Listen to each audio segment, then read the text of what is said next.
feel the blood creeping up from the heathens. Got will, got fight, got pride, got reason. If they wanna go eat, then you know I'm gon' feed them. If you're coming for me, hope you're ready for a demon. I got eyes in the back of my head, I'm seeing. Take me for granted and you know I'm leaving. I'ma take what's mine with the webs I'm weaving. I could take this crowd from seeing to believing. Got a taste for blood and my tongue keeps bleeding from the words I spit. So sharp, so freezing, so cold. Behold, frostbite they feeling. I could tear you apart or I could go heal them. Don't believe in fate, don't believe in ceilings. I just need a taste and my mind starts peeling. I don't pace myself, I grind on kneeling. Got lust for change, I just love the feeling. I ain't gonna give up. Got too little time, I'ma live up. Head down, push forward through the tough times. Cause anything worth doing is a tough climb. And I ain't gonna give up. Got too little time, I'ma live up. Head down, push forward through the tough times. Cause anything worth doing is a tough climb. Cause I'ma live life for the fight, yeah, I'm here to get it. I got drive, got sight, always have a vision. I don't lie at night, I be in my feelings. I'ma be fine, need time and I'll soon be winning. I live life for the fight, yeah, I'm here to get it. I got drive, got sight, always have a vision. I don't lie at night, I be in my feelings. I'ma be fine, need time and I'll soon be winning. I can feel the blood creeping up from the heathens. Got will, got fight, got pride, got reason. If they wanna go eat, then you know I'm gon' feed them. If you're coming for me, hope you're ready for a demon. I can feel the blood creeping up from the heathens. Got will, got fight, got pride, got reason. If they wanna go eat, then you know I'm gon' feed them. If you're coming for me, hope you're ready for a demon.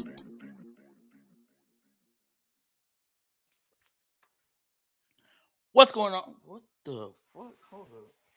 Damn. Ow. Hold on. Shoot. My battery messed up.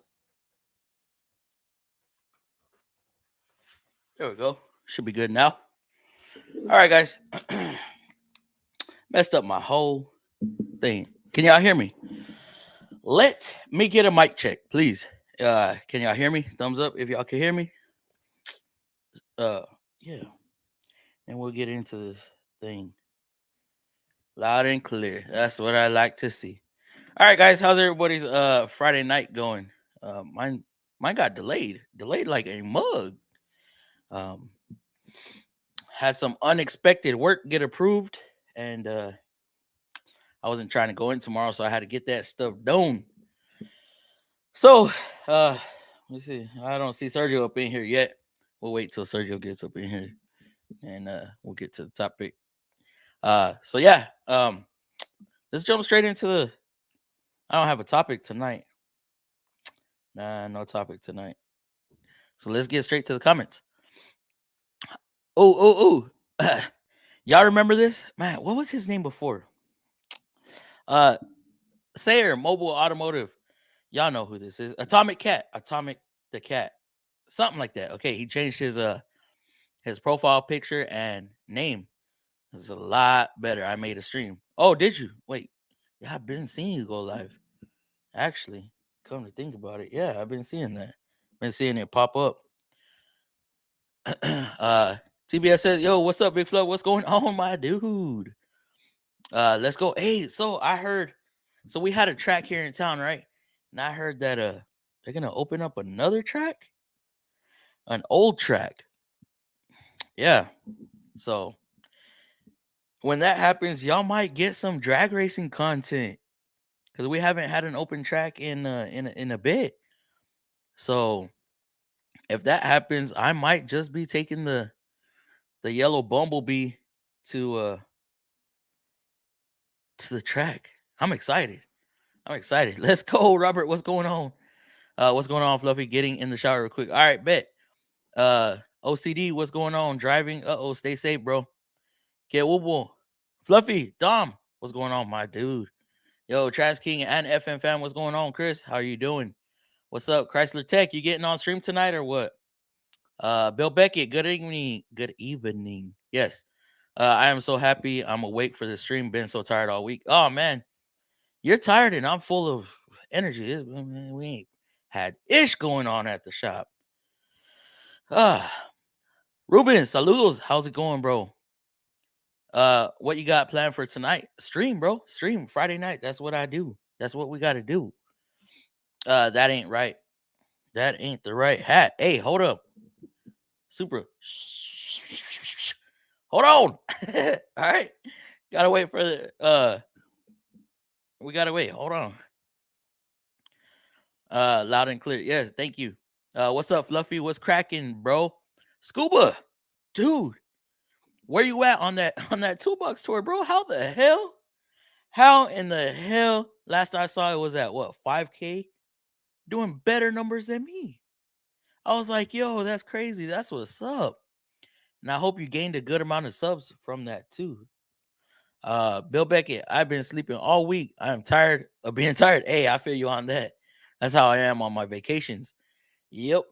Let me I'm fine. I'm fine all damn day, and then I get on stream and I start talking, and my throat just be messing up. Diesel Boss. Ooh, Diesel Boss. Good evening, Fluffy. What's going on, my dude? How are you doing? Evening, y'all. Justin, what's going on? I'm barely staying awake, but for you, I can hold out. Hey, that's what's up, bro. Thank you. You're there all day, and they decide to sell jobs at like 4 p.m. I had unexpected work come in, and then I had to take out a dash on a Frontier to diagnose a heater, just to diagnose a freaking Blendor actuator, and then the damn thing started working. I'm like, yo, this can't be happening, bro. And then right as I was in the middle of that, they sold a valve cover, so I had to get that done too before I left. And then, everybody was bored, right? So like we do this thing where if we're not working, we go bother the other techs and slow them down. I was that guy to get slowed down today, man. Come on. The one day I decided to actually work, they slowed me down. Sergio, wait, Sergio's up in here? I ain't see Sergio. I don't see Sergio. What does Sergio have that we don't have? He won a bet. You got that hat to do. Yeah, I know. It was Atomic the Cat. There we go. Yes, that's what it was. Where's the Niners hat at, my guy? Hold on. We gotta wait for the right person to jump in the stream. That way when he jumps in, he starts talking mess. I'm be like, I got it, bro. I got it. What's up? That's what I told. Yeah, that's exactly what Chris said. He said he had to jump in the shower right quick. I was like, do your thing, bruh. If you didn't work as an ASC technician, what else would I be doing? To be honest, to be completely honest, it's crazy. If you didn't work as an ASC technician, what else would you be doing? To be honest, I'd be welding. That's exactly what I'd be doing. I'd be with my pops at the rock quarry, making some killer overtime over there. Greetings, hands-on mechanical. How's it going? I got myself a new oscilloscope today to replace my old OTC Evo 18. I've been using that machine. That's what's up, bro. What scope? Hi, Fluffy Frank. How are you doing? Hey, Fluffy, thoughts on tech moving from diesel industry to the automotive shop? Is whoa. I mean, if you're all for it, go for it, dude. You just need smaller tools. You don't need none of them big tools. All you need is 3/8 drive stuff, legit. Especially if you're working on like smaller cars. I got the Hang Tech with all the extras they sell. Damn, what'd that run you? I went from 0 to 80 subs in 5 days. Dude, that is killer, bro. That is killer. I thought the Picoscope 484 25A and pressure transducer for in cylinder. Damn, I don't know what y'all talking about. And it's almost 4K views. Oh, I thought I saw 5K. It was a toolbox, Steve. Yes. Where is it? Oh, there he is. The man we was talking about, bro. I had to go, man. I had to spend some money on it. But Sergio fell no hat.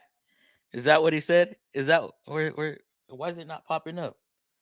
Where's that comment at? I see it on the other screen. Oh, it's right here. Fell no hat, bro. All right. Like I said I'm gonna go through with the bid. All right. All right. Damn. Look at that.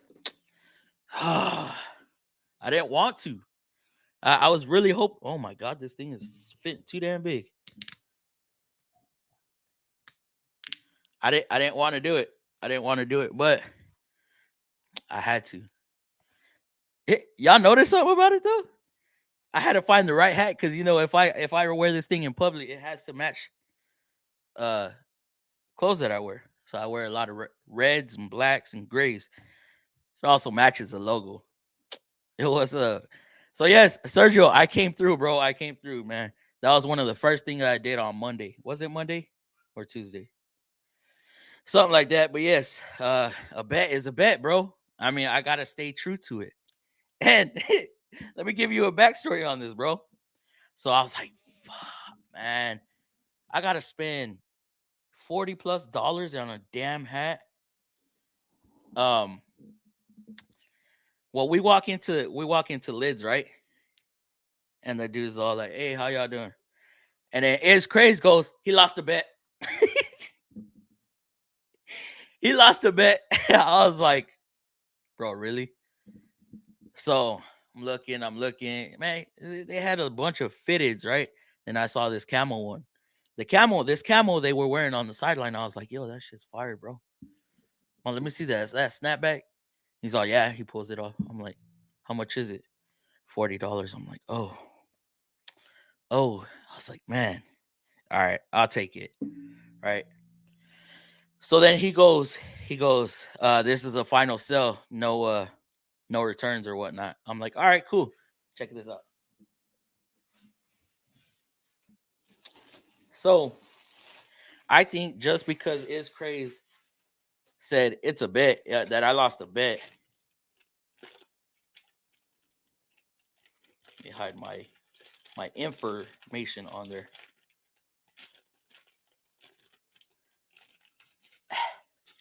I don't know if y'all could see that. Oh, yeah, right there. My ass paid. Oh, wait. $5. He sold it to me for $20, gave me a $15 discount. I paid $5 bro. $5. This was a $40 hat. I was like, yo, that's what's up. It's Crazy coming in clutch. So I was like, man, that's a better deal than I was expecting. So I didn't want to do it. I didn't want to wear it, but I got to. Sergio in the house. I like the $150 Pico 2205. Hey, yeah, I've seen that, but that's not an automotive one, right? One of the guys in the shop bought that same one, and he had to do some funky stuff to get it to work. He's gonna put it on right now, Sergio. What's up? Long day. Hope all is well. Yes, everything's going good now. Fluffy is lost with our tech talk. No, the scanner talk. The scanner talk. I was lost in the scanner stuff. The scanner talk. Nice ODC. Ugh. Now this hat's making me dumb. Nice OCD Pico candy. There you go. Yes. Hats fire. Need to add that to my collection. Bro, it is. It was the last one too.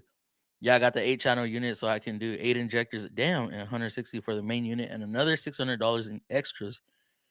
It was the best deal to me. Damn. Who the hell is that? Frank. Educate me, bro. I don't know who that is. Nothing better than a Pico. Love the one we have for use. Bro, we ain't even got one in the shop.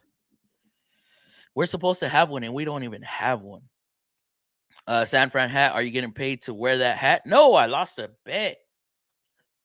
Sayer, yeah, I lost a bet, bro.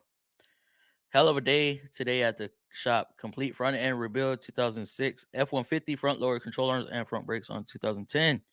Benz exhaust manifold gaskets. Yeah, did you have to drop the whole powertrain to do those exhaust manifold gaskets? I decided after ton of research from Pico and Esco from Ukraine looks nice and cheap. Oh, it looks nice and cheaper. Check out the E-Scoop. Did I say S-Scoop? But look, beautiful. Thank you. I think it's the hat. I think it's the hat. It goes with my my colors for the channel. Red, gray. I don't know about this gold. I should have put a gold chain on. Damn. Don't go cheap with a scope, because if you do the research, it is the sample rate that matters. Pico is the way to go. I have some fun tomorrow taking off. Really crunch, rounded, exhaustible. Oh no. Good luck, bro. Good luck. P2205 is more for engineering. You gotta wear it if you go on CP stream. I didn't see CP on. As a matter of fact, yeah, I need to wait for other people to join in. Remember, we're doing that redraw. Reaper, Soul Reaper, he didn't. This freaking thing right here. I'm gonna leave it. Soul Reaper didn't claim the hat, so we got to do a redraw tonight. I didn't see CP on. I emailed him saying that I had to do this stream, so I don't know if he wants to yeah, we might have to reschedule because I can't stay on too late. Too late. The old lady has to work in the morning. So yeah. No Niners. I know. Wait, no Niners or no Niners? The Winers. But you know, I got some nice swag with it, so it's all good. Fluff, what's up? The cap looks I know. But not I mean it goes with what I wear, and you know that the colors I mainly wear when I step out the house. If I'm not in a school attire, I meant work attire. Yeah, thank you for the $10 donation, very much appreciated. Who that? Who that? Who that? Who that? Who that? Rob Fox, what's going on, bro? How are you doing? He has the same haircut like yours. I don't have it. I mean, I have a haircut, but I'm going bald. You have your hand full. Don't forget to breathe. That hat looking good on you, bro. It's looking. Look at that. Look at that. Look at that. I just got it with the Milwaukees now. Ooh, made another video today on the Milwaukees. A little fell, but still got the job done. Did I go backwards? I did go backwards. What the? Thinking about upgrading my box. No Matco dealer currently have Matco 4S. Snap-on offering good deal on Extreme Green 54 Master Series. What's your thoughts?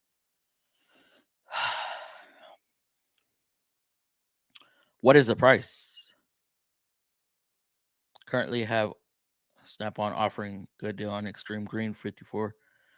Let me see. Matco 4S. Is it 2-bay or 3-bay? 54-inch. What's your thoughts? I don't have high thoughts on Snap-on's boxes, to be honest. Their colors are nice, but and the feel of them is subpar. Fluffy, are you a good dancer? No, y'all see my dance moves in the videos? No. Nah, sneak them out.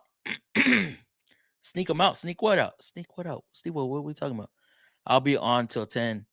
At least I have to go to work. I'll be finished. Damn. Okay. And I'm gonna be opening up the stream too. CP isn't on tonight yet. Anyways, I don't know if he's even going on, because usually he'd be on already. He goes on at 8:00 my time, so I don't know what's going on with that. Who knows? Maybe he'll pop up in our stream tonight. Whew. I don't know what's going on with my throat right now. I need that hat, that FM hat, or at least one win. Never buy a Snap-on box. That's what I'm saying. Not dancer. I meant, do you play guitar? Oh no, I don't play guitar. I'm not very musically inclined. Already did. Got mine in June. Oh, Justin. Ooh. What Lakes? What's going on, bro? You sporting the hat tonight? You know, I'm said if he comes on tonight, it would be later than normal. Oh, okay. We'll see. We'll see what happens then. Hi, Lakes. Why shake my head? What are you talking about? What are you talking about? CP, what's up? No. We're not talking about all that. We're not bringing that to the stream. We're not bringing that to this channel. Let me just say that. Let me clear that up. Um, yeah, we don't do that over here. All right, Joe Mama. So nah, we ain't doing that. All that. We get along over here. Nobody talks any mess over here. So if y'all could please respect the channel, because I don't work independent. I work for a dealer, and I don't need all that stuff over here. You know what I mean? So Joe Mama, if you could please just chill on all that stuff. I don't know what's going on. I don't need to know what's going on with all that stuff. So yeah, let's shut that down right there. What's up, Justin? What's up? Lakes. Well, Fluffy got to hit the bed. Oh, all right, OG. Thank you for coming on real quick. You should wear the hat until that wasn't our bet, bro. That was not our bet. And hell no, don't gas up Sergio. Hell no. Because at that time, didn't have no other truck dealers. Also, Harbor Freight wouldn't give me credit to get the Icon one. Oh, yeah. I try to get credit from Harbor Freight, man. They playing hard to get. Go to Home Depot, buy you a big Husky box. I don't know about this the Husky one. I mean, it's cool for the house, but I mean, we that's a lot of opening drawers. I don't know if the slides will hold up to it. What's up, Chris? Fluffy is a Matco man for sure. But I think the Mac and the Matco boxes feel better. The slides feel better, and just they feel more sturdy to me. So I found a Pro Performance 2-bay for 1600, but also tempted. I haven't seen the Performance 2-bay for 16. How much was the 4S? Just left the theater, took the kids to watch Puss in Boots. Oh, there was a new one that came out. What's the most expensive tool you have ever purchased? Most expensive tool I have ever purchased. As a kid or single? I'd have to say the half-inch Infinium, the 20-volt half-inch Infinium. That was the single most expensive tool that I have bought. I've been pounding a Snap-on Master Series for 20 years, not one issue, strong as hell. Damn. Okay, wait. Oh, let me back up. Okay, 20 years ago, they were probably made better, Quick Wrench, because as years go on and just the qualities of everything just starts going down. I have a 4624 Master Force with the 16 by 24 side drawer. Damn. Gotta put the all right, Sergio. Let me see. Did you put him to bed yet? How far? But I'm not even that far behind. All right, that's what's up. Let me. What do I do with this one? Gotta put this one aside. When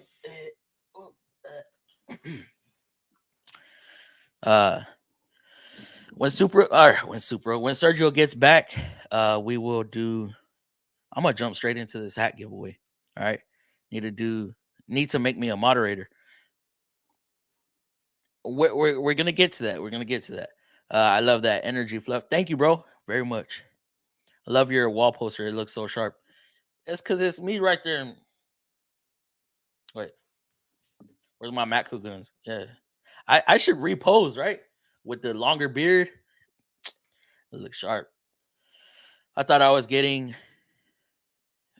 man, I was. You see, and then work got sold, and I was like, I'm not going in tomorrow, so it was a late night, and I had some business to take care of after, so my faults. Bet if the Niners win this week, then you have to wear. Hey, this is a once in a lifetime deal right here, Sergio.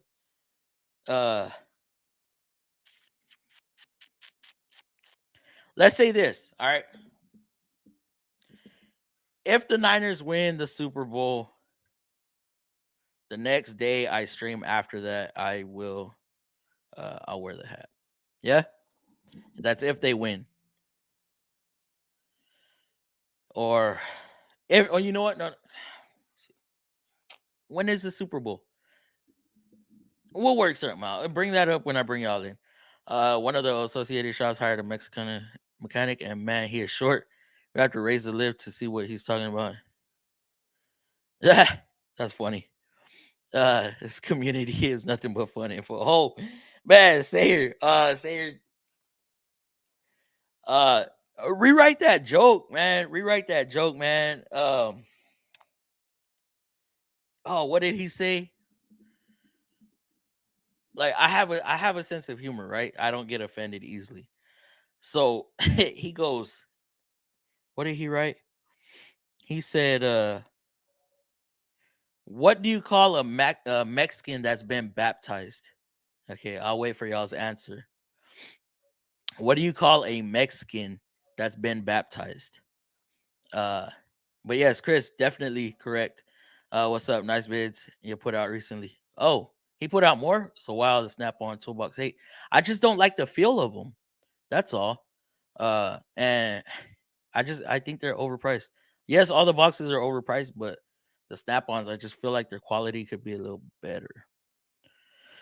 My Matco dealer showed up and told me due to the amount of texts coming in and out of the shop, it was bad for his business. That happens because they it's basically he's loaning money, he's loaning the funds to people, and when they leave, it's a risk because they end up not paying, and that's not good for it's definitely not good for their visits or um uh their business. Money, yes. Puss in Boots is a pretty good movie. I haven't seen it. He asking 2200, and what is it? Double bay on the 4S or triple? Are both of them double bay? I do like the Max slides and how they pull their drawers closed. Yes, that soft close, that's badass. I actually have that on the box I have here at the house. I love that box. Thanks, Quick Wrench. Appreciate it. I spent $800 on. Damn. What? I got mine for free. Free. Love Puss in Boots. It was funny in the Grad Monster. Oh man, y'all talking so good about this. I must go see it. There is a newer box that looks like Masters, but it's between Masters and Classics. That's the Epic? I think that's the Epic you're talking about. Fluffy, do you have cat, dog, or not? No, I had a dog, but he passed away in September.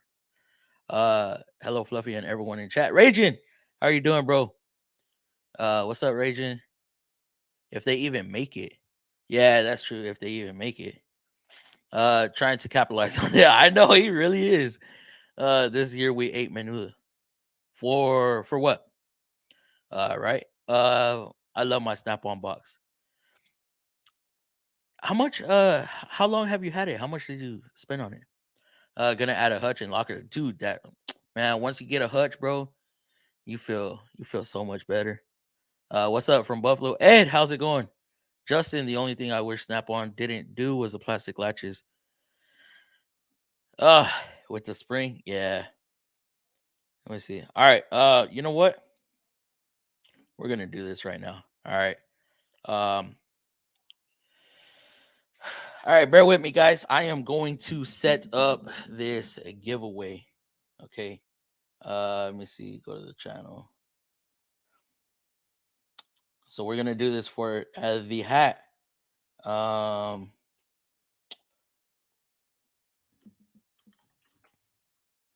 Winner. All right, guys. So pay attention. Pay attention. We got 32 people up in here. Pay very close attention.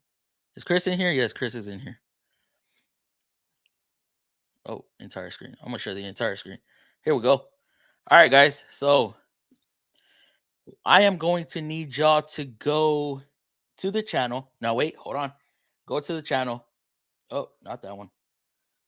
Go to the channel, right? You're gonna go click on videos. You're going to go to let's go Stranded on Highway. Okay, it's gonna be the second video, Stranded on Highway. Click on that, go down into the comments, and you are going to click FM hat. Okay, Let me type it out for y'all so we all type the same ish. FM hat. Just like that. No spaces. Oh shit. FM hat. No space. Oh my god. Come on now. Fluff. FM hat. No spaces. I'm gonna copy that. No, I'm not gonna copy that yet. So yes, right now, go comment and I will give y'all a few minutes. Good luck. Good luck. FM hat, no spaces. Go to Stranded on Highway. Comment that down in the comments. And I will be picking a winter momentarily. Copy that. YouTube. Paste. Fetch that. Anything goes. No keyword. Custom keyword filter. FM hat. All right. Allow duplicates. Include replies. Good luck, guys. Good luck. I know about 5 of y'all went to go do that so far. We're gonna go through the comments. You know what? Let's put a timer on. Let's do 5 minutes. At the end of 5 minutes, and we will get this thing rolling. Timer.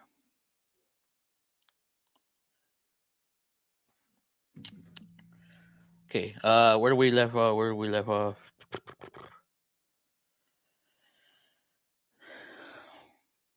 Now I am lost.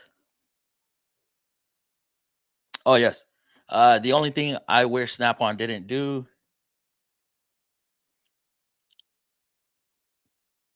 Actually, hold on. Wait. Whoa. Let me see if everybody paying attention. 18 comments. It was first. So we got Barry, we got Chrysler Tech, Dom, Chris, Benjamin, DLC, all DLC playing for the hat. M. Leeser, Sayer, Supra, Slim Jim, Cajun. All right. Did I start the timer? Yes, I did.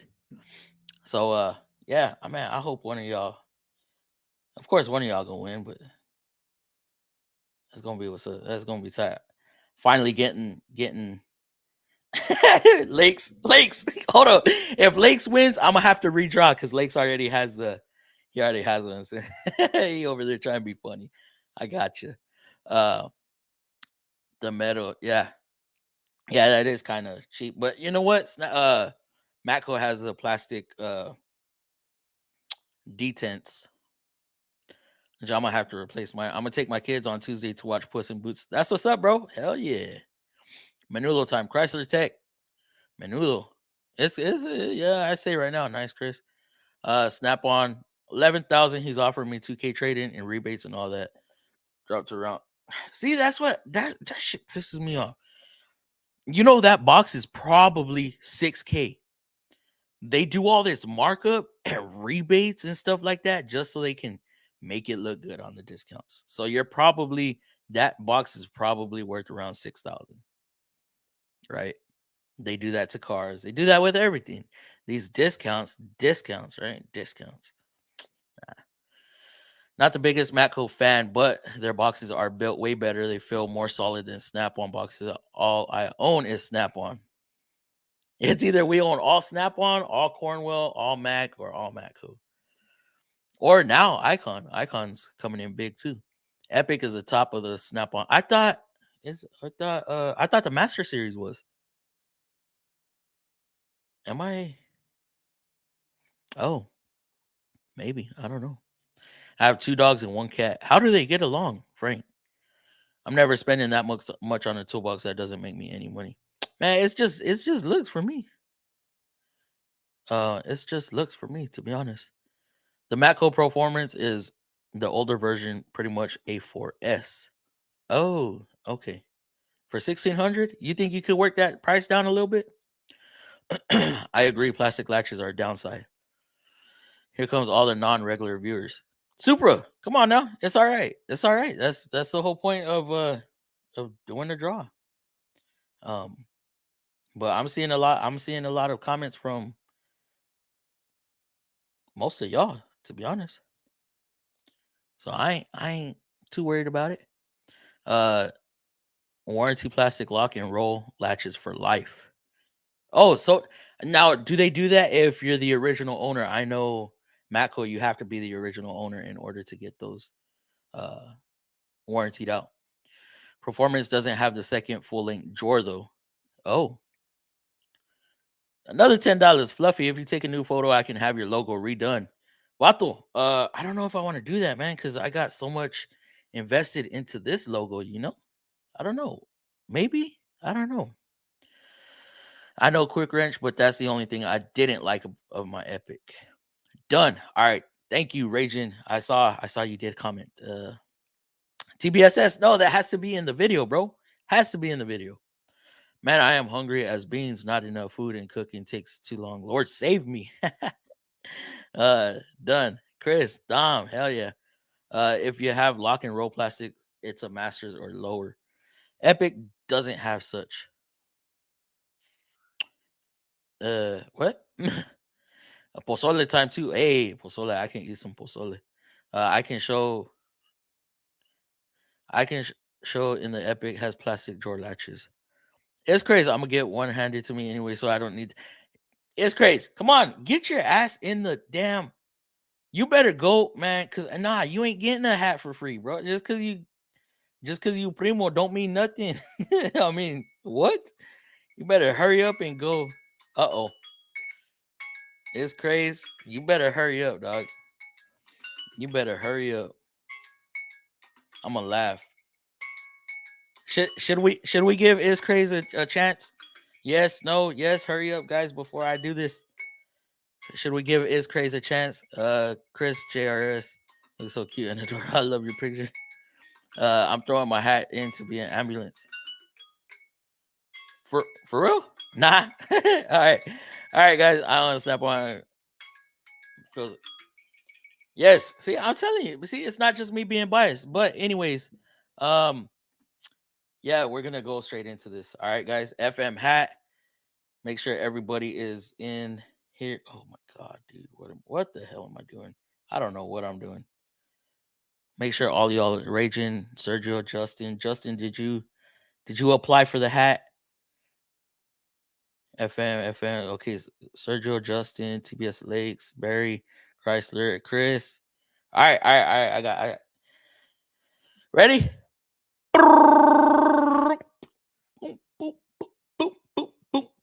How many comments? 20. Oh, wait, 15 comments. All right, y'all ready? Who do we get?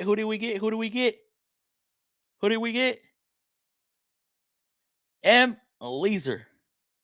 If you could please email me to my email. It's crazy. Please email me to my email if you're willing to give me your address and information. If not, if you can please let me know. So yes, in order for me to get you this hat, and if you don't know what hat, it's usually the hat I wear in the stream. Yeah, I need your information to get it out to you. So congratulations, you are now hopefully a owner of an FM hat, fluffy Mexican hat. Yes. All right, guys, let's get into the normal presentation. Yeah, so I'm not. It's not just me being biased. Thanks, bro. My profile pic is my toolbox. You know what? Here we go.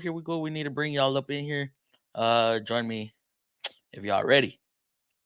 My profile pic is my toolbox. I just want a toolbox. Hey, yeah, Sergio.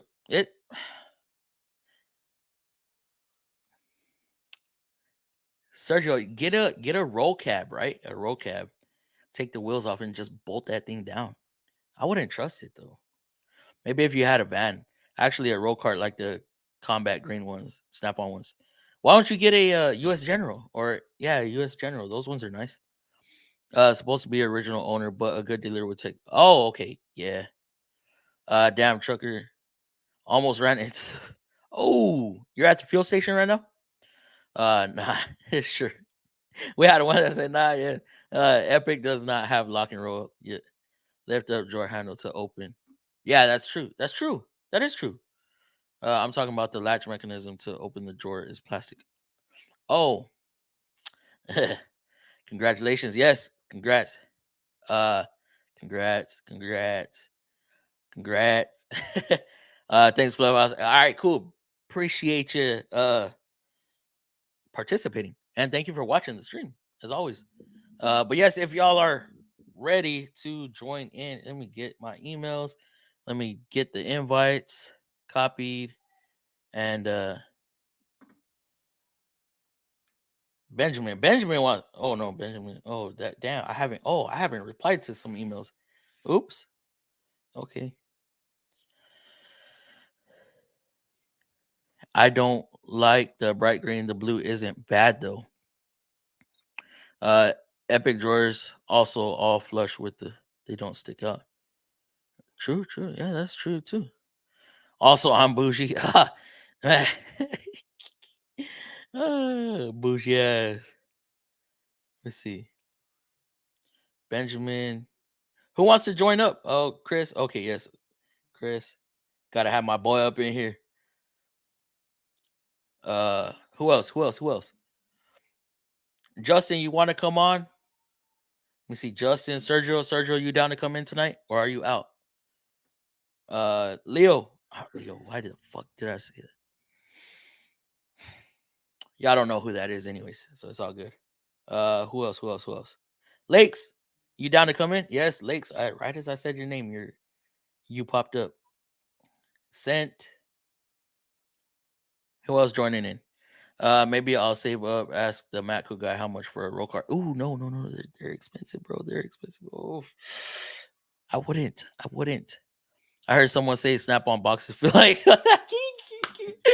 oh man, dude, I say that, right? So yeah, they look nice. I'm not they look nice, right? And you close them, they sound like a husky box closing. They right, they bounce around, and I'm like, is there extensions in there? I have to open it up back up. Is there anything in here? Because it sounds like there's a bunch of loose objects in here, and let it go again. Yeah, they're pretty loud when they close.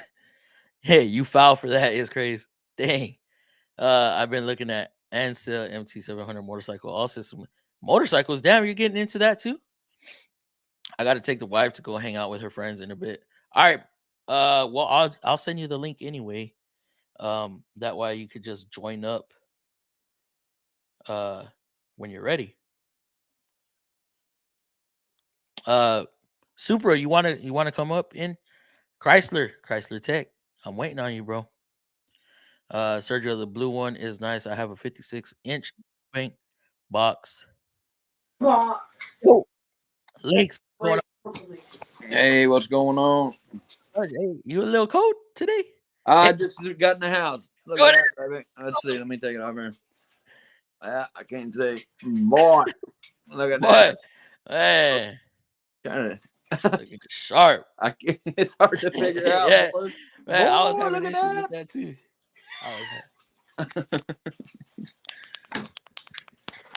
Oh, okay. You know what? We got somebody else that's willing to come in. Yeah, Sergio, the blue one is nice. I have a 56-inch double bank box from US General. It's perfect for what I do. Like I said, the US General is not a bad box. I like the tan color Mac has too. Oh, you seen that maximizer? Oof. Dump it in there and heat it up. Snap-on boxes roll so smooth though. I don't know. I don't be rolling them around that much, so I would ask to join, but I look pretty scary right now. Can't look no worse than me, brother. Oh man, stop it. I won't be on tonight. Have to be up at 4 a.m. All right, Justin, that's cool. Yo, Fluff. Yo, CP. Sent you the link, my dude. You going to get some tacos, Chris? No, it's just a bunch of kids in the house right now. It's just gonna be crazy. Like, okay, it'll be too noisy. Nah, you good. Don't tempt me though. I'll go get them. You got to get for the panel though. I'm down. Quick Ranch, you down to join in? Oh, How do I get rid of that top part? How's everybody's Friday been? Pretty good. Pretty good. Yeah. Y'all have some workflow? Yeah, like I say, I'm just doing the diagnostic stuff mainly, but made a couple hundred off of other people's hours, so Hey, that's never bad. it's pretty cool. Yep. I asked this guy if he's down, and I clicked on his comment. I didn't even realize that. Okay. Quick range. I gotta find you. There you are. Oops. All right, quick range. I sent it out to you, my dude. Sergio, the Jamestown is about 3K. Dude, the Jamestown went up. The Jamestown went up. I paid $2,400 for mine. Definitely went up. What's up, my boys? Ohio up in here. Jose, how's it going, bro? Thank you for joining. I look like Jim from Taxi right now. Jim. Jimmy Fallon, or like Taxi, like with Robert De Niro. Oh yeah, I forgot about that with Queen Latifah, right? Yeah, with Queen Latifah, they had Queen Latifah had that supercharged Crown Victoria. Dude, that thing was riced that was out. A bad car, bro. I'm not gonna lie, I liked it. You know, I did too. Of course, it was completely unrealistic, but I liked it. I was like, oh, it's a badass movie. It was a good movie. Yeah, I know, but maybe I pay cash, I can get a better price. Maybe. Yeah. Uh-oh. Who do we got up in here? Woo! CP. How's it going, buddy? Did we all get muted right now or what? No. I'm good. Yeah. We got here. We got. Wait a second. I know these guys. That's not Fred. Hold on. Give me a second. I don't remember your faces. Well, gosh. Give me 1 second. Give me 1 second. It's Chrysler Tech. Oh, Chris. There. I can't hear anything. I apologize, Chris. He's another Nissan guy. Lakes Automotive. What's up, CP?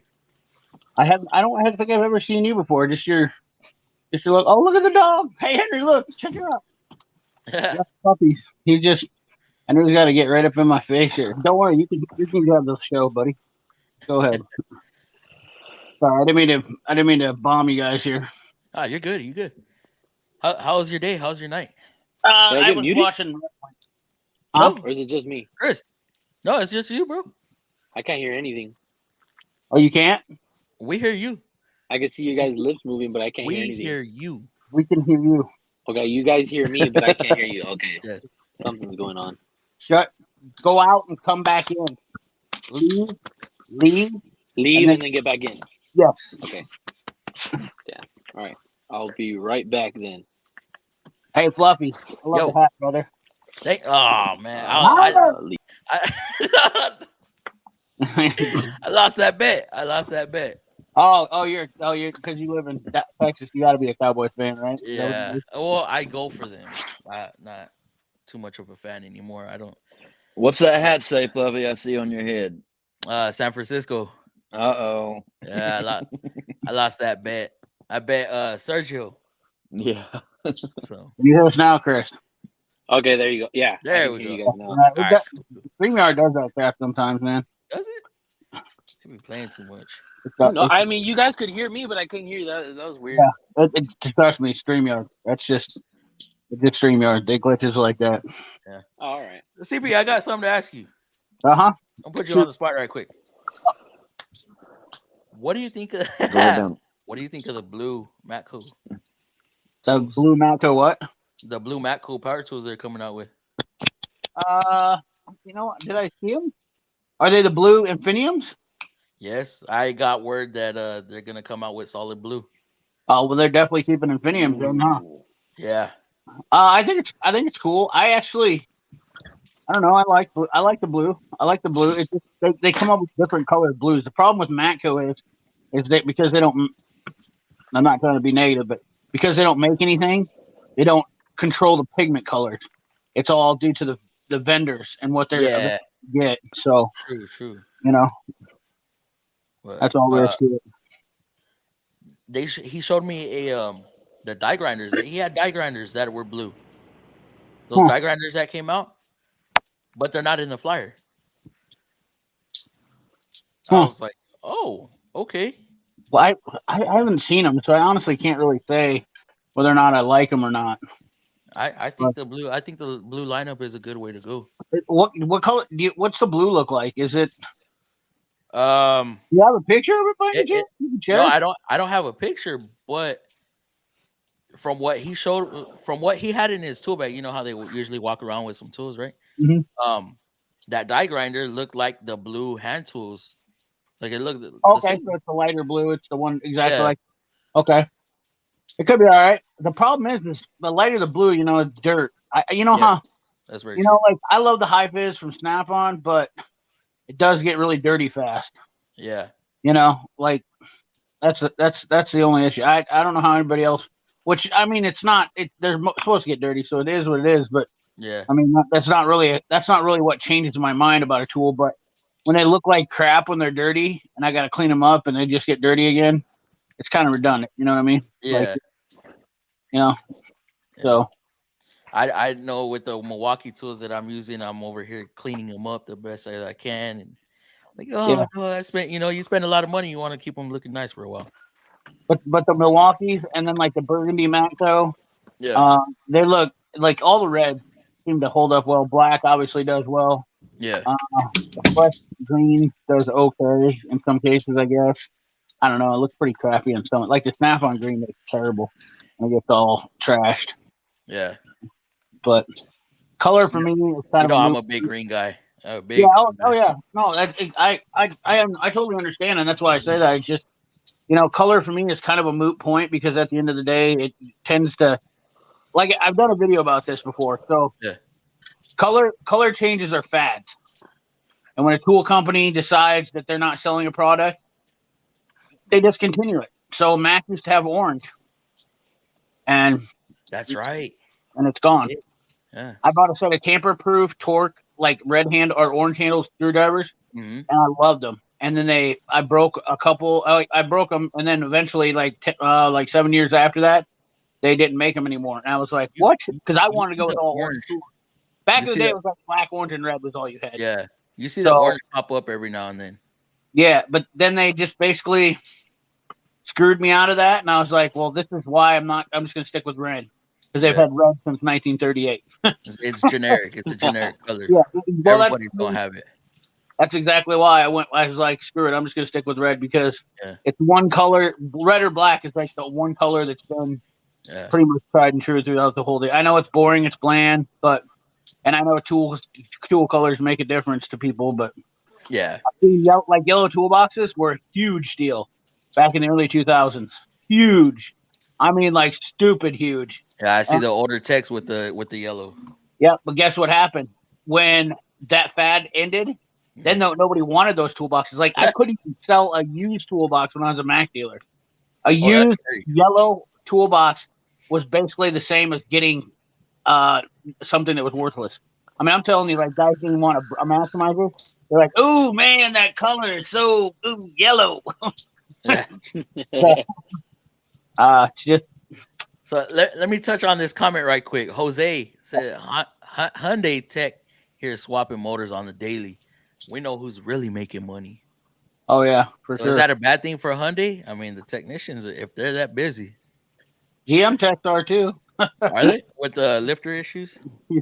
Well, there's those 5.3 lifters, and then you've got Ecotechs that have oil consumption issues. I mean, they're pretty well taken care of. Yeah, we do about 2 or 3 of those Ecotechs. Well, at least one a week. How about Ford EcoBoost timing chain issues? Anybody here Ford Tech or on Ford's the lot? 3.5s? Yeah. We had. I've done a couple of them, but four the 5.4s last week, and one week, 4 in 1 week, because of the VVT issues with them. Yeah. Cam chains going bad. What was you gonna say, Chris? No, I wanted to ask Lake something about one of his videos on that Mitsubishi Mirage, that 6-speed manual trans or 5-speed. I think it was a 5-speed, and the freaking I think you had it What's up, on. Jude? How's it going, bro? You had it on a pole jack to kind of like put it together. It was only like one bolt holding it together. Oh yeah, Yeah, that one was crazy. That one. Yeah, That one yeah. I was was like, crazy, damn. bro. I'm like, they were driving it. I mean, if they Yeah. only had one bolt, it was pretty much just being held on by that Yeah, one bolt and maybe some dowel pins. And it snapped all the other bolts because I thought I was gonna get lucky and just be able to bolt it back together, but it Wow. snapped every one of the bolts in. A couple of them went this way into the bell housing. A couple of them went into the engine, but it snapped them all off. Here you guys again. Unbelievable. Wow. What's But going on, they did Stair? not. They denied it for now. How's till it they can going? Get the money up. Dang it. I'm doing good. welcome to the stream, bro. Well, thank you for letting me join. Oh, no problem. No problem. Absolute honor. They Yes, got sir. as soon as somebody joined the live, it like cut my sound again. No way. You can't hear Hold it? on, let me You see can't- if I. Click the audio button. Click the audio button off and on.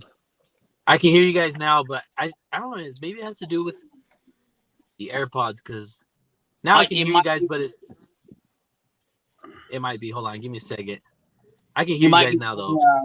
You might be getting what do they call that? The sound cut off or what is that? Noise suppression. Oh yeah. That does that. I'd be Um, totally lost with all this tech. There we go. Everybody that said hello to me, I'll say hello to you guys. Who's the new guy? I don't know. This is he used to go by the name Atomic the Cat, right? Oh, okay. Yep. Right on. Yeah. But now I'm just call me Turner. Turner. There you Okay. go. Right on, brother. Well, good to see you, Turner. What do Turner. you work at a shop or are you just I'm a mobile heavy equipment mechanic. Oh hell yeah. There you go. Nice. That's why I look like crud. I'm only 18, guys. I swear. Have you ever seen that mechanic meme where the guy's like, yeah, look at this dude, and he's got like gray hair and gray beard, and he looks like Blue off of Old School, and that guy's like, dude, going that on, guy Louis? is literally 24. He's been a mechanic for 6 years. That's funny. Jeez. But yeah, Freightliner 122 SD push, brake valve, and dry brake chamber. Damn. Quick Wrench, what's going on, bro? There it is. What's up? There- How you guys man. doing? Got every the time whole somebody crew up in here. jumps on the stream, it cuts my sound. Oh man, are you on Wi-Fi? I don't know Me? if that'd make a difference. Poor Chris is getting his bandwidth messed with. On a mixer, Justin. Damn, No, you I- doing all the work, bro. I can hear you guys now though. Yeah. Let's see if he in Might the I was house. about to I say just might gotta have keep to use messing with- McDonald's internet. You guys can all hear me? Yeah, yeah, we Yes, hear sir. you. No matter what, we still them boys. I got my teams back. Yes, Jude. Next year, bro. Next year, hopefully. I wish there were. Well, the Cowboys were when Pollard went out, it really killed them. Not to get on too Oh much. man, that was nasty. That was ugly. when they really took off. But they really didn't have much going for offense. The defense was hooking up pretty sweet for the entire game. But you know, my boy George Kittle and Brock Purdy, them Iowa boys, pretty hard to stop. They just teaming right up. I agree with Sergio's comment. I love black and blue tools, like the combination of black and blue tools. That's my thing. Well, anything black and blue, to be honest, this is my favorite combination. Like My blue's my favorite color, so I like Yeah. blue. I like the Snap-on dark blue. What do they call it? Power blue. And I like the light Somebody's having fun with the Oculus. What's that going on? Hey, yeah, virtual reality. What's that new Snap-on color called? It's kind of like a bluish purple. Yeah, Snap-on that purple is pretty sweet too. Snap-on's got a lot of colors. Don't they have one that's kind of like that's not? It's they have purple, then they have one that's blue, and then they have one that's kind of a bluish purple. Yeah, the one I got's like the light blue. I got the Oh, you know what? Mac light has like a midnight purple, like a yeah, metallic. Huh? In Japan. No, they have one here too. I took a picture of it too. It's it's real metallic-y. There's a guy from Japan that I follow on Instagram, and he's got like I think it's like Mac Tools Eagle or something like that, and they've got some pretty dope colors. This was on a maximizer. I like both colors of blue Snap-on. Man, That's all I can say. this is gonna be a bad picture. Hey, we got Cobalt got blue tools too. What about Cobalt? If you like blue tools, then how about Cobalt? No Cobalt. problem with Cobalt. I don't know if Cool. you can I like see. Cobalt. It kinda Oh, the looks purple black. on the box. Yeah. Who makes That like who makes oh, purple. yeah, Cobalt we're power talking Midnight tools? purple. My bad. I Yeah. thought Who you make- were talking about tools. I heard purple and I'm thinking box. Yeah. They used to have Vikings purple too. Yeah? Cobalt's Another power box tools are good. I sold. Who's Yeah, that? like that straight Quick up Vikings purple. What do you got? Oh, they got the kitty cat. What was that? Quick wrench. Quick I wrench? said the Cobalt cordless tools, they're all pretty solid tools. Oh, definitely. Oh yeah. I was. I don't know. I watched don't know a who bunch of makes them reviews. for them. I've never looked into who makes them for them, but Well, Servon does. Same company that makes Flex. Uh-oh, we Yeah, lost Cobalt, Oh, really? Cobalt, Flex, and Craftsman are all the same manufacturers. Same with Husky. I read that as usually I uselessly. thought Craftsman was made by Stanley Black and Decker. No. Yeah, I thought they were too. Their ratchets and wrenches aren't made by Stanley Black and Decker. They're made by American Steel and also some company in India now. You're talking about the cordless tools? No, I'm talking about their hand tools. Oh, their hand tools are Faycom and Yeah, I don't Craftsman's think- got a new plant they just opened up in Dallas. They're working on making some of the stuff in there. It's going to be open later this year. They'll be shipping out. But they also have Craftsman has Taiwan stuff they have too, and they have China stuff. Well, they got a bunch of India tools that they got coming out now. Tool harder steel. So, Oh, I got a question for all you guys. Mostly, What's up? this is a Ford question. Green tools Uh, matter. Yes, Jude. Yes. Ford- Yes. Ford Edge, Uh-oh. throttle body or throttle chamber, whatever you guys call it. thought When you you're said replacing water those, does it need a relearn procedure or idle air volume learn? if you're So just what- doing the cable, no. on a Ford? No, not that I'm aware of. If it's just the on cable, Ford no. Edge. If it's the You put throttle a new body, throttle yes. body on it, kid. Yeah, Did you it's a change throttle the- chamber, like the electronic throttle body. Did you change Okay, the if it's entire? electronic throttle body, you might have to calibrate it. That's about it. Yeah, just like I'm wondering because at Nissan, if you have a throttle chamber, like fly by wire, you have Mhm. to do a idle air volume Idle learn relearn. and close procedure. Yep. Yeah, Yep. and a close learn procedure. So I'm not sure if you have to do the same thing with the Ford Edge. I don't think so. I think Ford will automatically relearn it. I think you just have Yeah. to let it idle for so long. Yeah. Oh, Right. okay. It's like an idle, like when I did my Cobalt, I thought the same thing, and it just said to let it idle for 15 minutes. All right. I'm sure. I was like, oh, I mean, if that's the case, it'd be nice. just drive it, see if it throws a code. I tell you what, Roll the I'm- dice. Yeah. I'm checked out about throttle bodies. I had a 6-liter on a UPS van, so nobody could fix it in Des Moines. And the UPS place sent it to like the dealership. They slapped a new throttle body. Funny thing is, they slapped a new throttle body on it at the GM dealership. And so when they put the new throttle body on, nobody thought they even checked to see if the throttle body was bad. The Pearl Blue's Yeah. nice. And Oh, it was God. right at the dealership, and the dealership was like, "Don't know what to tell you. We'll have to change out computers and stuff like that." And turns out it was just a bad throttle body. But that was a pretty nasty ordeal. Yeah. You got to check your parts. What was before that you install. on? I mean, That was a bad just- throttle body? Yeah, I was on a 6-liter on a. Yeah. So UPS trucks runs the 6-liter gases in them, and You said it was a bad throttle body? Yeah, they put a bad throttle body on, but it wouldn't. Was it a Dorman? Huh? Was it a Dorman? No, it was a GM. It was GM? I'd Yeah, say, brand the new Dorman ones fail all the time, especially at $400 price. throttle body for it, and it wouldn't, and it relearned and everything, but it just had a hesitation. AC Delco's the same as Dorman. It's a 50-50 chance of it working. Any parts nowadays, I swear to God, or Yeah, that's about it. That's about the truth. Yeah. Man. I was just telling Fluffy, I mean, thank God I checked it before trying to install it. I had an engine mount that I was putting on, And Oh, yeah. I was seeing, and it was broken, and I was like, oh man, and it was It's weird. not It's to weird the notice way when I that put thing it is in. casted. It is really weird. It's got those two little, like they look like dowels, and like they were smacked up top so that it doesn't separate. And I'm It's like, like that's such a weak spot welded. design. It's like spot Yeah, I welded. don't know. I don't know how it is. Weird. I mean, it works though. I mean, it usually doesn't break from there when they fail, but for some reason in shipping it failed, and it's a factory. It was a factory part, so I was just like, what the heck? But luckily we had an extra one in stock. That one was fine. I had but the same issue. if I hadn't Go checked figure. it though, 1,500 miles apart, and I've had the same issue. yeah. So you don't like a Snap-on toolbox, Fluff? No, I think they're. The one thing I don't on, like Fluff. about my Master Series, I don't like how the drawers stick out past the actual box because dirt sits on all Oh, the yeah. handle. Yeah. That's a Master Series or Classic Series or any of them. Oh. The Epic is flush. You got to lift up on the handle, open it. Nice box.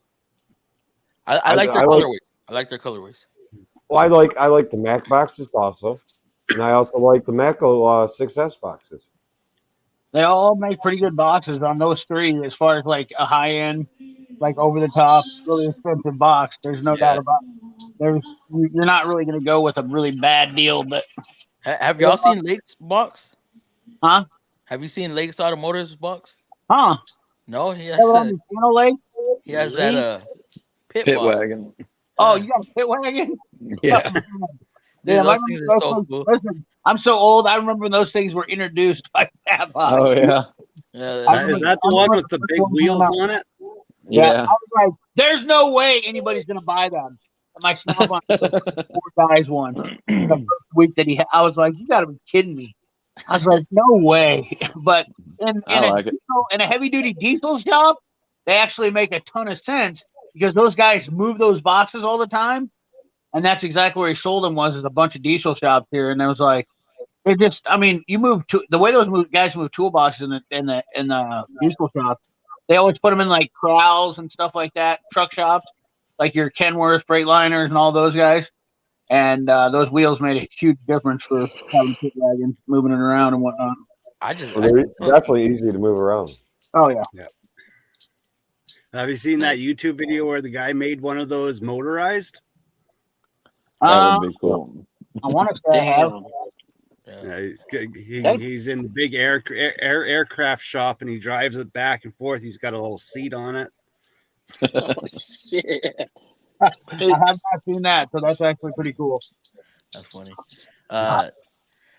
ICT car guy. Yes, Mako did pair up with Milwaukee, but they do have some. They're keeping the Infinium line around for some time. Don't know how long, but it's definitely here for a while. It would be mad if they get rid of it.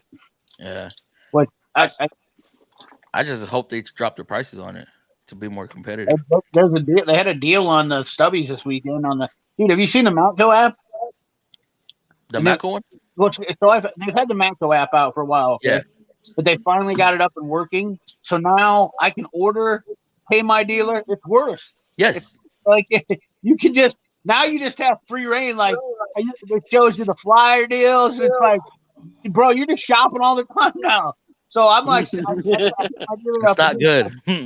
He's like, listen. He goes, we need to make a video because I don't talk to him much and I just pay him. And he's like, your account's getting down there. We need to make a video soon. And I'm like, oh, okay. Because I don't think I owe him anything, to be honest with you. And I'm like, so I opened up the app and put in a wish list and was messing around, and he just called me immediately. He's like, oh, I see you got a wish list going. Yeah.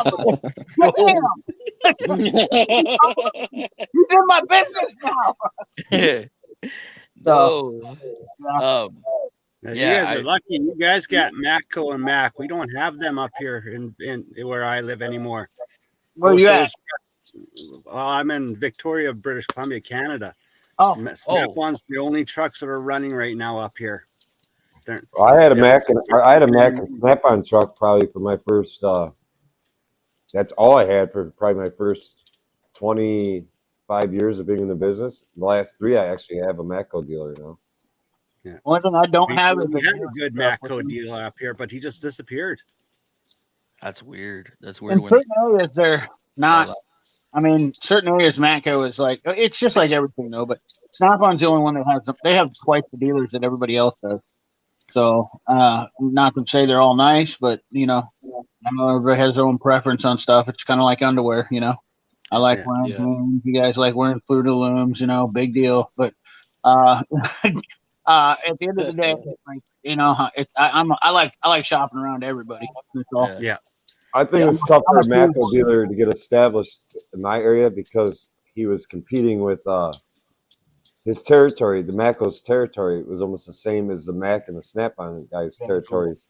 Yeah. And he's competing with two guys with 20 plus years experience. I personally, when I was a dealer, I personally like having the competition because it just only made me want to work harder as a dealer. Not only that, people ask more questions. There is a little bit of drama, though. I mean, not gonna lie, you mechanics all know. You like to if you see get 4 tool trucks coming, you're all gonna be like, "Well, Snappy said give me this for." Well, when I say I think Matco guy had a rough time getting going is because a lot of the younger guys owe tool bills for both trucks, Mac and Snap-on. They didn't want to even talk about taking on a third tool truck, so they didn't even give them time of day. Yeah. Where I don't usually carry a balance with my tool trucks. If I do, it's for a very short time. So I give the Matco guy, I give him time of day. Got something cool, unique. But don't walk in to show me, a set of basic wrenches. I've been doing this 28 years. Tell me something cool and new. Right. Man, they could definitely. We don't even need that stuff, and we just think it looks cool. Listen, that's the thing is I've got almost every tool out there, and I ain't giving up my old Craftsman set. My old Craftsman set's 40 years old. That's staying with me for life. Snap-on's not going to replace that. A yellow classic 78. That's a go-to store now since you don't have a dealer, right?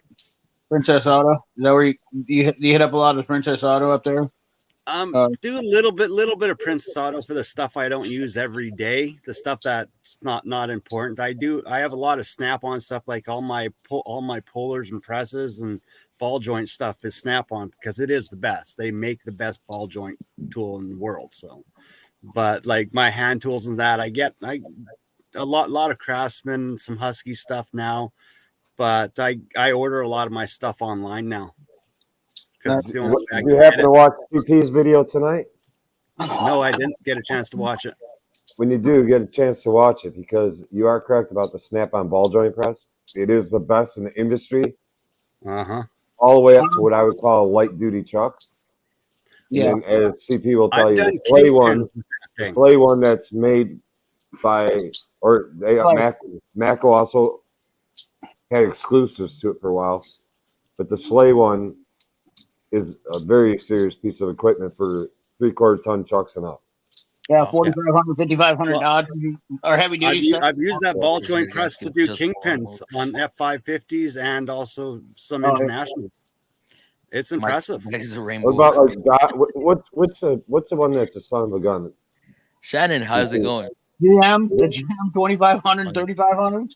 Yeah, and the Dodge, what, 2,500? Dodge 35, or the Dodge 35, 45, and 5,500s. Yeah, an OTC, it'll laugh at it. Dude, the OTC test kit, it'll laugh at it. My OTC one, it just started folding out. And it double action Slay one just pops it right out. The Slay one is the really because it uses leverage. It's just what do you call that? Physics, it's not real practical for cars. I mean, the thing weighs what, 35 pounds?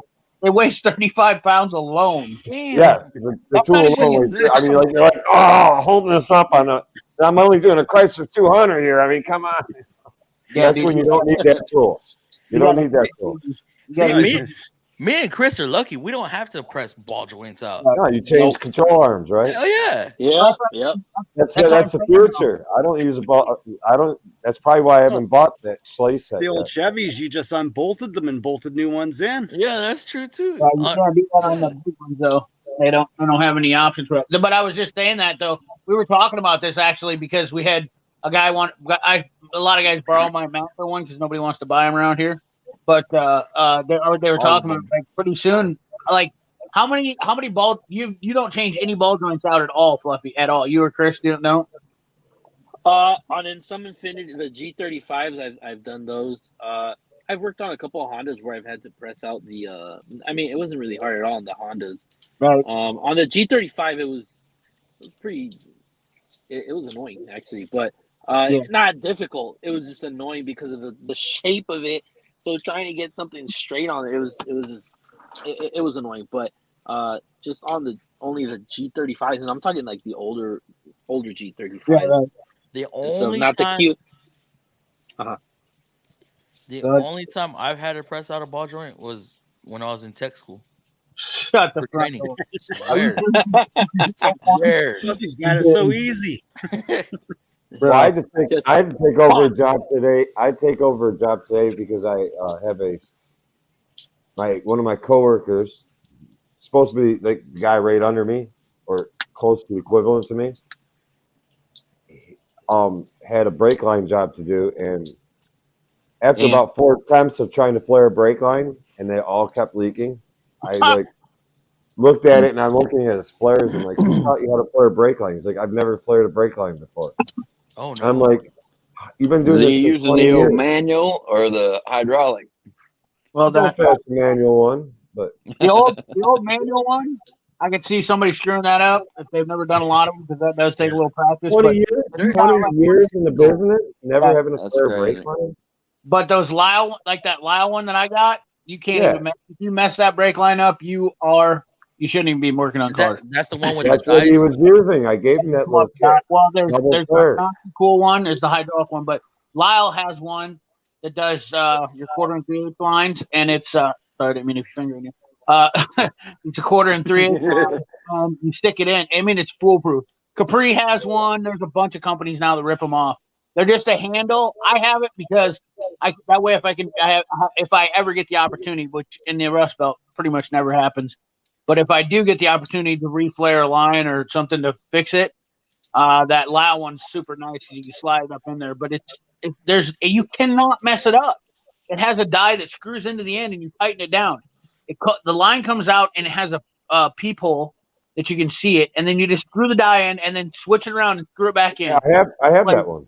I have that exact Lyle too. Yeah, That's what I gave him to use. I don't know how he's screwing it up. Jose, how fast can you do that engine swap?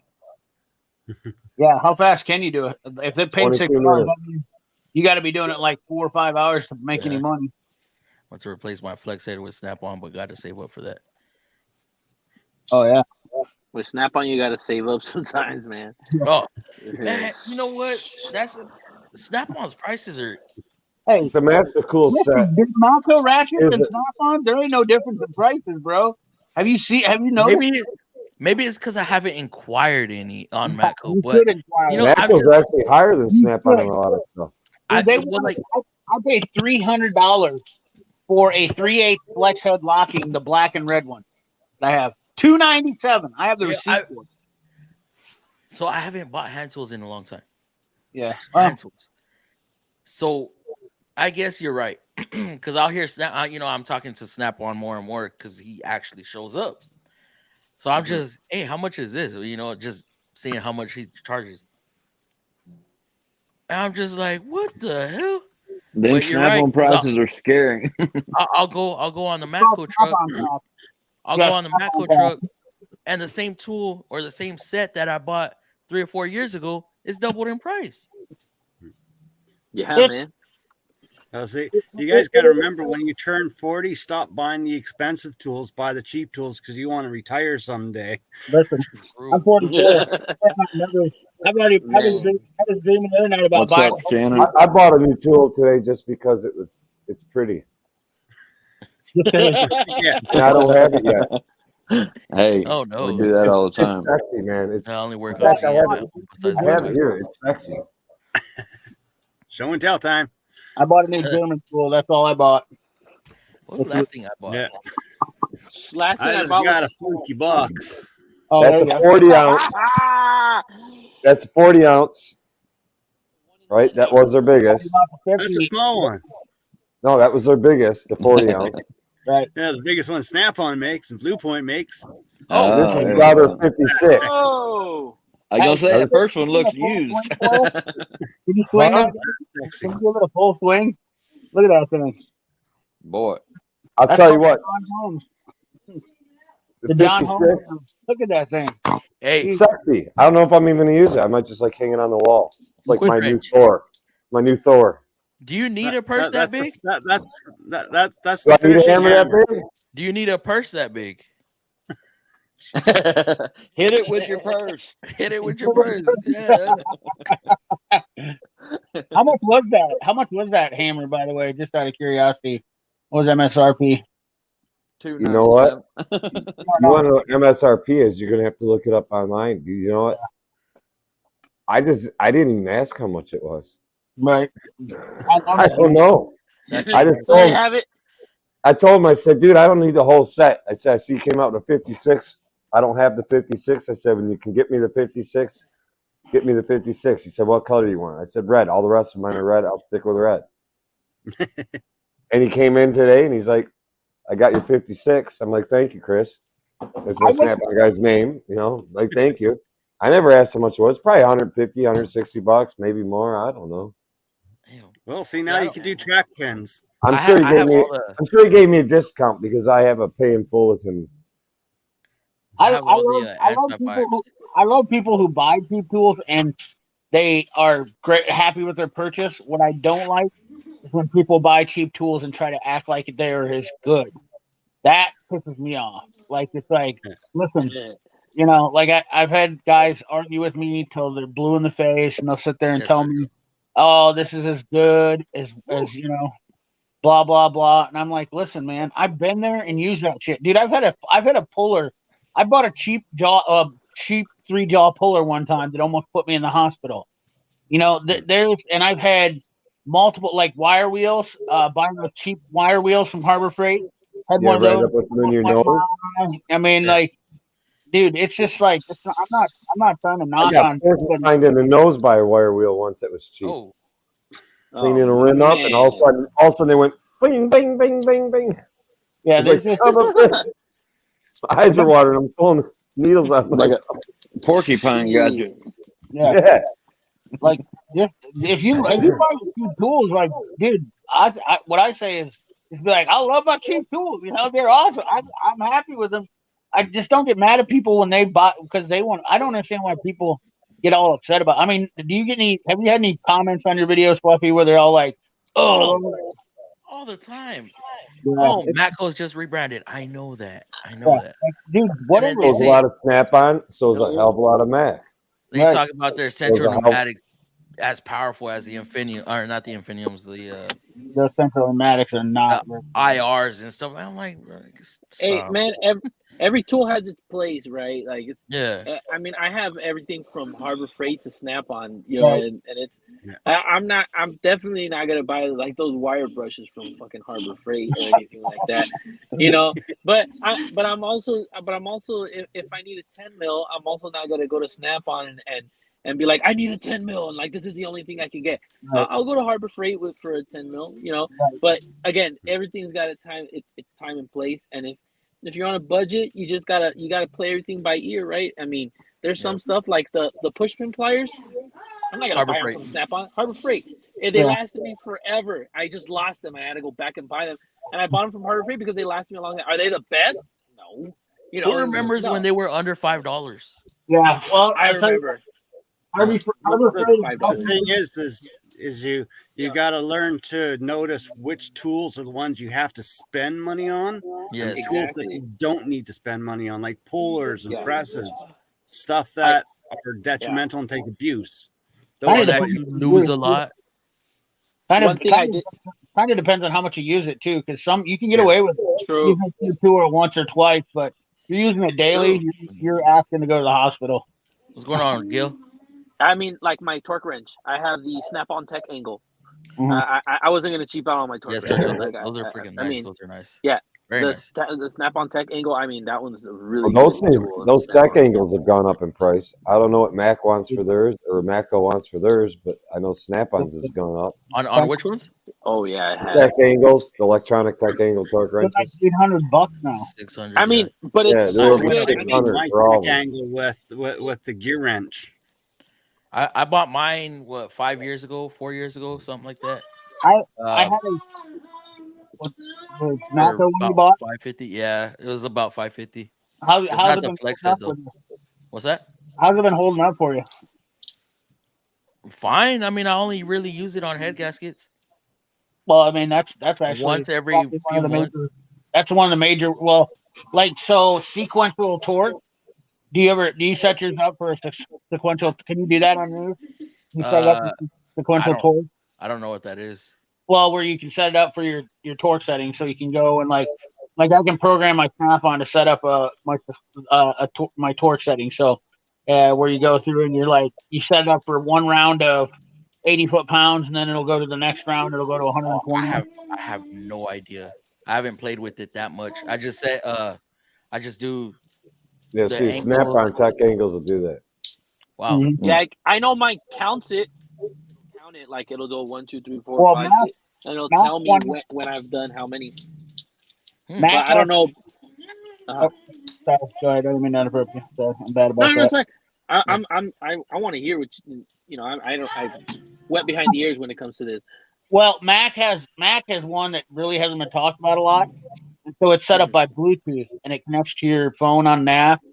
And what it does is it also stores your torque settings for warranty information. So that way, if a customer comes back and says, or like let's just say you went to a Nissan dealer, like if they come to my shop, I do this, and I've wanted to get the torque wrench, but it's so hard to get it's elusive. I mean, it's like a black mamba in Iowa, just isn't there. But it's it has torque, so you can set up in like different sequences. You can do it, so you can set it up for your, like I said, your one round of 80, and all that. But it stores the information. But you can pre-program it. You don't even have to touch it. Set it up on your app, and it connects to the tool, and then you can just go in and torque it, and then it'll just change as you're torquing it. Wasn't that in a flyer not too long ago? Yes, it was. Yep. Now that you're talking about it, I do remember seeing that. It's They probably expensive. put it in the flyer and it was probably on back order.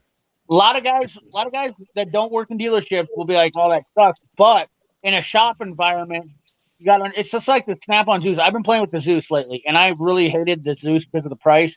But that was because I never really got a chance to get hands on it. So my buddy bought a Zeus, so I've been using it at his shop a lot. And I gotta tell you, for a shop owner or somebody who is doing a lot of stuff, the biggest thing is all that uploading to the cloud. Pre and post scans automatically go up to the cloud in it. Saves all that information to the cloud. It makes your life, dude. It's like literally I have my own personal helper, and I'm using that tool because It's I don't have also to. fast. Yeah, and it's got, now I will say it sucks on cars that are like borderline 2015 and older. That's one. So if you are a technician that works on cars primarily before 2015, not all, but 2010, it really drops off. So Now, what do you mean? Why do you think it sucks for the older cars? Because the older cars doesn't have any data. Like there was a module. In fact, let me think of something specific. I think it was a Volkswagen I was working on. I had to use my Altel because it didn't have the modules in it. It didn't have the modules for it. It wouldn't pull up the modules for it. And I think that reason is because the Zeus was made when it was originated or when it came out with the Windows platform, that they never actually had the software available or they didn't buy cars for prior to that. Like their focus was the future forward. Yeah, I haven't run into that problem with mine. Do you know what? What do you use? What do you use it on primarily, Lakes? That's it. Everything. It's an independent shop, so Jettas, Mercedes, Land Rovers, Chevy, Ford. What's the Zeus based off of? Well, I mean, what processor does it have? How up to date is it? How long do you think it'll last in the industry before they say, "Oh, this is outdated"? It's good at updating forward to what it's doing because it's really set up to be future. It's really set up for the future. But about 5 It's a years Windows-based of upgrades with mine. Intel processor setup in that thing, if I remember correct. I mean, is it good for It's 10 expandable. years It's gonna go of for a long support? time. Or? Yeah, well, they got I the would new think book so. now. So they've updated the software, and obviously they've updated the new lab scope on it and everything. So yes, the Zeus for longevity wise, for like just the regular Zeus, it's still going to be good for another 5-6 years probably before it starts lacking in the ability to keep up with as far as the software that's in that, or the what that actual scan tool is capable of storing information on. Are they good at getting into the gateways? What's that? Are they good at getting into the Oh gateways? yeah. I just Yeah. got signed up today for the Chrysler, 17 and newers or whatever. Auto I just got, authorized. yeah, I just got signed up for that today. Really? I For the had 219s that I had to. It's $50 a year. for the Chrysler Micropod. Just to where you can get into their gateway and actually Oh. scan the vehicles and read the data and all Like that. fucking late model 2017s and up. Yeah, You know, You you don't know have- something funny? If you don't have the auto authorized, This you little have to tool have gets a- that free. 12+8 connector, and you got to find the secure gateway module, disconnect it, and you plug your 12+8 connector into bypass it. OBD2 port, Yeah, and then you I've plug heard of into that, but I've never done you it. got Um, the problem is you got to find that damn secure gateway module on all the different cars. they're Some hiding of it them- more and more up in the. Some of them data are center. real son of a bitch to get to. Sorry about Yeah. that. I know. Will. Ours. Some are real ours pain in the ass to get to. It's only ours is just $50 little a year black though. box. That's nothing, I mean, Th- really. This little thing gets through all the gateways free of charge. What is that? What is that? A launch. This is a Think Car. Their software beats out Oh, yeah. everyone else's software. This thing actually programs all the Mercedes.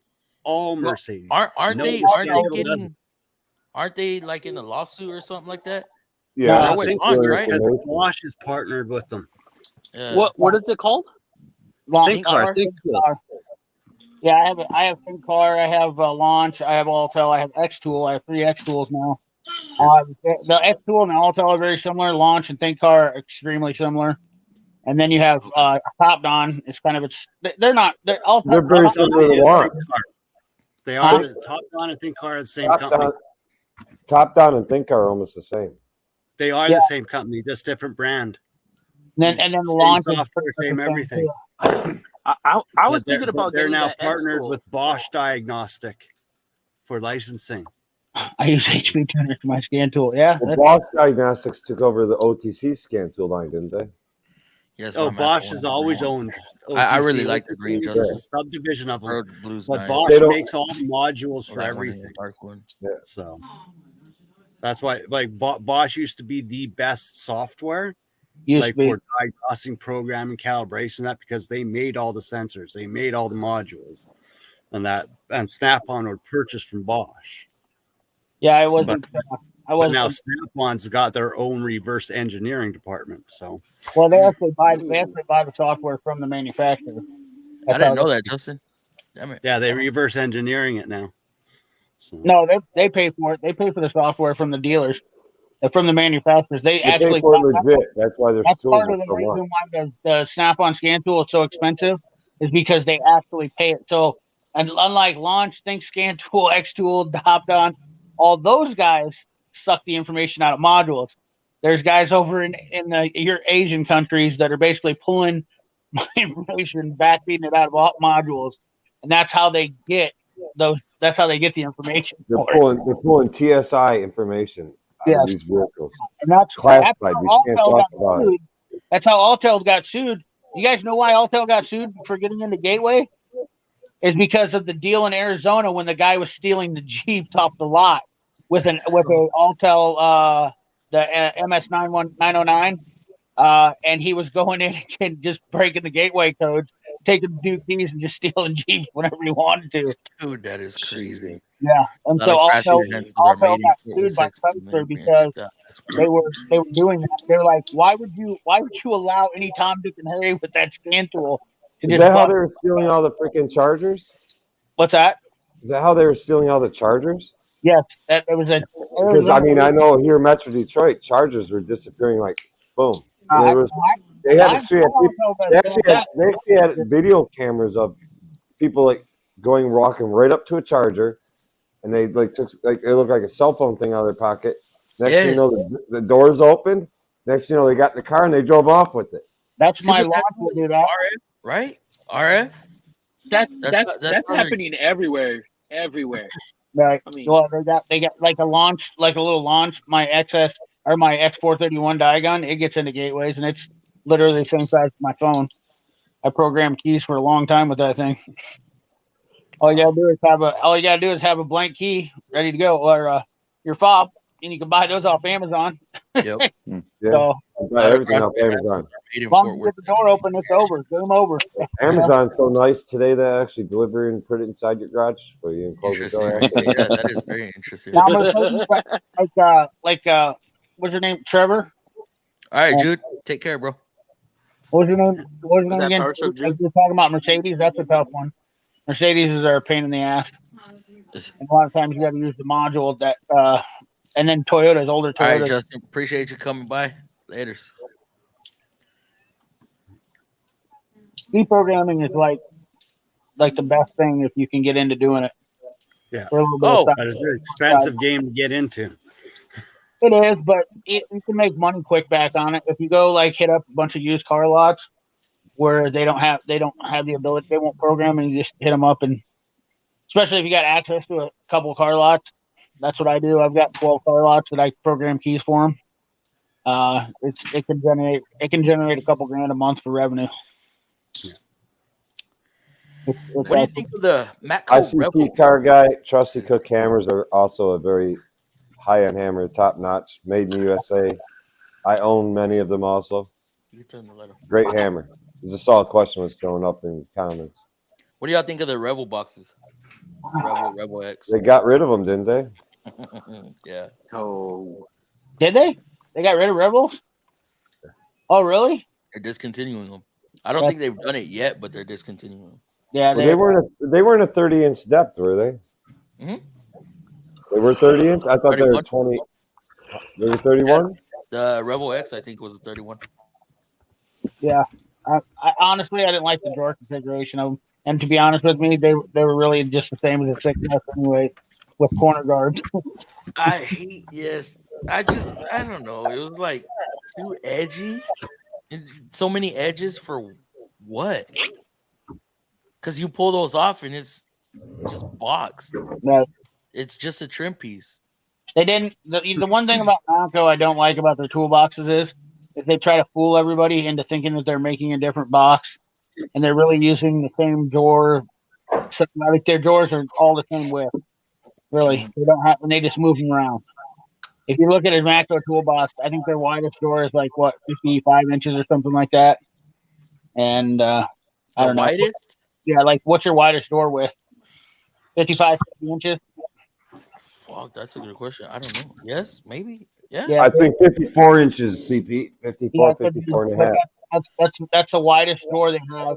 And then all their toolboxes, you look at them and you're like, oh, all these boxes have 54-inch wide drawers. Well, so Snap-on, you can get 8? Well, Yeah, I thought On the Epic now? Matco has that 81-inch, the 81-inch box. the box is wide. They have different widths of box, but all they do is add in another section of little drawers on each side on that bigger box. But the long drawers, all their Yeah. drawers. Look at the actual drawer configuration. Okay, so Didn't Kuhn buy that white one, right? yeah, but it's White he's and blue. got a set of narrow drawers on each side, but the wide drawers are the same size as you could get on a 5S or 6S or a Rebel. They're the same. I know exactly what you're talking about, CP. It's the same thing that I seen with the Icon boxes. Yes, They have that 73-inch, but it's pretty much a 55-inch with a bunch of like smaller, like it's kind of like an attachment, which I don't mind. I don't need a freaking 72-inch. I love my long drawers. Yeah. I'm personally, it's not a deal breaker for me, but I know exactly what you're talking about. It's pretty much like they're just adding drawers on the side of it instead of giving you a super long top drawer. And it really is just, I guess it depends. Snap-on on has that though, right? They have Yeah, the long. Mac Yeah, has they Does it? Doesn't Snap-on on their Epic 68? Don't they offer full-length drawers Yes. all the way down, up and down on Epic I'm- 68? All the way? Not sure, but I'm not sure. I don't know. I'm not too sure. Yeah, I they think have they- one box, but I think it's actually. I want to say it's a 60. I don't think they offer it on the 68. It might be the 60 where they only on the 68. I think they offer 3. They have the wide doors, but they also have the Master Series that has the new super wide drawers on it. But Mac has the 75 30. The MB 75 30 has it's a 75-inch wide box with a 72-inch wide drawer, and it has another 70. And it's like, but Mac doesn't offer 3 wide drawers then. So if you're that type of guy for me, I'm picky, obviously, about my toolbox. So I don't have the perfect setup of what I want. My stuff is not what I want to have. I want to have all long drawers. And Matco has a box that has longer drawers, a 2-bank, they call them 2-banks with long drawers. Is what they're talking about. They classify them as a 2-bank because they only have 2 banks of drawers. But even though there's the same width as some of the bigger 3-bank boxes, but I'm just picky. I want 3 at least long drawers because I want 1 drawer for picks and screwdrivers, 1 drawer for wrenches, and then 1 drawer for sockets. So you're saying that Mac doesn't offer like a full length drawer? Nope, they don't offer a 3rd full length drawer. You might. I could be wrong, but Wonder the if Master Tech making service boxes. Yeah, What's the that? Master Tech. What's up? A service say? box, truck boxes. Yeah. Because right now, like the old R Angus from the 80s, those were the only good service boxes around. All the ones that are out now are just junk. And those are actually engineered by Beach.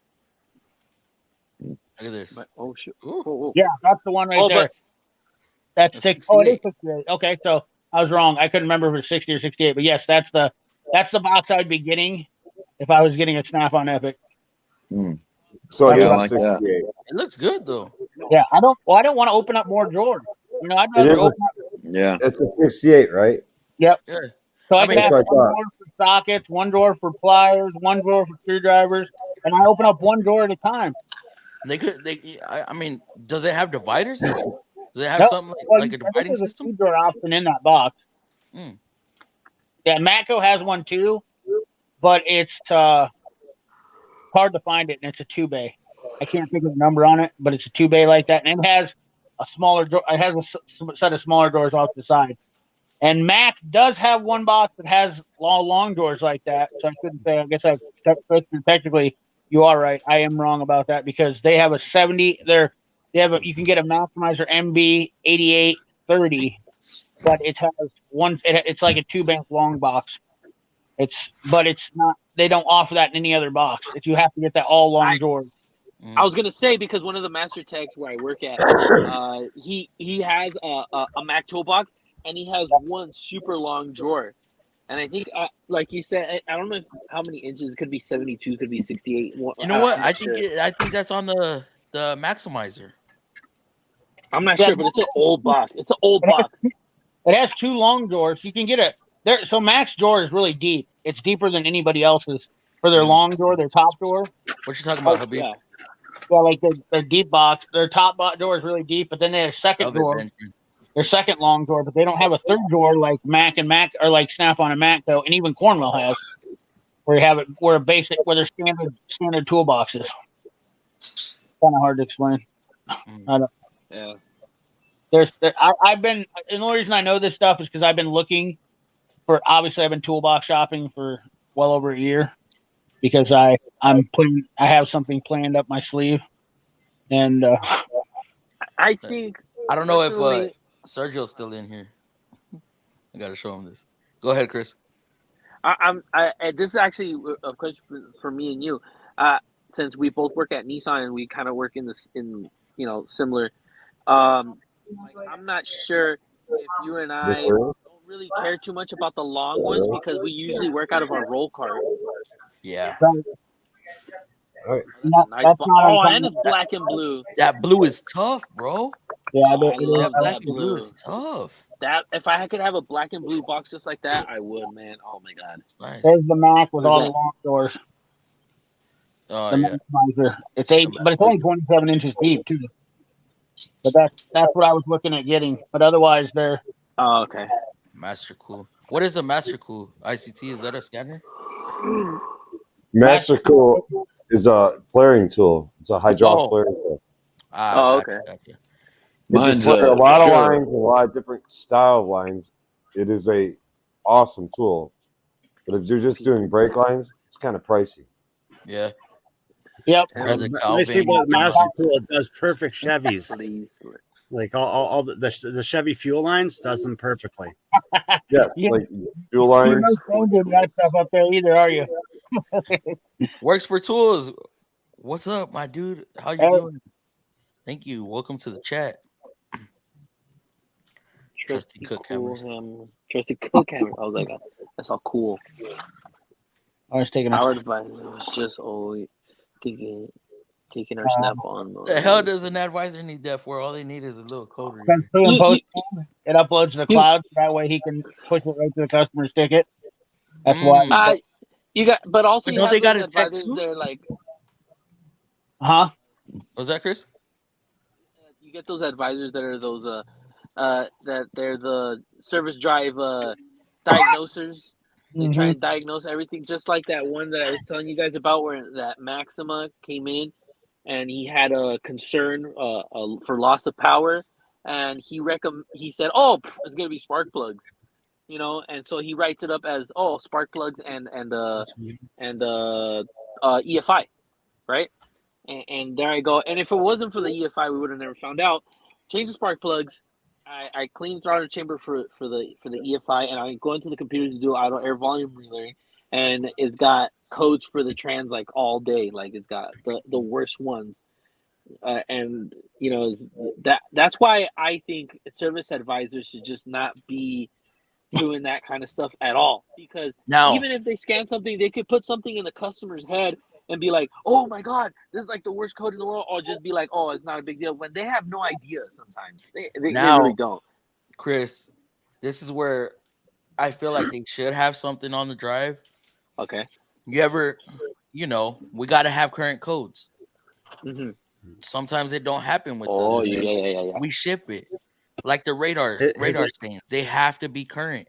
And we tell, I tell the advisors, stop turning off the vehicles. If y'all have a radar stain code that's on the dash, don't turn it off. Drive it straight back here. Or on a Kicks, a PO101. If a Kicks has a check engine light, drive it straight to the back and have one of the guys scan it real quick. You don't have to work on the vehicle. Just get a scan, get a current code. Then we can't help the customer. But not really, because I don't know if you've seen some of the bulletins. I don't know if you've seen them. It doesn't have to be current, but it has to be repetitive. So if it's a pass code, it has to have been more than one. So you can see, how the pass count. So it's like 1, 2, 3, 4. On some of them, yeah. So obviously you do a DTC confirmation too. Yeah. Like you can turn it off, and then you if it comes back on. I just had one that was approved through through Nissan extended warranty, and the way I got it approved was I did a DTC confirmation. I deleted it. I drove it. It came back on. It was passed. And it was passed. Sergio's back. And but it got approved through Nesna that way. Yeah. He said, "I want that box." I knew he'd like that since he was talking about blue. All our advisors do is take pictures of the car and write the ticket. They don't drive them or anything. But see, Lex, with us, like the manufacturer wants to see a current fault.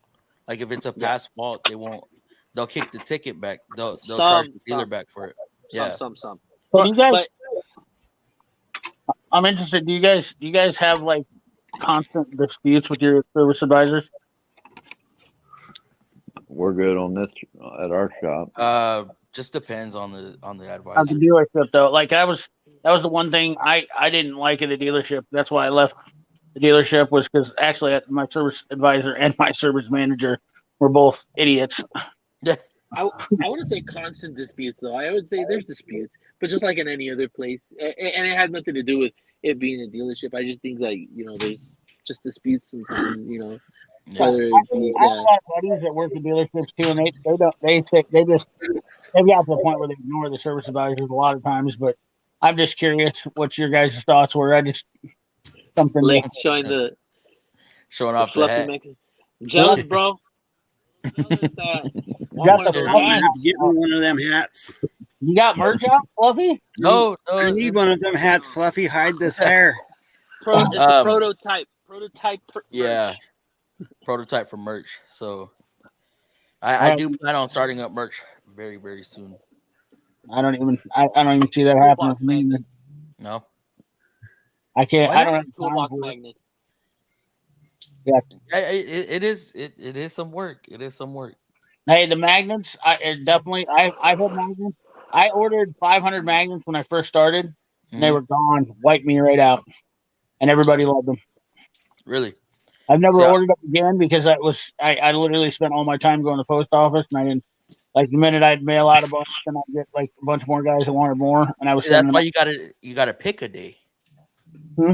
You gotta pick a day to send all that stuff out.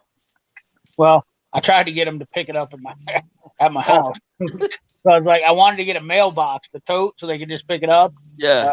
But our mail people have the truck, so they don't even walk the route. So they were like, no, not gonna happen. They're like, you can put them in the post office box. Yeah, I know there's companies out there that you can use to ship and they'll come pick it up. But Oh yeah. Well, if I had a business where I was like a legit business front, yeah, then I could get it picked up because that's what they would come do it. But and you could get a scale and everything, and you could charge postage like that. They just wow. you weigh it and do all. You get it. They print, you stamp it right. You get a U.S. postal stamper where every time you stamp it, it just charges you, and then you pay at the end of the month. Damn. So all right, Super, you have a good night, brother. Oh, Super's gone. See you, Super. HP tuners for my cancel. yeah, I only work. Working on one brand of cars is definitely my life goal. I just work on, what did it say? I try to only work on one brand of junk. Hey, sometimes, that's, I am you guys that work at a dealership, but some days I wish that's what I was doing. It's just working on the same brand of cars, but it's an advantage. Oh, It's definitely. definitely not terrible because But you have a lot more support. You have a lot more guys. It's just the warranties where it kind of Yeah, the warranty is definitely the downfall. yeah. Well, There's yes some and no. things Yes that and no. do pay good. Yes and no. Yeah, there's Yes and no. Yeah. The Like main Chris thing said, I have trouble with is euros and finding the codes that come up on the scanner, turning them into P codes, and it's like, how in the world? Sometimes you can't find it. that's one thing I was always told to stay away from was the euros. Well, that's why I like All Data now. They've upgraded a lot of their Euro codes to the actual Euro codes, not just P codes. Okay. Yeah. What's going on, Shepard? What's up, Shepard? CP knows Sam's Riverside. I know Sam's Riverside well. I bought a few cars from him. Was that a dealer? Yeah, well, they're a insurance dealer, like wreck cars. You can buy wreck cars and fix them, and they're salvage title cars, basically is what they are. So a lot of you can find some gems in there. Do some light body work and stuff like that. I did that for a while. I get froggy every once in a while. The problem is that stuff. When you try doing that stuff for flippers and stuff like that, it's got to be the right time. And you get cars that's been wrecked and they have blown engines, blown transmissions, and those guys, they don't give a shit about selling that to you. They don't care about their goal is to get as much money out of that car and not help you out with anything. So you're basically buying it and you're like, does it run? And they'll say, oh yeah, it runs fine, and then you get it and then the transmission's completely smoked. The case, or then you're already you basically got into it what it's worth, so there's no savings. So it's tough. Shep said And then they try to sell you that warranty that only covers worn out parts, not broken parts. That's right. Yep. It's what's that? Shep said that Matco doesn't even display the revels on their site anymore. I'm sure. Well, they wanted more money for them too. That's the other thing is they wanted like a lot more money for that box, and you weren't getting nothing more than a 6S. In my opinion, Yeah. Why not just buy a 6S and call it a day? You know, like it just didn't make any sense. And toolboxes are so expensive. I mean, dude, you have to get. I mean, you know how much you paid for your box, Fluffy? It's not cheap. I mean, it's you get a box like yours and add 2 side lockers and a hutch on it, you're looking $30,000 right in the eye.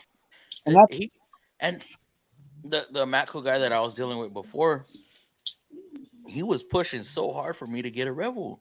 I'm like, I don't. Well, the only want thing it. the Revel X and the Revel offered was useless, stupid little hidden drawers or side drawers in areas you're never Side going to drawer. use it. The laptop drawer. yeah, the one was on the side, so you couldn't even put a Yeah, the one was on the side of the box. or you That couldn't was even on put that was on the 2 bay. on it. Yeah, That was on it the was 2. dumb. And then I don't know, they're just But I stuck. I held. I like. I want the 6S. I don't want the Revel. That's extra money for no reason. the 6S is the only way to go if I was going to get. I mean, And that's I only paid $7,800 for mine with trading for the 6S, and then of course I added the you got a good deal. hutch and stuff. Yeah, and he Oh, gave me you like added the hutch on? He gave me like 8,000 for my 5S 2 bay. So Yeah. I wasn't gonna walk away from that 6S. If you get them at the right time, it definitely is that's the only way to buy them. Is if you get them and they're ready to deal. And like that's the thing is it's because I mean like my Snap-on guy, I tried talking to him about buying an Epic setup. I wanted to buy that 68, and I wanted to buy a top box for it, side locker, a little steel, and then a small hutch, and then a side locker for that. And I wanted to make the steel on the whole package. No And it turned out to be like $48,000. My sound went out again. Hold on. God. Sorry about that. I keep stinking touching my phone and messing it up. I guys keep going to 48 grand is comments. way too much on a toolbox. No, I wasn't going to pay that. Well, and then I asked him for trade in, and of course I have like basically my boxes are in great condition, and I said I want to trade in all my stuff, and he was like, "Oh man, I don't want your stuff," and I was like, "What?" I was like, he goes, I'll give you like $4 grand for it. I was like, "You are out of your freaking mind." You have a hardcore Snap-on dealer because a hardcore Snap-on dealer doesn't think another brand toolbox is worth the piss. No, well, he's just being. You give him a Matco box. He's, what am I supposed to do with this pile of shit? He just give him didn't a Mac box. What am I supposed to do with this pile of shit? Nobody's gonna want it. He just didn't want to sell a toolbox. Is all this. They're all good boxes. Yeah. Yeah. He just didn't want to sell a toolbox. That's what I had before. Oh, there you go. The 5S. Which it was good for the time that I bought it. I think I jumped on it too quick because of course I had to upgrade my box. I wish I would have just waited and then bought a big box when I needed it. Well, let me ask you this though. You just said here, like Chris just brought up, you guys work out of your roll card a lot. Mhm. What if you would have just added side lockers and a hutch to that? Yeah. It'd be a little big. Yeah, and then you had your roll card. You don't think you would have had enough room with that? the side lockers would have been another what? I At the time, I think they were side lockers are out of control on the price on them too. at the time. I think the side lockers were $3,700 a piece, Yeah, see, and then the hutch was about the same. So I would have been spending the same amount for a color that I really didn't even want. yeah, and you know what? You're not wrong. I've heard guys talk about that before. I got to tell you, here's the difference. The difference in from when I was being a tool dealer in the early 2000s and the price of toolboxes is so stupid now. Like, side lockers used to be like $2,500 for a Maximizer side locker back then. Okay. And honestly, here's the funny part is I've been like researching this and looking, and I was like, well, why not just buy a cabinet on roller? So like a good, badass, heavy duty steel cabinet, like we're talking Knack gang box that will like never go bad. Mm-hmm. You can spend like $1,500 to $2,000, and they want $4,000, $5,000 for a Snap-on. And I'm like, dude, this thing doesn't even have wheels, nothing on it. And granted, it matches your toolbox, but you are paying such a premium for those side lockers. It's just almost like, See, that's what I had for. Oh, right. I keep turning up the brightness when I need to turn it down because of the damn glare. So that's what I had for a while. was that Rat Fink with the 5S. And Yeah. I just outgrew them both. And I so love the now rat thing, though. Not What's gonna that? lie. I love the rat thing, though. I might have kept the red 5S if that black and red Rat Fink was out. Oh, Then. that would have been sweet. Yeah. And I still get to see the Rat Fink box every freaking day because my neighbor bought it off the Matco truck. So the Matco truck didn't even load up my trade-in. I have this theory that if you had if they made a roll cart, like a decent sized wide roll cart, and then you bought it with 2 lockers, and Snap-on has that new box out, the new section, and they actually have a little hutch for it. And if you put 2 lockers on that, and it was actually reasonably priced, and then you had a roll cart, that would be because you know what my biggest problem is that I have is cases. These stupid cases take up so much space in my toolbox. I'm sick of it. Yes. All these stupid cases for everything. I mean, you got your slide hammer kit, you got your ball joint kit, you got all these cases, all the cases for my hand tools, and the blow molded cases are just killing the space that I need for hand tools. And I feel like if I just had locker space, I wouldn't need much more of a toolbox because I could just jam all the stuff I need in there instead of just the lockers are so expensive though. That's exactly my thought. You guys got the room for these big fancy boxes. This is what I have to use. The They fit my truck. Is that an old or Mac? That's a Beach. That's a 40-year-old toolbox. That's in perfect condition. Is that still got the only thing that fit in the service trucks? Nothing else fits. Oh, that's what's in your service truck? Is that box? Yep. I mean, at the end of the day, it just has to hold your tools, man. Right. Yeah. At the end of the day, you argue about whatever you want, but you got to have the space. It's got to be sturdy, and it's got to hold your tools. Whatever works for anybody is whatever works. I was going through roll carts like crazy. That was my first roll cart, and then I got a. Show me that blue one again. Is that a Matco? It's a Mac. I got a Matco like that I use for junk drawer. I got that one for like $150. I wanted it off the truck. So I was like, fine, I'll take it. And then I got a 3-drawer roller, and then I ran out of room on that one. And then I got that Rat Fink, and now I'm in the Jamestown. Went through just upgrade for no reason. I mean, obviously because I was running out of space, but it's not just for no reason. It's also I wish I would have just been smart with it. Yeah, it is. Overbought. I went from a drug addiction to a tool addiction. There's nothing wrong with that. Good switch. Good switch. I went no addiction to tool addiction. I'm clean 5 years from drugs, but man, the tools are killing me. They're killing your wallet is what they're doing. I started working when I was 16. I didn't have time to get any other addiction other than addiction. This makes some money though. Oh yeah. I'm struggling between working since I was 7. 5 years old, man. My dad took me to work with construction with him. Oh damn, that's nice. Well, see, when I was little, my dad used to throw me in the engine cylinder and I'd wash them by hand. Oh shit. Well, he used to work on trains and steamboats. Train engines. Man. I still remember these steam engines. I still remember being 7 years old, and he's like, "All right." He gave me some knee pads, a kicker because we were doing a lot of carpeting at the time. Mm-hmm. A kicker, and he was like, "All right, start kicking." And my 7-year-old, what, 50 laying pounds. carpet. I was like 40 pounds trying to use the kicker. I was doing gotta get a good run at it. That's insane. I couldn't even imagine. What you talking about, Richard? My dad was just trying to toughen me up, though. Yeah, our advisors write ROs that all they don't. What? Our advisors write RO that's all they do. Don't touch your cars. Look at them. Nothing. Do they at least sell you work, Benjamin?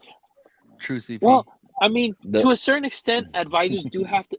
They need to. I feel like advisors. A lot of advisors need more training, because then you get those advisors that really just write one line Don't ask any questions. They don't even look inside the vehicle, nothing or anything like that. You know, there needs to be some sort of investigation. You know, What that you'd be happened to the good old hey, days when the service right. buyers were the mechanics Liam. were retiring? yeah, I mean, like for example, does it happen when it's hot, when it's cold? You know, specifics. You know, a lot of Quiet these down. things. You know, like one of the guys put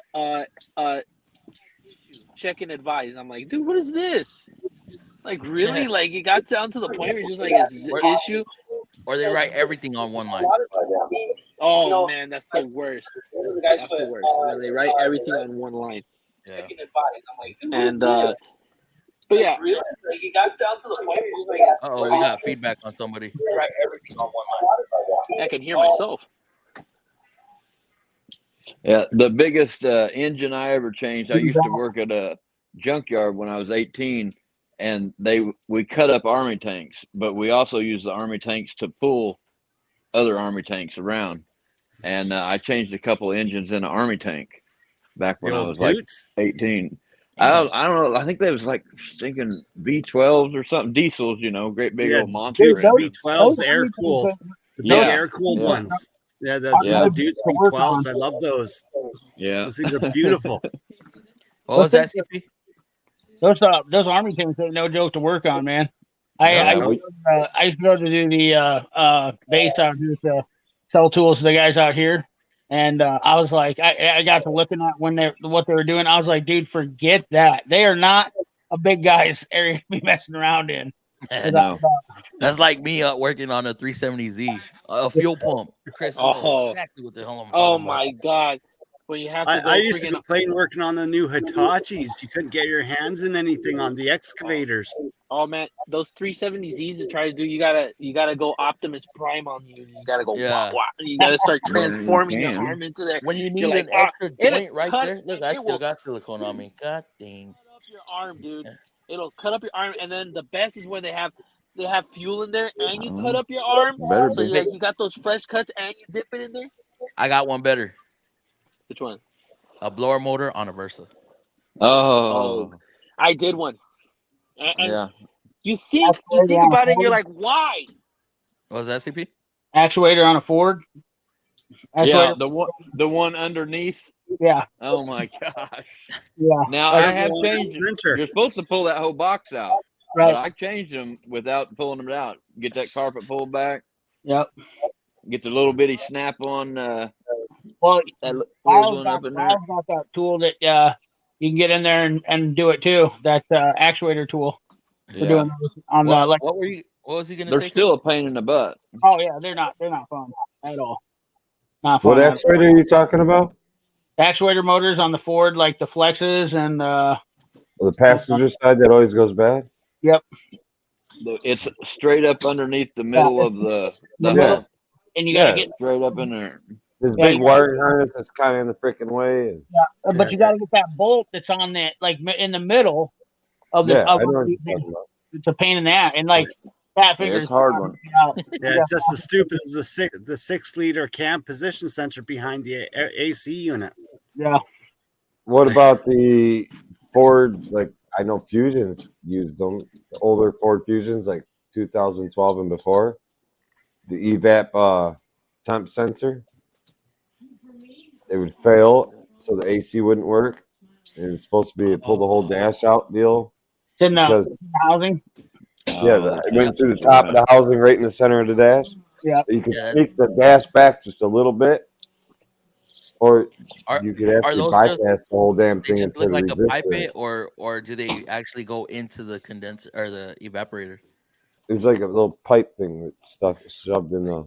On our older models and on the Jukes, we have to split the case open, and it's like a pick, like a fork, that it goes into the fins of the evaporator. Yeah, I've seen that too. Yeah. Oh my God! And on the old Pathfinders with the 3.3 engines, man, those ones are a pain in the ass too. The new guy at work changed a heater core in a Chevy Trax. Is that how you say it? Chevy Trax today. The little one.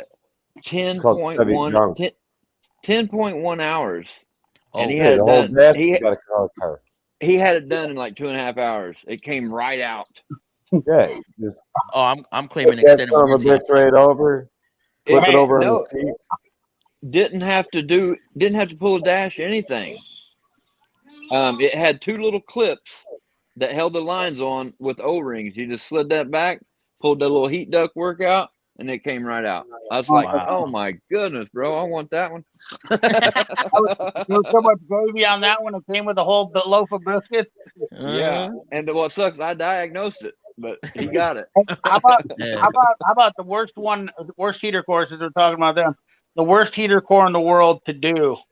I'm gonna go with a 2000s, like early 2000s Dodge.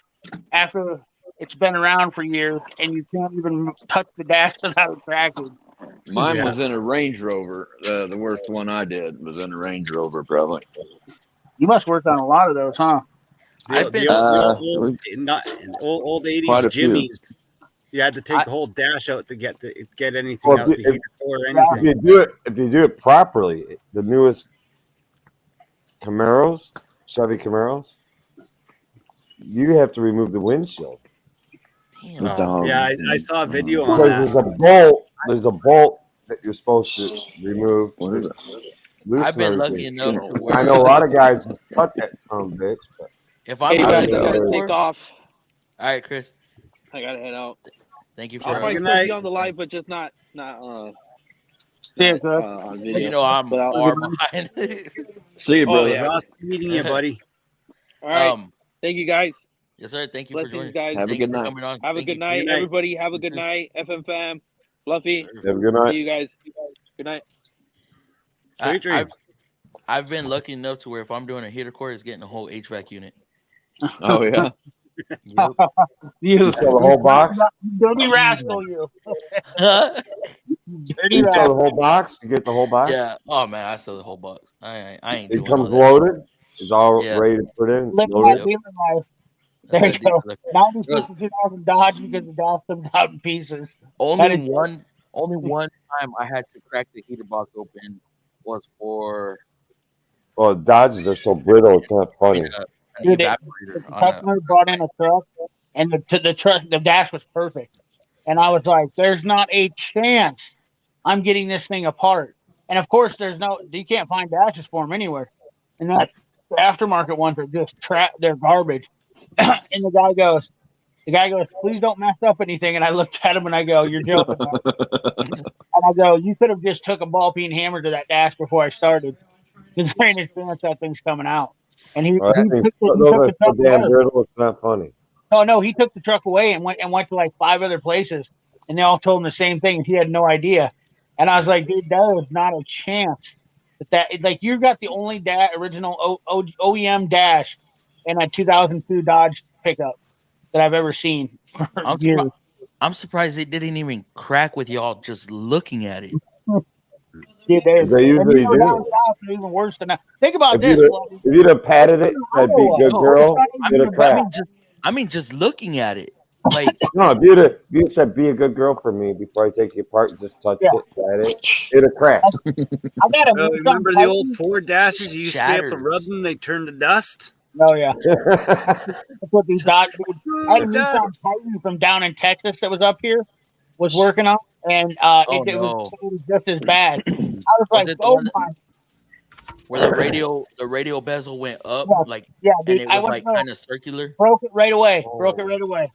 Didn't even barely touch it, and it Yep. shattered. I was like, It- oh, Those shatter. Those don't crack. They shatter. well, but we're not used to that up here, Fluffy.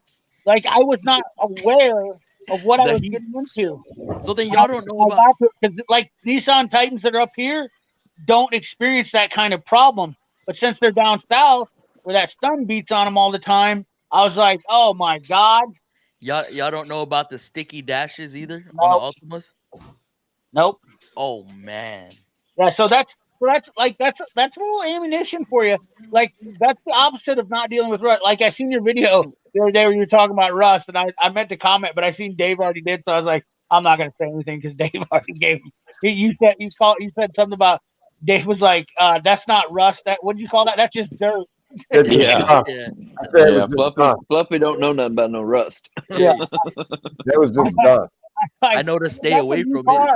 That's a Yeah. brand new car.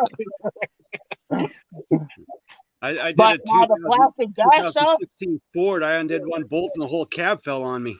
Oh, dude. Boy. That's how rusty Rough. out it was. It- Russ is where we gotta like take a shower in our garage before we go in the house and take a shower. That's a unit Yep. out of a Titan or an Armada, Mm. and it had dual climate control. Oh no. So I split that thing open, and the doors just they're splined into each other, and they just freaking fell. And I'm like, how am I gonna put this back together? I was so scared. You want an And- experience, Fluffy? You want to experience something? You come What's up to that? Michigan or you go up to Iowa. Yeah. Go to Michigan or Iowa. And we'll put a 10-year-old vehicle, a pickup truck, up on a hoist. No, And no. you just take your hammer and anywhere you want, just go. And when it all showers down on you, I've had that happen. This was before YouTube though. I'm like, We were Like talking about you were talking auction cars. GM fuel lines earlier. GM fuel lines and brake lines are like those are like everyday fixes here. Yeah, You know, they just get smoked. we had got an auction car a few years back where all the brake lines were rusted through. All of them. The car was only 2 years old. Wow. Well, Yeah. just be glad none of you are Probably mobiles. the flood. You do what I do. Dude, and you know Probably what's the sad flood. about it is I the labor roll in times mud. are the same for us as they are for you. Kind of stuff. You know what I mean? Like, I'm in the mud, like on the ground, rolling in Oh, mud like yeah, a no. pig. yeah, no, dude. Trust me on as far as that stuff. Like springtime, my buddy works on like skid loaders and stuff too. He's an HD guy, and that dude is just a mess when he comes home. He's got a set of boots he carries with him and soon to close because he just literally looks like he was playing mud football. When Yeah, I got he gets 3 home. pairs of coveralls I wear throughout a day. Talk about labor rates, Fluff. What's labor rate down in Texas where you were? What's your dealer charge an hour for customer pay, not warranty? I'm saying customer pay. 148 starting out. We're 150. 105 is what they charge where I'm at. Oh shit! We're $150 where I'm at. 140. We're 140. Number- about those dealers 140 up get here in Canada. But Number we are on a grid a grid rate. So Our Mercedes dealership's 195, but the shops are anywhere from 125 to in between that all over town here. Well, anyone know that how works in Mercedes would be crazy to charge less than that. Yeah. y'all Well, know how dude, grid works, right? What's that? The grid rate? I don't know what that is even. No, it's like a progressive. So as the hours go up, the labor rate goes up. Oh, wow. Yeah. So the more hours, the more. Oh, wow, that's interesting. Never heard You of mean that. for Well, the there's like a sweet technician, spot. if you make 40 and then if you make 50, you get No, paid no. more per hour or what? I was No. on the car. No, on the car. Oh, the labor, the shop labor rate for the shop. Yeah. Right. Huh. It's kind of interesting. I won't elaborate too much on it. Now, does it go the more hours, the less hourly rate, or the more hourly rate? More. Wow. Interesting. Yep. I like it. A bit I crazy. got Huh? You kind of gave me a little interesting little deal there, tidbit of. I we think that's coulda- actually novel. We could talk about that That's when like we me. I get charge more if it's raining outside. Oh, yes, definitely. Not Yeah, everything's it's harder running to on the top diagnose of stuff if it's raining $150 an hour. outside on Uh-huh. a test drive. Yeah. Was that quick wrench? Not everything at our shop is $150 an hour. I mean, like we have standard cost for alignments. We Oh have yeah, standard definitely. cost- Menu price we have items. standard cost for a lot of the maintenance items. But when Right. you start getting into serious service work, it's $150 an hour. What about diesels? Do you guys charge a different If you labor? need head gasket on your car, whatever it calls for, it's $150 an hour. Do you guys Well, charge a different labor rate for I'm diesel? $200 an hour for diesel for heavy equipment. So. Not us. $200. Yeah. I anticipate that heavy duty equipment will be $300 an hour and automotive will be at $200 an hour by the end of the year. Oh, it probably will be mostly with the cost of everything going up. We Yeah, don't have And lack of technicians. Yeah, that Yeah. most of the The shops. technicians demanding higher pay. Yeah. What? Qualified technicians demanding higher pay. Yeah. What? Yeah. Check this out. What's up? This is a BMW tech up in my city. He says BMW 750 Li heater core whole interior has to come out, including rear seat center. Oh, it's Wow. that's the Hell. That don't surprise me. IL. It's an Wow. IL. This is why I send all the small cars to one of my associated shops, like Midas or that. You take that headache. I don't want it. Well, see, that's what's Well, funny. Andrew, You know, Andrew, diesel what is guys that talk payment? about diesel guys talk about car guys having headaches, but dude, you guys got death to deal with now. I mean, like, tell me there's really that much difference in what you're doing. You know, it's just that your experience and time doing it. I Yeah. honestly can't understand why a diesel guy would ever want to work on a diesel. Hmm. When I look at diesels now, I mean, like, I honestly That like shit's you get heavy, man. We hate them. We hate new diesels. We hate Well, new that's diesels. what I'm saying. Shep, what company is this that you use? What company is that you're talking about For what? for shipping? Makes it If they make it. Oh, he's talking about. Okay, you know what? I think that's like a. Diesel shit's heavy. Yeah, Well, I don't well, that's know, the that's thing. good. Our tools are more expensive too. Like you look at my pullers and my presses. Like I got some presses that like portable presses for doing kingpins and rods and that cost like $7,000. Well, dude, there's a lot of big tools that are expensive. I mean, I honestly don't think there's really much of a separation anymore, and it's just your preference of what you like working on. But I mean, when you got to have def tools now, and it doesn't seem to me like it's lucrative in any aspect of whichever side of the deal you're on. That's the thing. Is at my age, I'm being very picky about my jobs because I don't want to invest more money. That's the thing. It's like I want to I'll pass it on to the young guy that wants to spend the money. Like I've got a couple other younger mechanics that want to do stuff. They want to learn. They want to spend the money. So I'll throw that stuff to them. It's like, here, go ahead, have fun with it. So, Dude, whenever somebody asks me and they say, "Hey, I need help pulling some injectors on a diesel," I'm like, you really don't want me to help you because I'm not gonna be nice to you. I'm charging you. I'm gonna beat Are you you a up. shop owner? Huh? Are you a shop owner? me, I'm an independent. Yeah. Yeah. I'm the kind of guy that if I see a single mother and I know she's struggling, I'm going to give her a discounted price. That's the bonus of being an independent. Like I'm that's saying the- you own your own shop. No, he's mobile. Oh, I thought you were I'm mobile. I'm mobile, and I've got parent companies. Mobile. Like Oh, I've got okay. like partner companies that like I've got Midas and a couple other shops that will do like imports. If I get someone that calls me, they have some small car, I just pass it off to them. But I usually just stay with the heavy equipment and the diesel trucks and that, and like being almost 60 years old, I Contract just out. pass off the more technical stuff to the younger guys that want to do it. Yeah. Sergio, no, Chris wasn't in trouble. He said just the kids. He didn't want the kids being You're loud. hiding in his head. Yeah. That's Fred- super cool. Oh, I think he must have been talking about merch stuff, huh? Yeah. What half-inch drive impact wrench should a student technician buy first? Money not an option. Also 3. Milwaukee. Or Mac, Milwaukee or Mac. Ingersoll Rand. Ingersoll Rand if you have error. Save I yourself have the error. time. Buy an air Ingersoll one. Rand or AirCAT if you have error. Yeah, save yourself a ton of Even money. the especially when CPs you're are pretty working good on- for starters. Yeah. Yeah, I started off with a CP. Yeah. I bought a whole air tool. CP. Uh, What's go wrong with CP? I bought a whole kit. It was like $150. Came with a die grinder, came with an air ratchet, came with impact and a blowgun. Something else. I don't Didn't he say if money wasn't an option? Yeah, he Yeah. did. Money was an option, so yeah. I If money's not an option, I'd go with DeWalt now.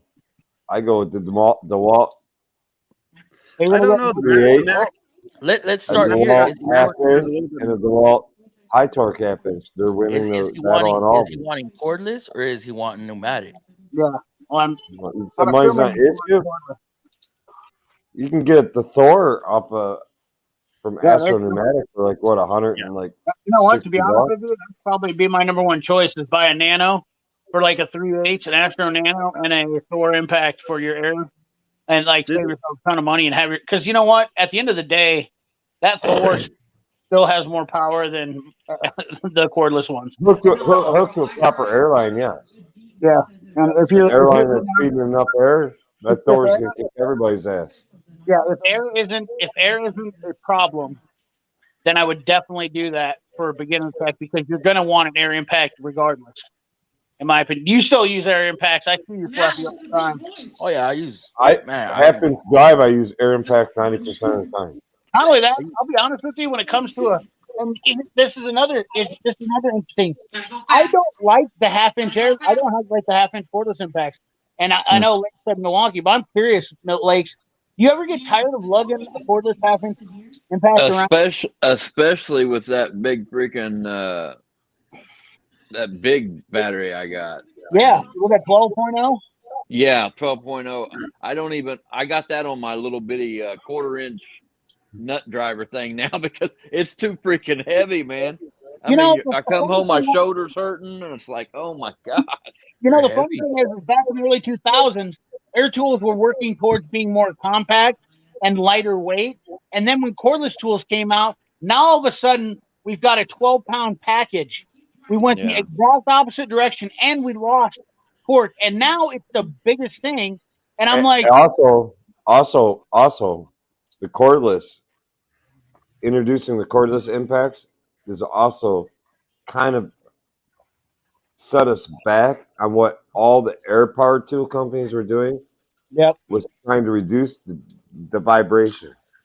Yep. Yeah, well, you look cordless impacts vibrate like you wouldn't believe. If bad. you don't think you don't think they're bad for your hands, your nerves, your muscles. What Yeah, I don't like for your hands. what I don't like about cordless, I'm afraid of bouncing too far back off of a freaking bolt and stripping the damn thing. Yeah. I haven't broke out my 1/2 inch air for a year, probably over a year. I stay true to that the Matco stubby 3/8. That's all I need. Yep. Occasionally I'll have to bust out the 1/2 inch, but yeah, my favorite air gun was the Proto JP 150 WS. That thing was powerful, smooth running. I don't know if they even make it anymore. Yeah. Hell, I could do a whole transmission with just my 3/8. Well, I'm sure that Proto the air impact was probably also made under a Mac name too. Yeah, Milwaukee is a good company for. It's a big line. It's a big line. Walt's got a big line too. Yes, they do. I only went Milwaukee because I also do woodworking and carpentry. So, right, that's understandable. Like I get it, man. There's you got to stick with a battery line. You can't keep going with all the companies. Batteries is what kills you. I want one charger. The battery, that's just a charger. The cost of the damn batteries. But I mean, I only want to have one type of charger. Okay. Do you mind if I show these pictures, Andrew? That shit looks crazy. What's that? That's the main reason I'm all Milwaukee on my electric, because I don't want to have different chargers, for different brands. Yeah. I have DeWalt. I have Milwaukee now, which I don't have no issue against Milwaukee. I think now my home tools are DeWalt, but once again, my only problem with Milwaukee is the guys that always get all butthurt about it. So I just like to pick on them. Otherwise, I don't really care. I've got Milwaukee and Hitachi, so the 3/8. So I have the 3/8 20 volt from Infinium. The only issue I have with that against the M18 3/8 is it's slower. The RPM is slower. Really? Like the Milwaukee's instant, but the Infinium takes a second. So it seems like it lags a little bit. There we go. That's a better word. It lags to get to the power, but the power's there. you notice that stuff, and that makes a Oh, makes a difference, man. It makes a difference, Like- especially because it throws your rhythm off. You know, It'll- like when you're doing something. It'll zip off lugs like nothing. The Infinium, it takes a second, like half a second, but the Milwaukee is just boom, boom. And I'm air like, impacts have a fast speed, and I will agree with you. That's my trouble with transitioning to electric cordless is because of it throws my rhythm off. Yeah. Exactly what you're saying, because if I'm used to catching a lug nut at a certain time, and I know this seems like a stupid little thing, but believe you me, It's not stupid after 20 years of doing something. exactly. It's exactly what it all boils down to. Is just you get it with working on cars, you get into a repetitive thing of doing your stuff, and that's what makes you efficient. Is you learn a way to do something, and it just like you said, a tool that doesn't operate the same as another tool throws your rhythm off, doesn't work the same, and then you don't like it. Simple as that. So, and I personally, it's got to match the RPM of another tool, and I don't think any cordless tool really does that. They don't. I still want to know why everybody is so excited about this high-speed Milwaukee ratchets. Because it's Oh, got a it's single dangerous. head, fits in anywhere. But It's dangerous. I've seen people using them, and if you're Is that using high- them on like 8 millimeters and 10 millimeters, 12 millimeters, snap if them right you off. don't have trigger discipline, you're gonna break the head off of a bolt, Yeah. or you're gonna Gotta be you're gonna careful. pull the threads out. Because you have no control. It's so fast that it gets the fastener down and snugged up so quickly. You fine, buddy? But check this out, guys. Andrew said I can show these pictures. What are we looking at? The heater core on that 750 Li. Oh, okay. Yo, Check this that out. is ugly. So that's of course, the dash pad is removed, center console.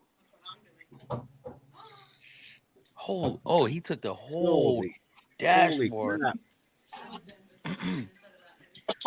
Wow. No day I have to do something like that is the day I quit. And that looks like a vehicle that has some mileage on it, because you can see Oh, dude, those cars are legit, like awesome. As far as look at the tray in there. yeah, and that's the rear seat. What's the deal? What's that tray all about? It's for a eating tray for in the back seat for your passenger. Oh, okay. I mean, they've got all the belt. That BMW, those 750s are loaded, man. That's not a car. That's a freaking jetliner. It really kind of is. That is insane. What is Yeah, that? I hate- What does something like that pay, Andrew? I hate pulling those dashes like Probably that, about- man. Probably about 17, 18 hours. You know what I'll say? Speaking of, since looking at that picture, here's another thing that kind of boggles my mind a little bit. Oh, hell yeah. $5 Time to take off the cap. The agreement was that it was staying on the whole stream. So I can't until I get off stream. Yeah, because Sergio's probably still watching, even if he's not on. Yeah. He's At gonna least get you checking to back take in that and off. make sure He's you got gonna it get on you to there. take it off. So somebody brought this up in one of my comments, and I was like, I'm hard about not saying something that's like just like I'm kind of a butthole about it. But he's like something. I said something about remembering where bolts go and stuff like that, and I'm like, well, if I get to the point to where I can't remember everything where it goes, he's like talking about bagging and labeling and everything. So it takes too much time. Huh? That takes too long. I'll do that if I know it's going to be tore down for a month or something. Right. And I got to push it outside. I'll label a few things, Well, but That's the beauty about a dealer life, though. Yeah, but so I was like, dude, what are you even talking about? Like he's like giving me this rug around like he's a 28-year technician, and I'm like, and I finally got to the conclusion. I was like, dude, you're full of, you ain't no 28-year technician, because in order for me to take and like I would take cardboard and just stab it into cardboard, and that's what I do is put it in where if I got to it. But in order for me to do that, and like Blake said, it'd be a job that has to be tore down for a while, and even then, I'm pretty good at remembering still. I have kind of like a photographic memory, but Yeah. in order for me to not remember, I mean, like pulling an engine, I can remember all the bolts go for that. Like that job right there might Sergio's always watching. consequences in that type of job because you had to tear the entire Make sure you interior keep out. that hat on, Fluff. You know, Yeah, I'm always watching. He's Thank you gonna for make sure you the keep that hat on. You made a bet. Yeah. I don't have a problem remembering where bolts go. I just take an oil drain pan and I throw everything into it. It'll be 6 months later, I'll still know where everything goes because it just becomes ingrained in your brain after a while. What size goes where? that's what I was saying Wait. too. And I was trying to get that Because we're retards. 40 hours. Are you saying that job pays 40 hours? Yeah, that's what he's saying. Wow. So we 40 go- hours. Bring that shit to me every day of the week. Wow. I'll find the secret behind it. Huh? I'll find the secret behind it, man. Bring that job to me every day. Right. Well, yeah. If you could do 40 that, hours. I know I can find the trick. Yeah, if you do that in 30 hours every week, you get one of those. Like, dude, you can really pump. You can do that job and probably another 20-hour job and really bank some stuff there. 2 cars a week. You work are all on. you need. But I mean, like, so like that job, like he showed us there, though. I mean, honestly, like that job might require me to have some places where I put it. But I mean, I think we all agree that it's not very often that we get to that point to where we have to do all that labeling. That was just an interesting comment that I've heard it a couple of times, but you know, it's like it's not. And I'm not trying to make fun of anybody that does it, but that's part of this. That's part of the thing. The difference that separates people that work on cars every day from people who don't, that they don't understand. It's just like it becomes a process. But I get okay. So I train guys at the shop. There's a lot of younger guys that watch what I do, and they're trying to learn as they watch me. And when I'm doing a transmission, they'll just see me throw bolts on the cow. How do you remember where everything goes? Just do. Well, here 13. these bolts go here. These bolts Uh-huh. go here. These bolts go here. These bolts go Within here. reach. In I pulled a pile. I pulled a dash today. They're nothing but screws, like Well- maybe 50 screws. Normally, they're all the same They're all the size. That's same. what, Yeah. like, I mean, that's what I always usually find out is that normally you'll have a couple that are different lengths, but like if you're pulling like 10 millimeters, 13, 15s, like that's how I remember them. As I'm going in, like, oh, these were all 15s here, these were all 10s here, blah blah blah. There's a shorter one here. I mean, like I have a system just remembering what I pulled out when I do it, and it's like, and if they don't fit, well, then get the proper bolt that fits. Yeah. It's gonna be in your pile.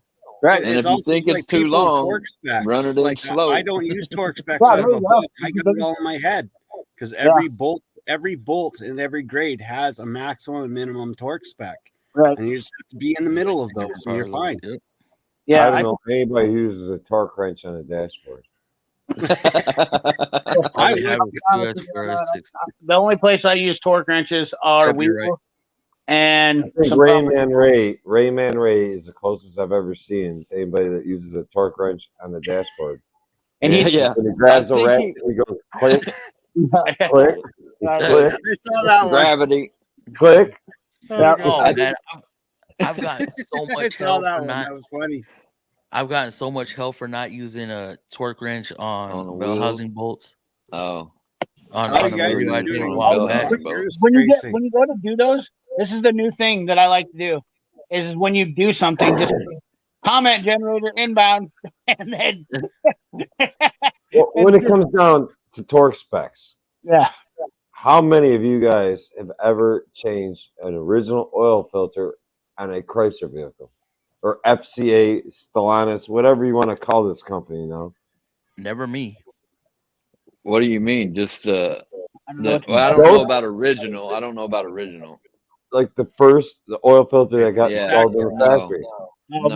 very few Well, of them. I'm gonna tell you what, they're not torqued to no freaking spec. They're torqued to like Chinese torque spec, very good and tight. Good and tight. Roman, good and tight. Yeah, very good and tight. I mean, they're like, it's like you almost got some of these cars got to beat the oil filter up just to get it off. It's like these cars have got 4,000 miles on it. Different group torque specs. Wow. That's different group torque specs. And yeah, you're not lying. They double hand it and Oh, They're, you have an impact gun on the line. Go, whoom, whoom, whoom, they're whoom. like, I hope the flips are stopped the next time. We're lube techs and we're so much better. Man, No, I'm just kidding. If add you Snap get Arnold cartridges. if you're a lube tech out there, I got love for you. I don't know. I'm not trying. We all started there one day, someday. I'm just, I'm just old school. I'm sarcastic, so I don't think nothing of it. But I don't really, I love this industry still. Yeah. After being I around it. never worked in an oil pit before.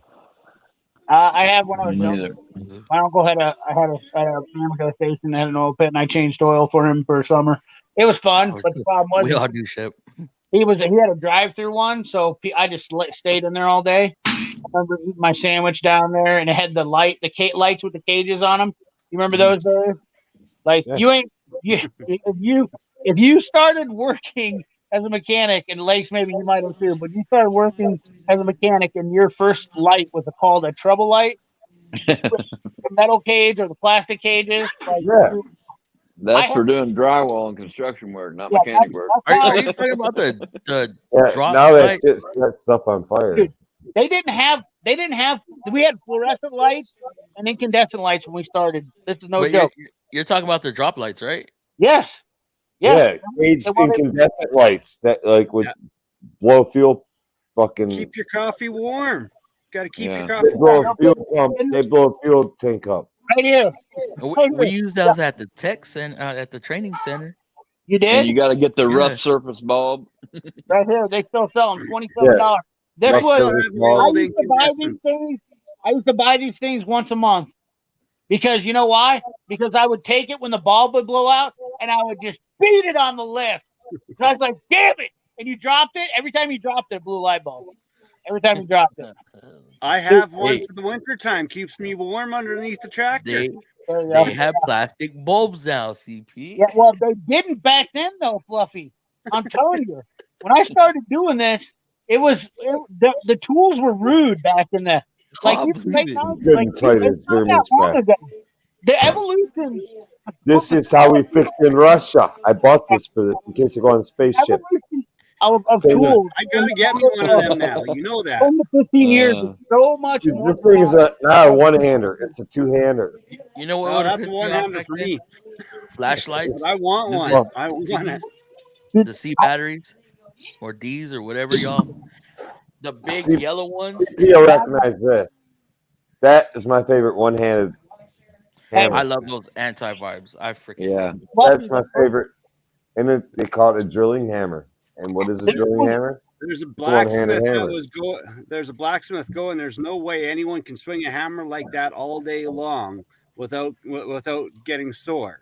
And I laughed at him and said, "You've never been a mechanic in your life." I got the first LED streamlight that ever came out. The first when I was working in 2005ish or something like that. When they started coming out with the LEDs, and they were the big LED bulbs, and I still got it. It ran off AA batteries and it was plastic. I still got it. It's in brand new condition in my toolbox.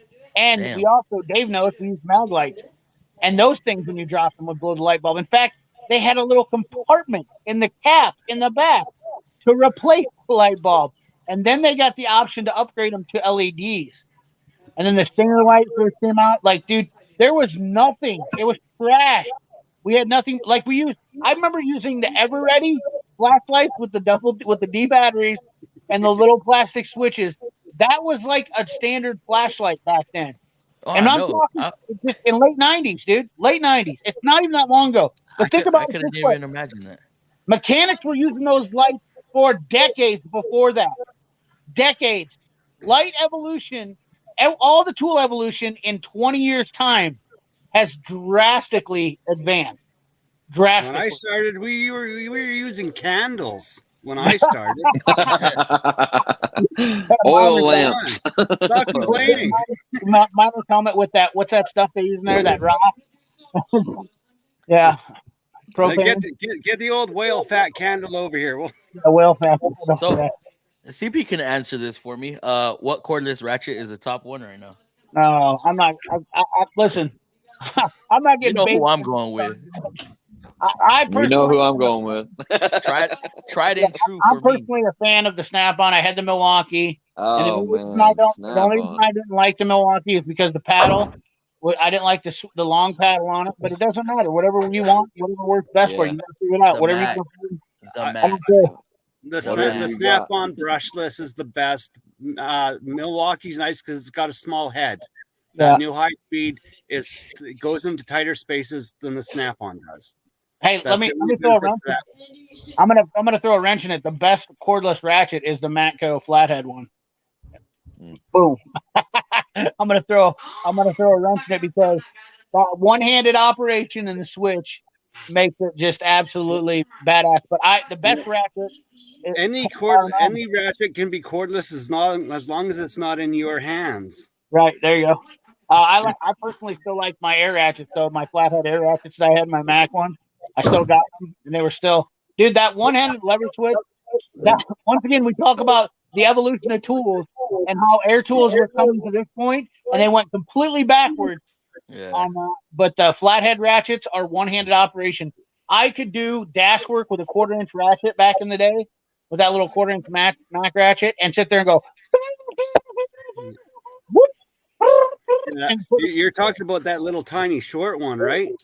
Yeah, I got one of those. I Thank you, love Vato. Thank you. Give this video a thumbs up, The please. flathead ratchets were they're my favorite. They spun fast. They weren't too super powerful, but honestly, with a ratchet, you don't really need a lot of power because you just you can crack them loose with the ratchet. But at the end of the day, but the high speed does look intriguing because I do like the speed.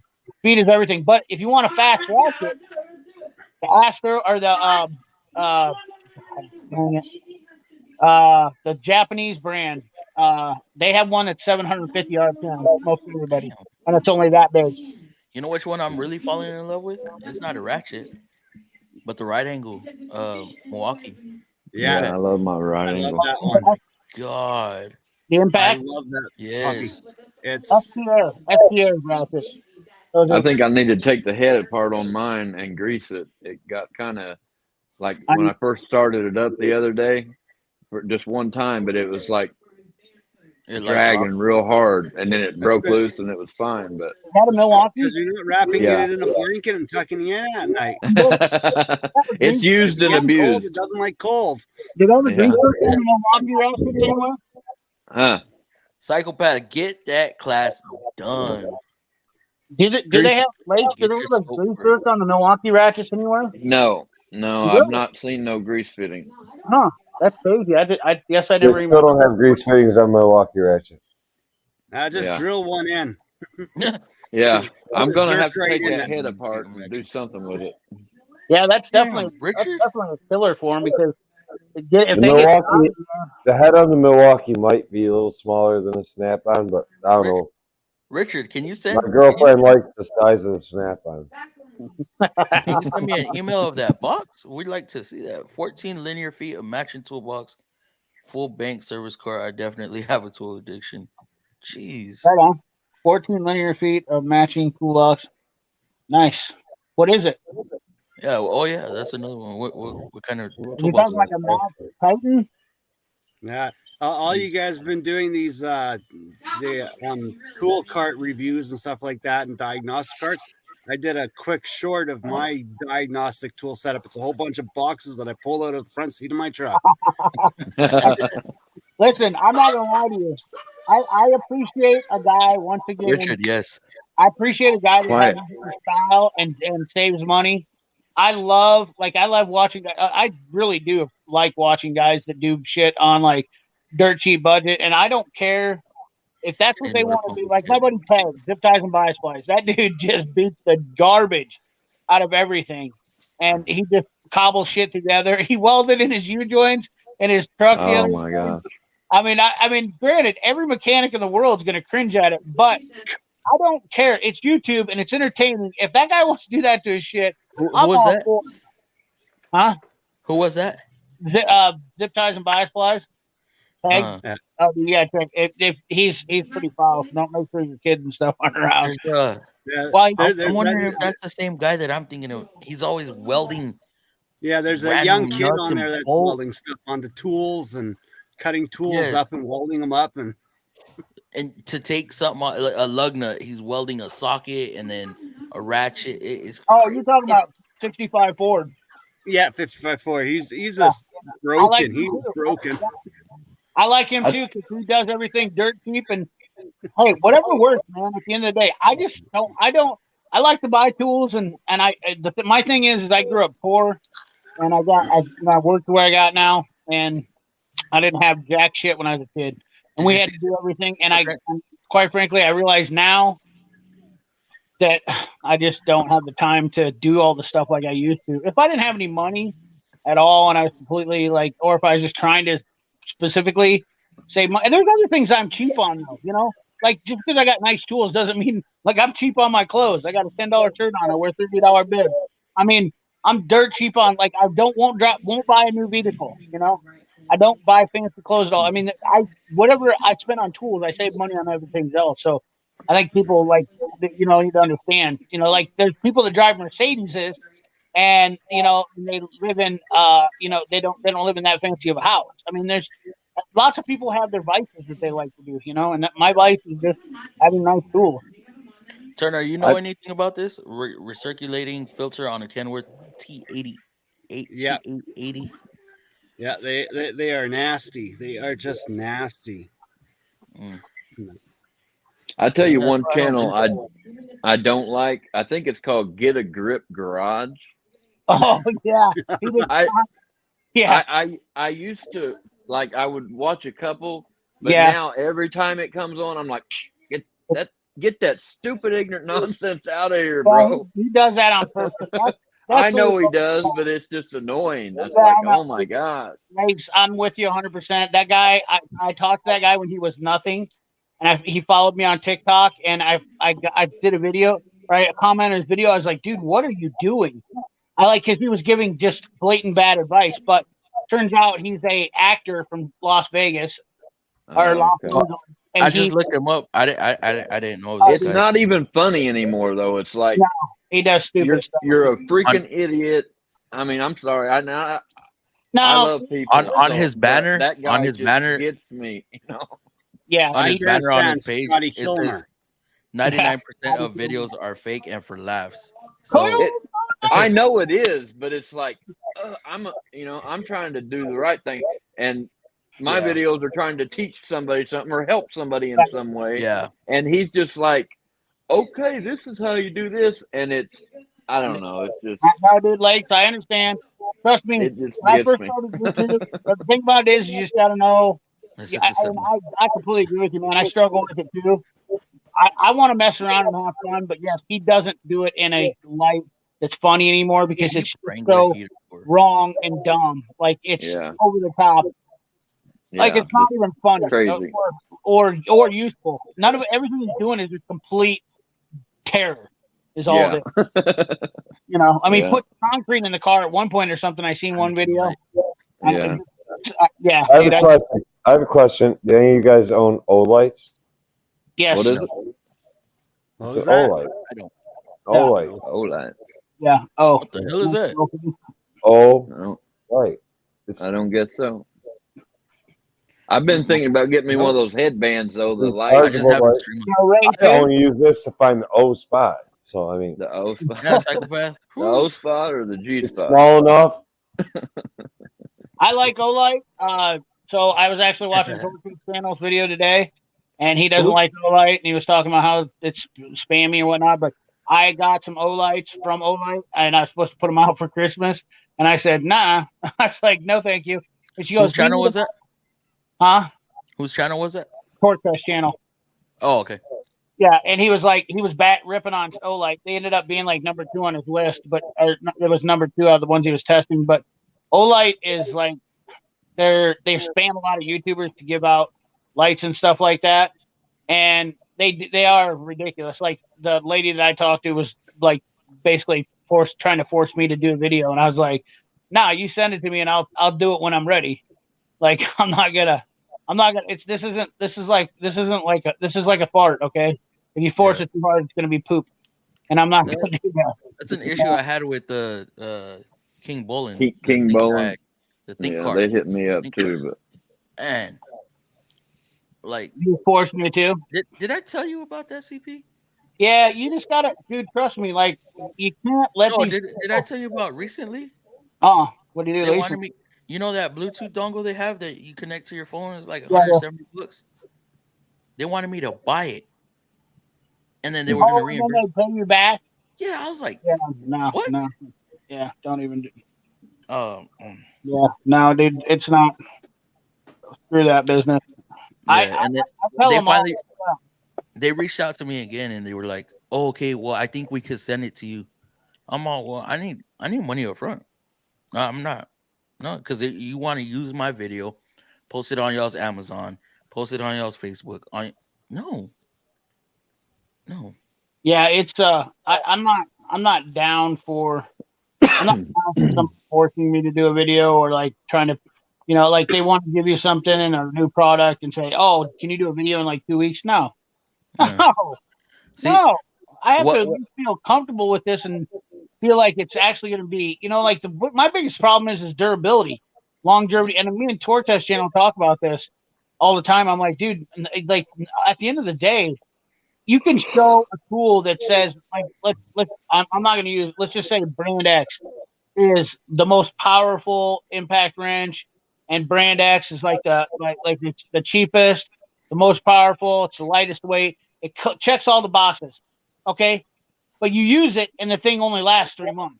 Okay. Yeah, that's cool. So that video showed that it was the torque, it was the best in every category, but it doesn't last because the motor burns up. Mhm. You just can't do that. I mean, like the your Infinium stuff, you've used it for a long time. I've seen it. The stuff hangs off of it. It's flapping around and you drop it in Yeah. a bucket of coolant. Like, Oh God, I mean, don't do that. that's real abusive environment. And like, I mean, maybe you didn't intentionally try to do that. You're just using it. Yeah. And then working on cars, that's kind of what it takes. It has to go through those kind of abuses before it actually hits the proving ground. Oh yeah, Time I mean they've tested. fallen off of the legs Yeah. of the lifts and off Yeah. the hood, off the engine base. That coolant one, it just slid off the radiator support. It just slid off and bloop. I was like, no. I know a really good example I have is the angle wrenches. So I bought Tekton angle wrenches, okay? And I was really stoked, and everybody told me, oh, Tekton wrenches are awesome. They're USA made, And I was like, dude, that's awesome. And they were like $200. So I got them. And then I got the Capri angle wrenches, okay? And I wasn't really impressed with the Tekton I don't know, ones. ICT. And then I started using the Capri ones. I was like, dude, the Capri ones are better. Now we have a USA made wrench and a Taiwan made wrench. And Fresh. why is it that the Taiwan wrench was better? Because it was forged. And the Tekton wrenches are laser cut and they're heat treated. So basically it's like they take a piece of steel, they cut it out, they heat treat it. It's not forged though. It's not actually forged. It's not forged in a forge, so it's just heat treated. It doesn't inherently get the strength, and it doesn't. Yeah. The jaws would spread on the Tekton, and I don't like the Tekton wrenches now because of that. I realize they're not. They're softer. They spread. Wow. And my biggest problem with them wrenches, I can't stand that. I've had my knuckles ripped up too many times, slipping off a bolt, especially doing tie rod ends on an open end, and it just dude. What are the ones that Snap-on has? The flank drive. Yeah, flank drive. Plus. What do you think of those? Huh? What do you think of those? I think they're overpriced, honestly. I know they're great wrenches. I'm not gonna dog on them because they are great wrenches. But I have the Precision Torques, and I really talk about Precision Torques. Torques are good. Why are the Precision Torques so good? Aren't they laser cut too? No, they're forged. They're forged. Yeah, but they have the design. They kind of have in the jaws. They kind of have that what Snap-on is advertising. It's the knuckle saver design in the jaws. So it's an anti-slip feature in the Precision Torques, but it's not like Precision Torque is just so comfortable in the hand, in my opinion. That's exactly why I like them, because over the Snap-on. So here's the other thing I don't like about the Snap-on flank drives is if you try to use them on, let's say, like an air conditioner fitting or something like that, they just destroy fittings, and fasteners. And it's an unpopular opinion when I talk about this, so don't shoot the messenger. I'm just giving my opinion. That's all. No, I appreciate your opinion. I If you agree guys with like you. Snap-on Flame I got- Drive, I'm cool with that. If you like your I got Fastener- Flame Drive Plus, and I also got Mac Precision Torque. Yeah, and there you go. There's another one. Psychopath Sim said they have a tendency to stick in the nut well too. Once you do get it stuck on there tight, then the nut gets stuck on it. Now you gotta. So let's say you're you're taking the nut loose, and like you got I it, gotta back off again. you're trying to back it off or get off of it. Now it's stuck on the nut, and I don't like that. That pisses That's on me the off. Snap-on ones. Yeah, the flank. So like Yeah. when you crack a nut loose, You gotta get stuck, and you gotta back up and try to break it loose without yeah, you tightening gotta it too much. wiggle it off. Yeah, I know what you're talking about. Get it off. Or So wiggle it, like CP saying, wiggle the hell out of it. So like the Precision Torques only have that one little line cut for the anti-slip, and they Mhm. hardly ever get stuck. So when you go to crack it loose, it doesn't stick. In See, I only have the 20 through 25 on the Precision Torques. yeah, I've got all Precision Torques, and I was not a believer when I bought them, but they were such a good deal. I bought them.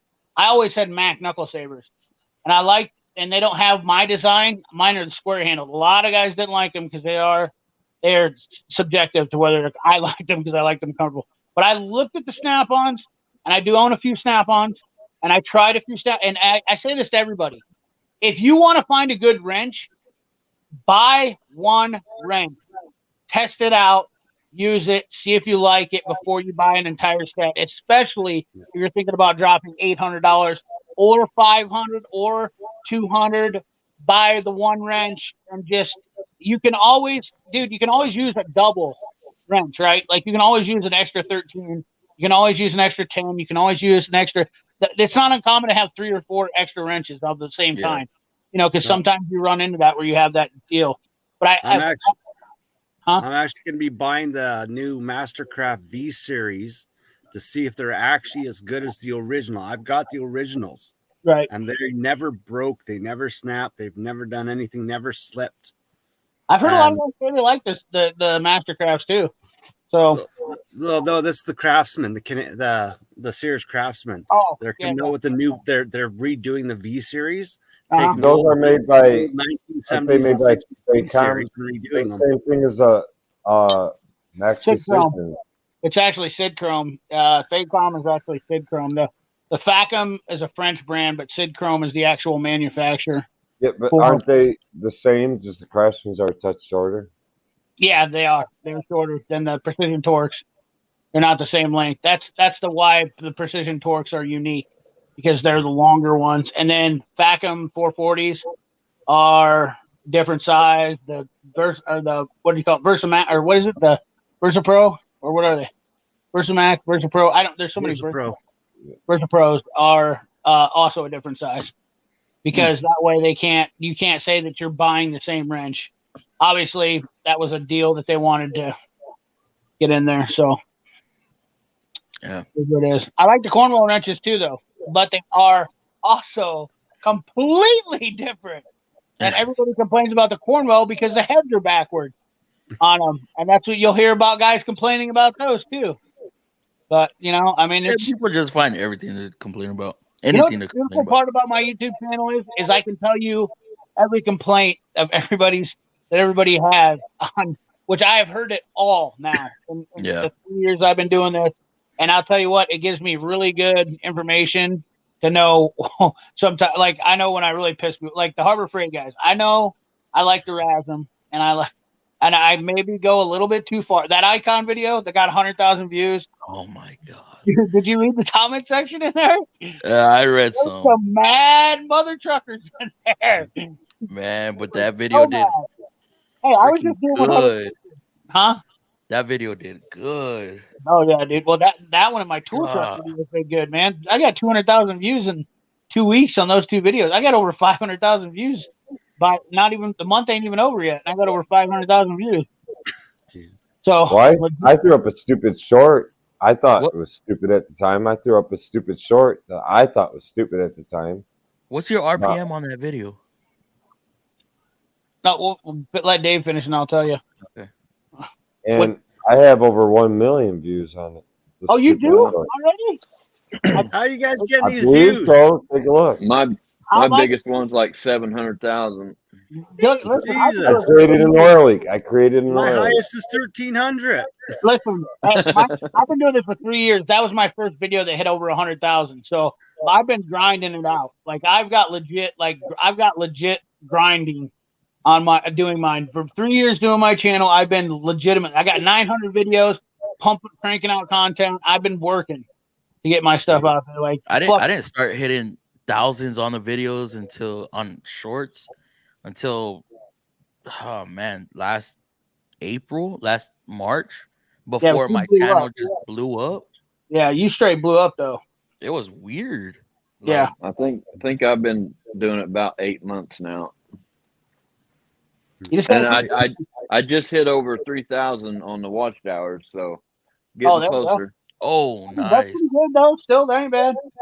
But That's pretty man, good. I seen Lakes cranking out 2-3 long videos in one day. Well, Like, I'll have them all recorded, and then I'll just spend 6 hours editing. And oh man, that's where it gets me. Is the I editing.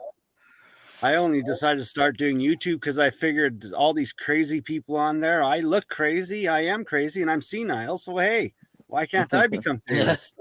fit right in.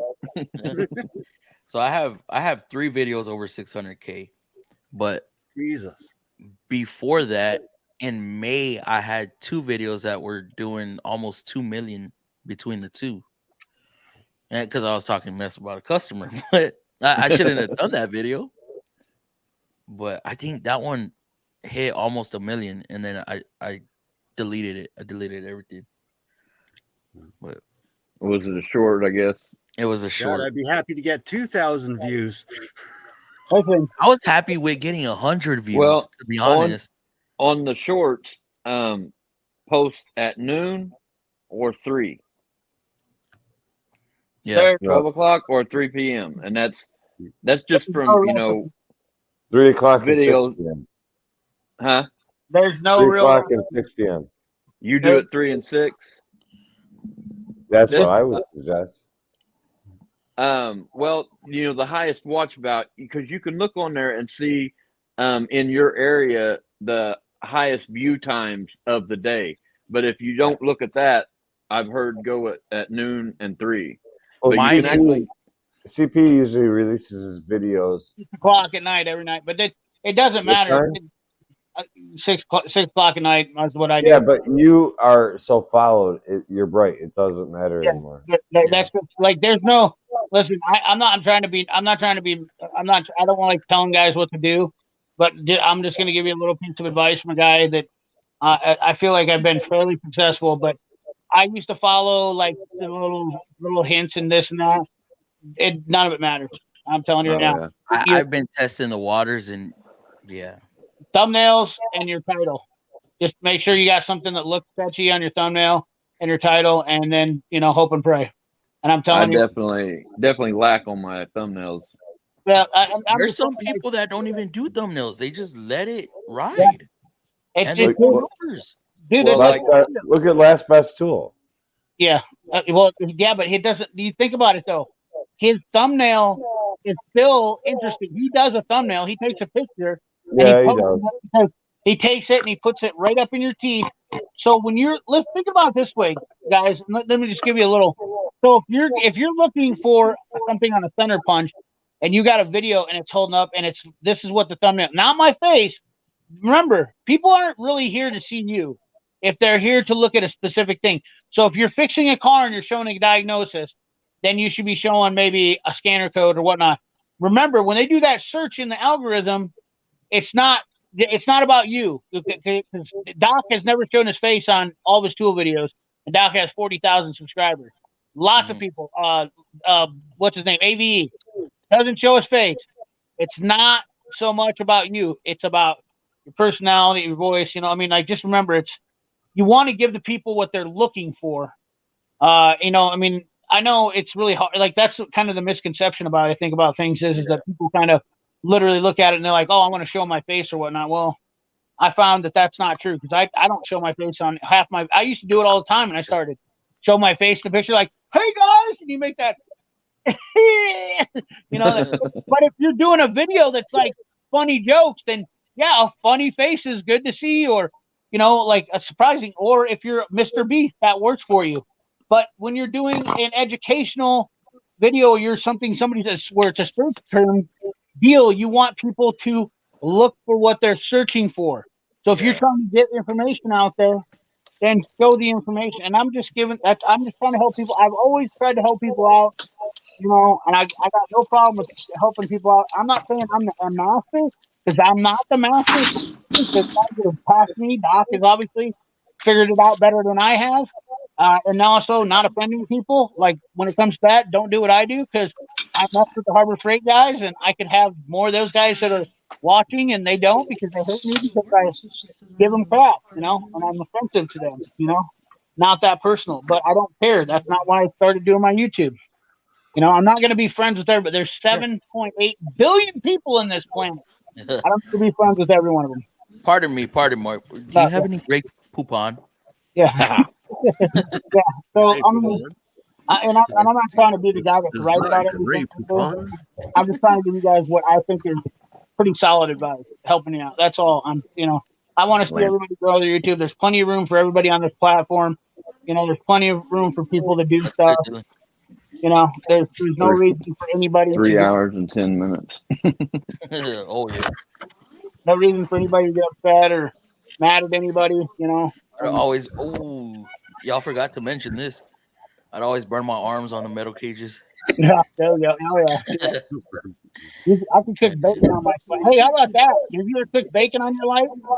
While you're down there, you're using your life and some bacon, and you know you're good to go. That's always nice.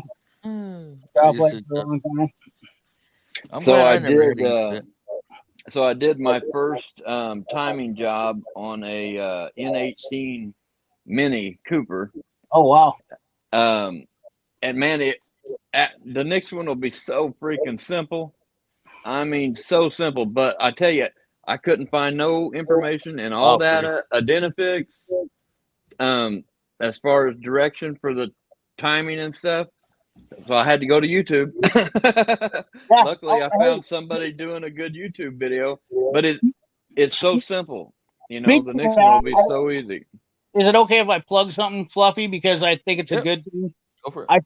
I started a Discord so that mechanics can ask questions, and I want to get as many mechanics in there as possible to create a community. So I have a Discord. The link is on my channel page. You can join the Discord, and then that way, if you're working on something and you have a problem and somebody has an issue, you can ask that issue, and maybe somebody in the group knows. And I'm wanting to get this group going because I know so many people, and we've been on these lives, and people always ask questions, and I think there's so much valuable information that's at use here. I see it in the comment sections. I see it in the comment box, and I'm not doing it to make money. I'm not even monetized on Discord or anything. It's just, well, what's your YouTube name? CP the Tool Addict. Yeah, CP the Tool Addict. CP the Tool Addict. I'm posting the link to that Discord right now. Yeah, it's in that about section. So I just think it's a good. I want to create a community of automotive technicians to answer questions, to go back and forth. I think it's really. I'm not a technician. It doesn't matter. If you have experience with whatever, it doesn't matter. It doesn't matter if there's a question that you can answer. I want everybody to be able to answer questions on there. You know what I mean? Like I want to be able to get a Nissan, Cadillac, Honda, BMW, whatever guy is in there. And you can answer it whenever you want. You know, you can check in and see, oh, there's a question. I can answer it. And you can reply right back to it, and everybody sees it. And it's just a good idea. That's a good idea. My buddy anything older than me. It was a hell of an idea. Yeah, my buddy always asked me to ask everybody all the time, and I don't have everybody's number, and I really don't want to be the middleman to text. So I was like, dude, if I can create a community with guys that are here in my town and other towns and create this great big group like Identifix, like Identifix has that going for them. But problem is with Identifix is it's not usually live. That's the problem. So if you can't find it in Identifix, whatever, you can go. But Discord I think it'll be simpler because hopefully somebody will reply back right away. So it doesn't matter. You're not searching for a topic. Maybe it'll work, maybe it won't. I don't know. Shep, I'll the be Matt working on lists a. are really DeWalt's. I'll be working on a Nissan, and I'm like, dang it, Yeah, I need to hit Fluffy up. All you gotta do is email me, bro. I really like I'll be like commenting on the 1950 video. something, I so. hope he sees this. That's The why I like easiest- Discord, because it gives you the ability to be. You just basically open the app and ask a question. It's right there. You go right into it. Be done. So You know? I was always wondering why am I never getting notified when somebody replies to Oh, my no, comment? It was turned off. Uh, Dude, So I turned it on and I'm just getting blown up. Boom, boom, boom. boom. yeah, dude. I'm like, I something will pop in my head and I'm like, wait, I wonder if this person ever answered back. So I go back and try to look for sometimes looking for comments 200-300 deep is not fun. Fluffy, I get 120 comments a day on my YouTube, and then I also get about I probably 30 get about to 40 10. 30 to 40 comments on my Instagram. And that's why I opened up Discord too, because I can't handle them. I cannot handle all the questions. I could barely handle comments on YouTube. Yeah, I cannot imagine running a TikTok, Instagram, Facebook. I don't know. dude. Well, that's why some of these guys have these bigger channels have people doing it for them. Not even CP. lying. I actually got messages. I seen a message that a guy messaged me, and I just remembered that I haven't replied back to him. He texted me. He has my personal number. I haven't even replied back to him because it Richard, wasn't priority. Richard, you could send me a picture of it, and I'd be able to. Did you get a picture from Richard? Oh, dude, where did he send it? Instagram. I have no idea. He said CP. I'll email. Oh, email a photo if you can show it Okay. Let me see of that Look, box. look, my notifications are a mile long. I haven't answered any notifications that are a mile long tonight already. I mean, oh yeah, here it is. I got it. I watched some. Are you able to Flat Rate plug? Are you Masters. able to I plug like that? his talks. Let me forward it to you, since you Okay. can put it on there. What was that? Lakes. Oh, I was talking about Flat Rate Master. The comment there.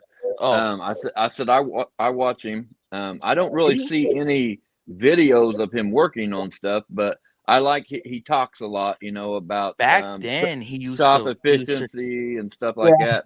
I like Back then, listening he to used him a to- little bit. Yeah, he's got some good insight on stuff. He used to do videos with him working on stuff, but Yeah. I Where's sent you. he at? He was at a Goodyear or something like that, right? he works for an independent shop that He's got a I'm very just saying. high-level image shop, which I think is pretty cool. I'm I sure he's, remember there I'm was sure like he's in glass a, doors, glass he's- bay I'm doors. sure Flat Rate Master works in the area of the outskirts of Atlanta, somewhere Yeah. where it's a wealthier community. What about Rust Belt? Yeah, I That's watched what that. came out. I just talked to him recently. Oh, did you? He's up in Michigan. Now he lives in Ohio. The Oh, first, you know, the he was first in Michigan. video, He must be in Ohio. the first video I saw of him was when he got that Epic, when he was putting that Epic together. The new Yeah. one. That's his Yeah. second one. Oh, is it? Yeah, he had another Epic before. He worked at a Chrysler dealership. Okay, yes, he sold the Epic, got another one. Yeah, When he went back. Okay, the first one, the first Epic he got. the blue and black one. Yes. Yeah. Before he sold it, because he went to what, SP Tools? Yes. Yeah. Yeah, I mean, I'm not knocking him for doing it, but man, I wouldn't have took that job. Speaking of toolboxes, I was going to take off work tomorrow. I think I might go in and do a tour of my pit wagon. Go Yeah, for Sounds it. like a You know sounds what? like a good idea. True story. Don't think that I'm the only one that did a video on the pit wagon. I don't think there's a single one on YouTube. And Really? actually, no, I remember doing the research 2 years ago. I did I went to the Good Guys show, and my dealer has 5 trucks, and he was out there, and he had a bunch of toolboxes, and they had one of the new pit wagons. Does yours have the mag wheels, or does yours have the old wheels on it? It's the old 4-spoke or whatever aluminum, Okay, yeah. So he had the new one with the wheels on it. It was an Epic one. 5-star thin wheels. Lakes, I wouldn't be surprised. Which keep in mind, I'm gonna give you one piece. You have to label it correctly. Well, yeah, just put Snap-on Epic Pick or Snap-on Pit Wagon. Damn, that's a Homac box. That's sweet, dude. So there you go, dude. That's what I'm talking about. Like a good box for the money, saving a bunch of money, 2 nice lockers, and that's What brand is that? a Homac. That's a Homac box. Yeah. Oh yeah. Now, Homac. granted, it doesn't have all the long Sharp. doors like I like, but he does have 2 long doors side by side. But yeah, that's a sweet setup, and that's Yeah. a decent Oh, yeah. setup. How much do you have in that, Richard? Probably not, like probably less than 10 grand and all that. What? Mm. Yeah, I don't know about that. no, dude, Homac, Maybe. they're pretty affordable, Huh. and they're pretty decent. They're pretty decent gauge steel. Without naming names, so many You just YouTubers don't are get now- all the bells and whistles that you do on the bigger toolboxes. But anyways, going back to the snap on. Keep in mind, Lakes, when you do that, remember you don't get the subs. Like, how many? Where are you at on subs? 21 something. Oh, you're at 2,100. Yeah. Oh, he has the subs. Oh yeah, so you just need to watch it. Yo, dude, that's perfect timing. Absolutely, dude. That could be 100,000 view video for real. Really.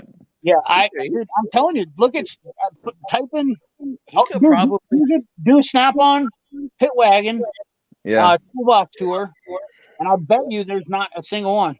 or he could label it an Epic Toolbox since people were looking at Epics, and it's just the That's context another one. of him There's using another Epic guy is who did one, a specific. Snap-on Pit Wagon 7 months ago. But look, when you do it, miner's gonna be right there. Look, do you see the tool at it? And that one was done 7 months ago. Oh yeah. But look, that's the only. There's another one now too. How many views did that one have? 13,000, Wow.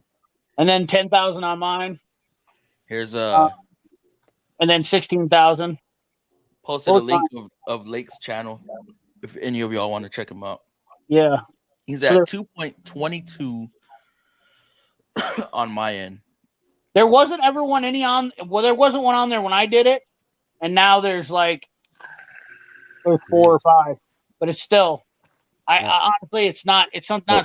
He's still on, Sergio. It's unique, Lakes. It's like Yeah. there's not many of them out there. So I can't afford one of them. I'll have to take an old S10 chassis and weld some toolboxes to it. And drag that. listen, don't That'll kid work. yourself. My very first video was a U.S. General box that nobody had done a mod on before I did it, where I stacked them up and I got 30,000 views on it. Damn. Okay, and like that now, there's all over YouTube people doing them. You know, think and I was, Democrats are more I just digging seen into- the box. I was like, dude, the only thing I don't like about the U.S. General. Then I go, I wonder if I could take Sir, 2 thank you. and stack them up and get full length George, because U.S. General didn't offer it at the time.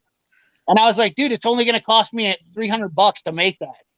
Like, I was like, versus buying an $800 box. The only problem was I didn't like it after I got it. It was really like beating it up in the shop and going over the cracks in the floors. It didn't hold together very well. So I was like, So yeah.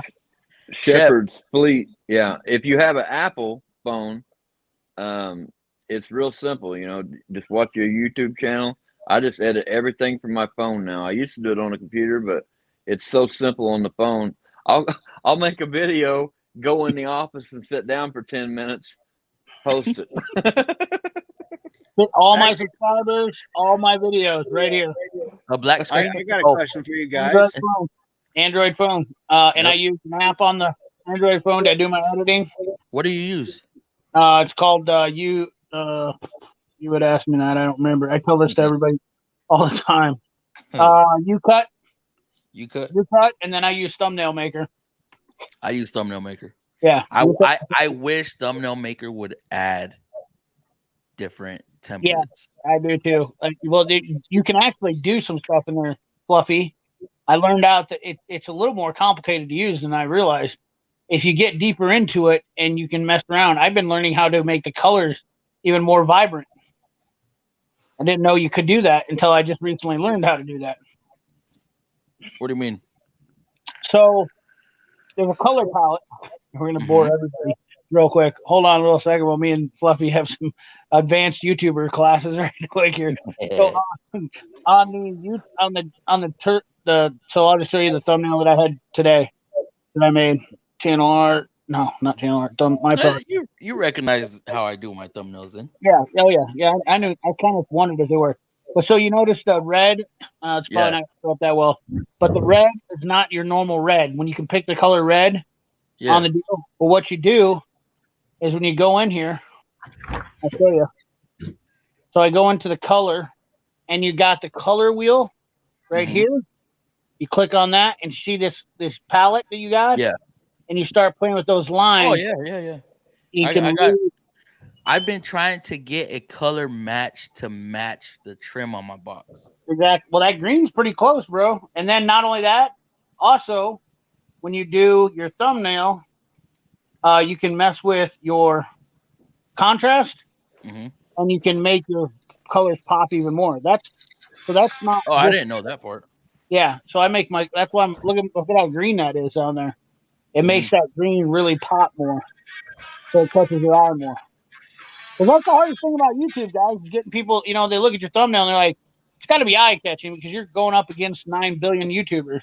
Yeah. You know, you got to make it stuck out. So, like Lake, when you do your toolbox, Oh, mine. yeah. And See- also another thing is too, I learned from bigger YouTubers. So I talk to a lot of bigger YouTubers, guys like No Nonsense, Know How, and a lot of guys have 300,000+, and you know, guys have been doing Diesel Creek. A lot of guys, great guys. They've been doing it, and they've learned it. The one thing they say is don't put wording in your thumbnails. Oh, Keep I'm it- bad at that. Well, I was going to tell you that before, but I'm not. And once again, I don't care what you do. If you like doing it, then you do it. But here's the theory. Here's the thought behind it, and the reason why not is because once again, they want to get the focus on what you're doing. You know, versus look at this. This is like looking at my face. When you put wording on there, Yeah. it's like looking at my face. You can't see my face. You see my fingers in front of my face, and it blocks that stuff out. But people want to see just catching more pleasing to the eye. That's a video that I wish I can find. So this is a Make sure video you I do did. your video. Make sure your box is nice and clean, and take a good picture of your box, and then put that up for thumbnail. Oh, See, there I you did go. The That's not 12 bad. volt, the 12 volt extreme versus the 20 volt. Yeah, I like that thumbnail. That's pretty good. I can't find the video. Oh no shit. I think I deleted it and I didn't have it in my phone. This thumbnail. I'll tell you when this was created. And you So can that use was August 30th, 2 years ago. Oh no shit. Oh yeah, because I remember that's when you got that thing, didn't you? Yeah. Well, I didn't know you back then. 2 years So ago. Yeah, 2 years ago. We just met. What, October? Was it Late October? October. Yeah. Time flies with me on YouTube, man. I've been on YouTube almost 3 years. Oh no shit. Yep. Maybe I So- ran across something before. I don't know. Maybe. I run across so many videos and talk and see different stuff. I just, I don't know, man. This YouTube thing is crazy. It's I just, even had a video on a convertible top where I replaced it. That one did oh, crazy numbers. really? Yeah, because they're terrible to do. But let's see.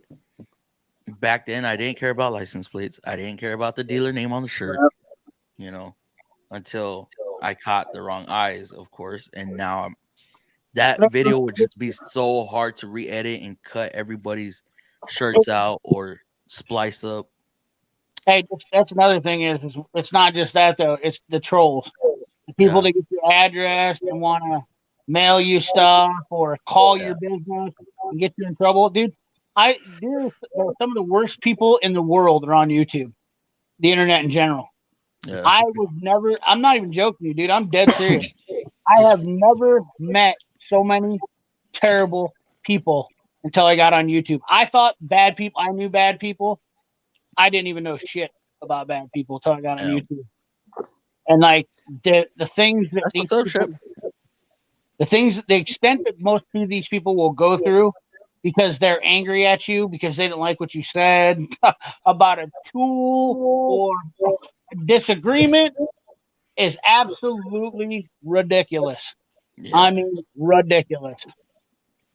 I think my best views, I don't Hold even on, know how Alfred. many's on it, but my best long form video is replacing a lead frame in a Ford F-150 transmission. I was surprised. I think it's up over 5,000 views on a full length, Dude, which is pretty good. and you know what? The other thing is, Lake, when you're doing those repair videos, is that you've got to think if it's a common repair.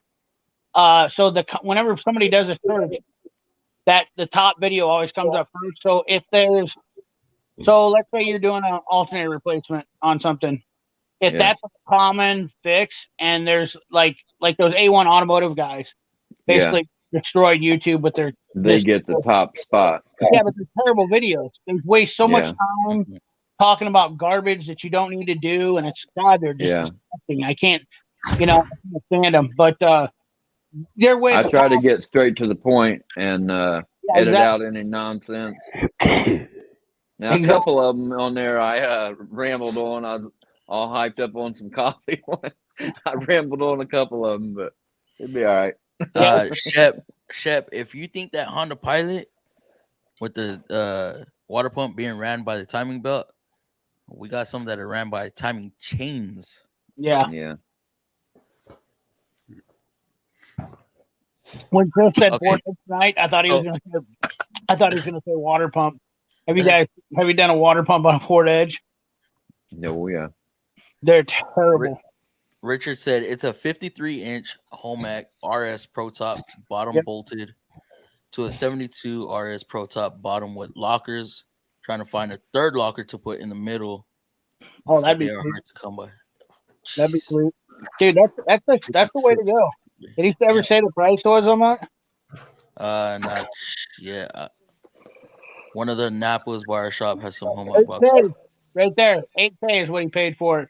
See, dude, I told you, under $10,000 for all that, dude. Wow. Does not. I mean, look at how much for the whole thing. Yes, because that's another tool brand that's like that. That's cheap for that much box. Exactly. Which that's why people. But here's the thing: is that Homac is better than an Icon as far as the gauge of steel and everything they're using it. That RS series is a heavy duty box. I can't look at the Icon without thinking it's a classic. Yeah, well, I don't really. I'll tell you what, I'm just not for the money. It's kind of expensive, and I don't like it. And not only that, it's made in China. It's got to be cheaper. Well, the Homac is not made in America neither, but no, the Icon box. But I'll be honest with you, at least Homac has more options and availabilities, colors, and it's got a broader line, and you can get a lot more stuff with it. But I don't think you can get. And you might be able to get Hutches now. Napa usually sells them. I've seen a lot of problems with Icon boxes. Thanks, hands-on mechanical. Have any of y'all seen Lake's tool cart tour? Yeah, he has a Snap-on slide top, right? Yeah, slide top. But the side of his freaking box is just outfitted with racks of power tools. That's awesome. I thought it was described the lunch automotive. From top to bottom, he just has this shit stacked up. Why in the hell was I not subscribed to you? Oh, I can see your pit wagon in there. In your picture. Dude, you got a nice. I like how your layout, dude. You got a good setup going on there as far as your channel. I like it, man. Little what do you got there? I don't know how Lakes doesn't have more views, more watch hours. 2,000 subscribers. How long you been doing it, Lakes? Close to 8 months. Dude, you're doing damn good for 8 months. You're doing damn good for 8 months. 8 months, I was probably right about where you are, to be honest with you. Like, you got no shame. Listen, this isn't a. I mean, it's nice to get subscribers fast, but just remember this little tidbit of information: building your audience and getting a loyal set of followers will pay off 10 times more in the long run. Yep. Yeah, I've already got like certain people that comment all the time. It's like these are the guys that's actually getting me some watch hours. CP is totally correct on that, and that's exactly why I've not attempted to release a short that I think would take off. Because I had one short that took off, and I think it's got me like upwards of 2,000 subscribers on one short. Yeah, at the strut. My big one got me like 1,600.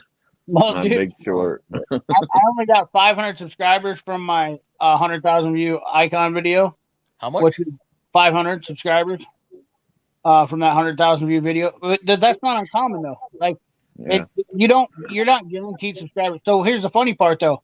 I've got videos with 10,000 subscribers that I've gotten 1,500 subscribers from.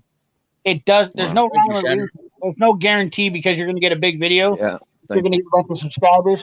But I'm the just saying people that I short. picked up, 500 loyal watching subscribers is better than 2,000 subscribers that don't watch loyally. For sure.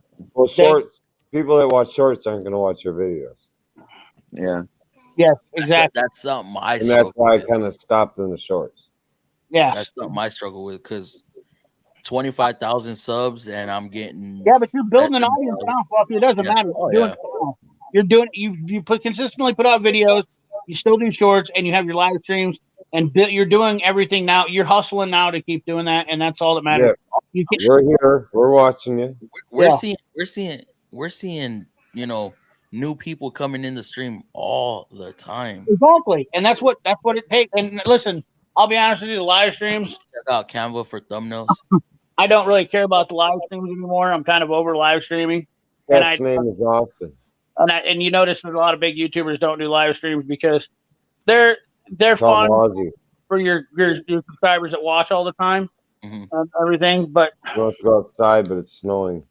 3 hours on here, What's I the could cat's name? I could be doing other things that make me better use of my time.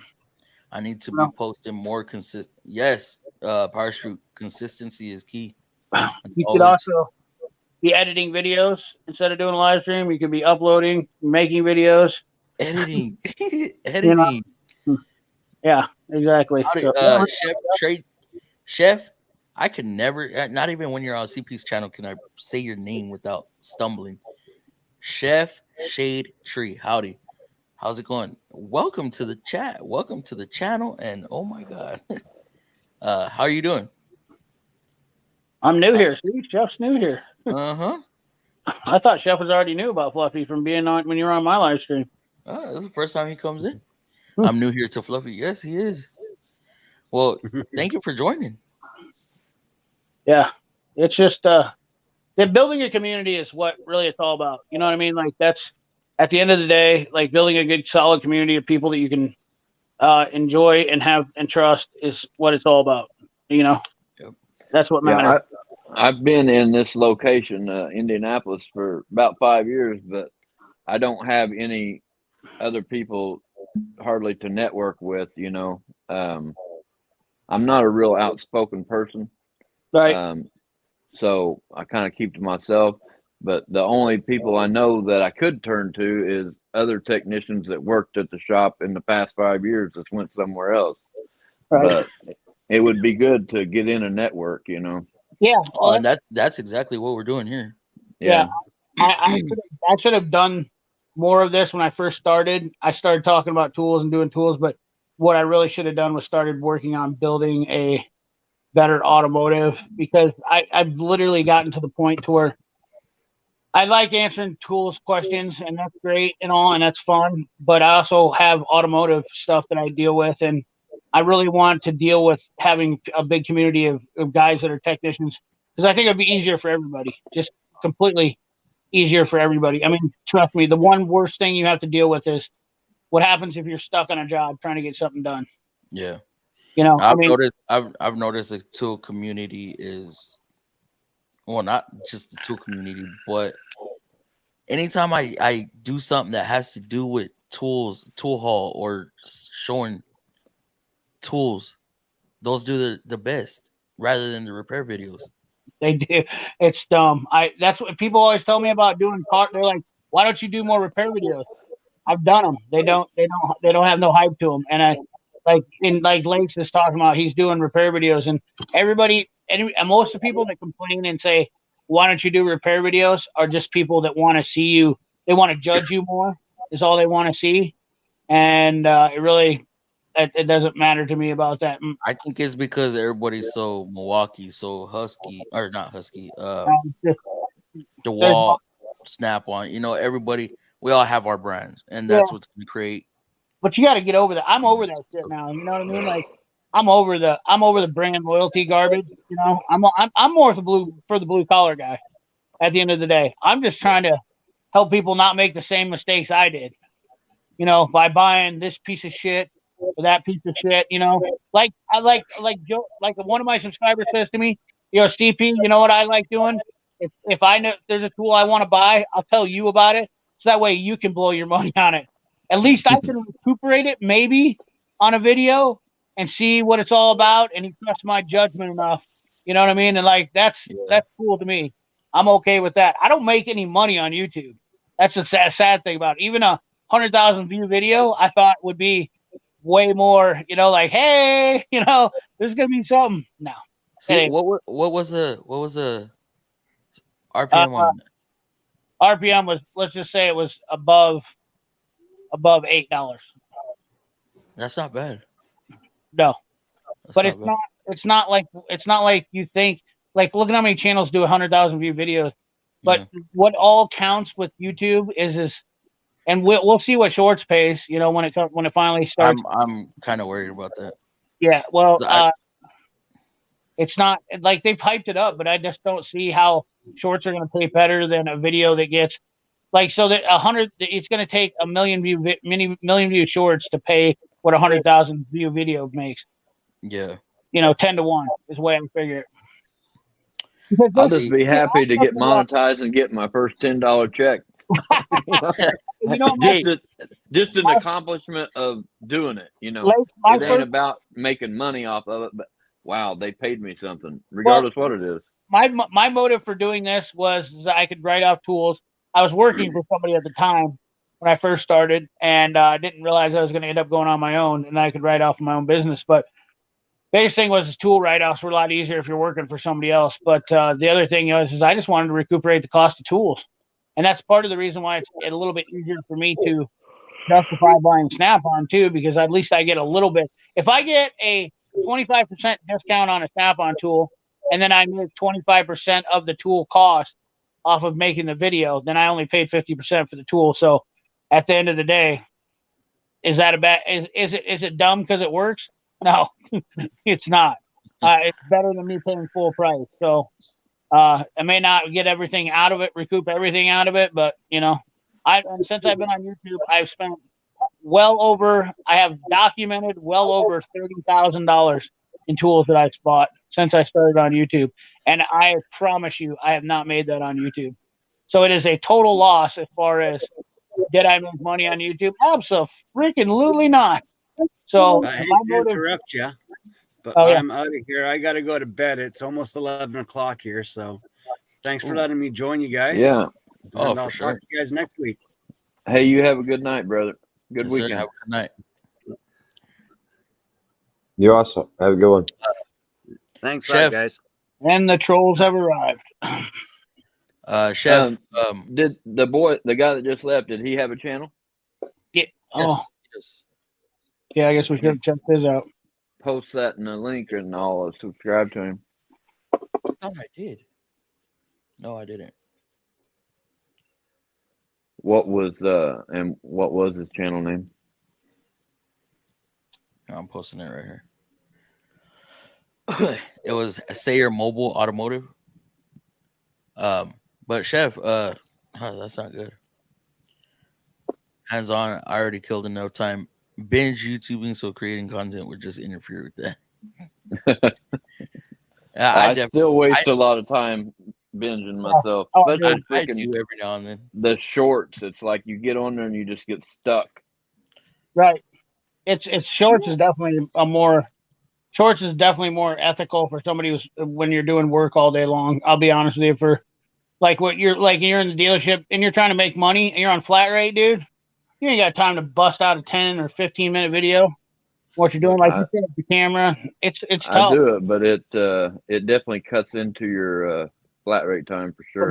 Exactly, your productivity, without a doubt. Yeah. It takes twice as long to do any job, any repair, when making a video. I'll be honest with you. Like, once again, I go back to these people that always try to say, "Oh, bro, I want to see you use a tool." Okay, I got a hostile environment. radio's playing. I'm not going to control what another guy's doing in his shop. Hey, can you turn your radio down and not cuss so I can make the video, buddy? Like we went over this before, Buffy, right? Like My there's a reason why we got neighbors, music over it, you know? my neighbors are always playing music. Mhm. That's why I have so much music in my videos because I have to drown that out. Yep. And then I get people, just talking smack about I the know. It's just people. choice. People only see it from their side, and they don't want. You know what? Like my grandpa used to say, if somebody's going around telling your story or telling you your story because they don't want to hear your story, your side of the story. That's good, dude. That is what's up. But yeah, I mean, I tell and I've had to tell. It sucks when you have to tell a subscriber Right. something, right? So before I even say something smart to them, I check, are they subbed? Yes. Damn. Okay, now I gotta choose my wording differently. How But, do you even check and see if they're subbed? You know, you can't always tell though. yeah, you can't always tell. So if you go through the studio on a computer, Yeah. it'll show. Oh. You see the little YouTube I've icon never been on it on a computer. on a computer. Normally, it'll tell you, but they have to be a public subscriber. Okay. And so I've had people tell me about the music. Oh, I would have watched this whole thing, but the music. I'm like, well, that sucks. Listen, So I've told them. So you mean to tell me that if you go watch a movie with your favorite actor, and the theme song in the freaking video or in the movie you didn't agree with, you're gonna walk out? dude, they just want to start an argument with you, Fluffy. Yeah. Don't even waste your time on those people. Anybody that wants to say something negative or mess around, dude. Like I said, there's 7 billion people. I know everybody gets worried about subs and whatnot when you're smaller, but I'll tell you, from every YouTuber that I've talked to, from over 100 to 1 million that I know, has said the same thing. Dude, they're not even worth your time. If they have time to be negative and they want to ridicule you, criticize you, move on. Because guess what? For every one bad person is out there, there's 5 more to replace them. Yeah. I've had a few nasty, not real nasty, but just degrading to me, comments. And I'm just like, you want to say something, but I just put, hope you have a blessed day. It's like, it's not worth the, Sometimes it's not worth me getting upset about it. Don't be like me. I've been a smart ass to him. I mean, I just replied to a guy right now that came on there. He says, you're breathing heavy. And I was like, well, your mom was making me sandwiches. I got excited. I mean, this actually brings us. It brings us tight knit. I feel like that's what it does. Yeah, the live streaming. I ain't got no time for the hate bullshit and all that garbage. Move on, dude. If you don't like me, don't watch me. No, you don't have to. I'm not asking for your subscription, dude. You don't even need to talk about me. Don't worry about me. I don't worry about you. Go onto your own porch. This ain't your place, and somehow even people cannot. They just cannot. They can't get off of it. Yeah. Chef, what kind of content do you put up? Yeah, I'll man, I need to write these down. I'll just go back through the comments, and anything you've linked, I'll subscribe to people. Yeah, Jude. See, that's what I'm talking about when it comes to tools and toolboxes. Exactly, because people want to see new stuff, and not only that, these tool dealers. I'll be honest with you. That's another reason why I started doing this. Is tool dealers most of the time are not very good at showing tools. That's exactly. That's exactly what it all boils down to. Is it doesn't matter. Once again, I'll go to Last Best Tool.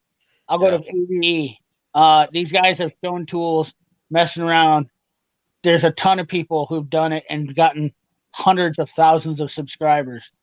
Okay, it's about just sharing your perspective, your opinion.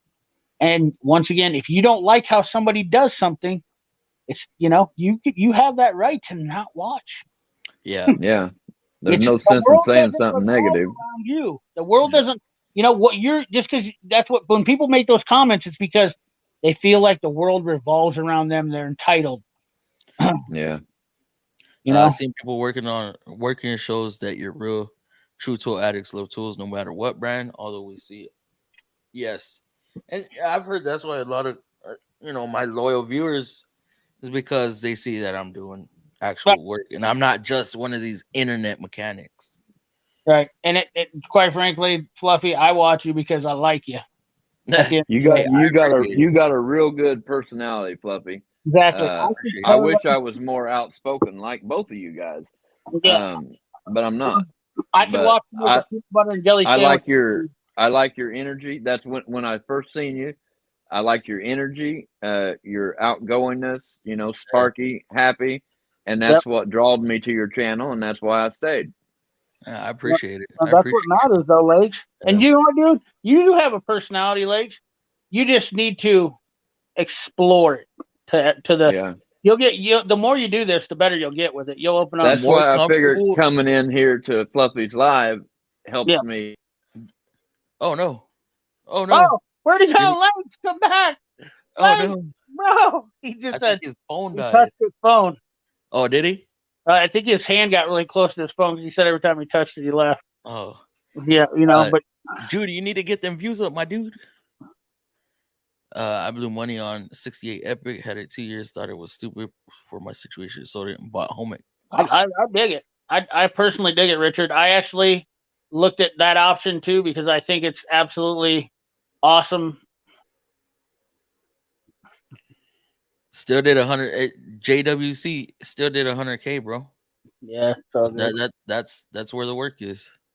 Same guy that sent me an email asking me to apologize. We did a toolbox tour of my dad's toolbox in Florida and his roadbox. Did it pull in some good views, Chef?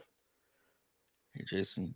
Yeah, Chef had a video that he did a Honda battery terminal that got dude, it's like I said, dude, it's YouTube. The algorithm, it doesn't make any sense, man. You know how it is, Fluffy. Your shit was popping, It was. And then YouTube just basically put the hammer down on you. I mean, it doesn't. When your time comes. My time was last month, okay, and I was getting hit with good views, and I got for instance, so the 100,000 view video, we got a lot of views and actually got really good watch time too, but the tool truck videos got even better watch time and even more, 1,500 subscribers between those two, 750 on a 50,000 view video. That's exactly what it all boils down to. I only do those. My beautiful part about why I do the Harbor Freight videos is because I just like to get rid of the people that are whiners. That's really because I don't want to deal with them. I'll be honest with you. Let me pull something up. Remember when I did something on the on my my phone died.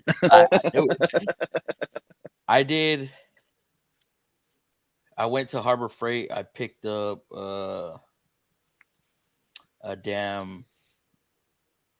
that power tool holder. Mm-hmm.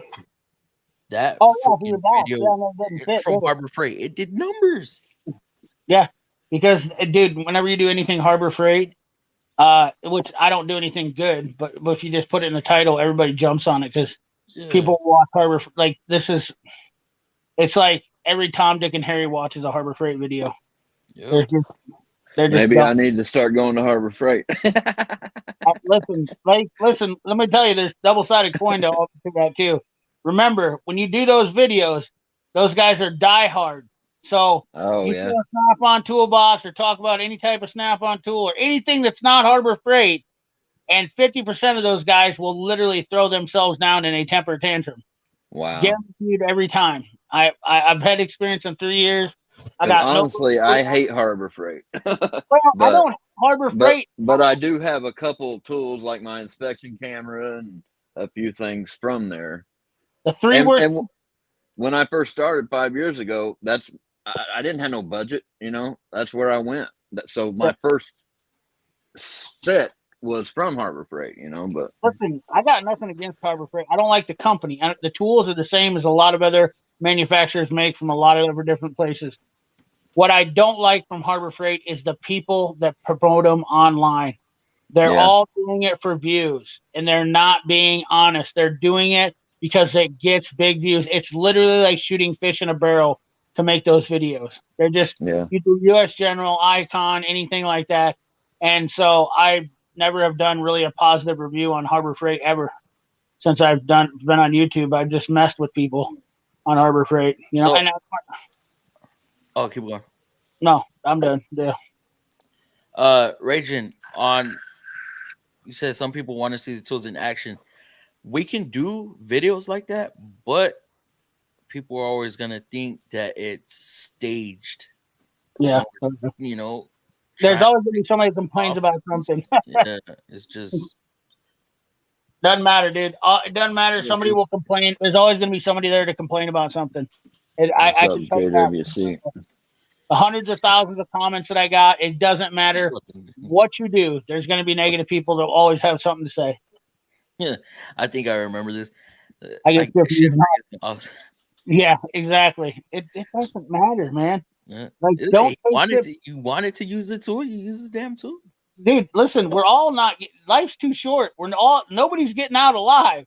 Like, I don't understand why there's so many uptight people in this. You know, on the internet, like they just want to complain. It's like, dude, lighten up. So the three worst people on the internet: Snap-on fanboys, Harbor Freight, and Milwaukee fanboys. The three biggest people. I'm not even joking, you Lakes. Like, I'm not even joking. I'm not a Snap-on fanboy. I can't be. I got a Mac toolbox. I don't even own a Snap-on toolbox. I like Snap-on tools, but I don't even own the majority of my tools. Aren't even Snap-on. Yeah, I can't be class. They'll call me a Snap-on fanboy, but be honest with you, I mean, I don't have them. I'd say that Snap-on represents about 20 to 30% of my tools. You know, the rest is all hodgepodge together. Mac precision torque wrenches, you know, I mean, I think the best line of tools is being able to float around and get a whole different variety. Yeah, I got a big variety myself.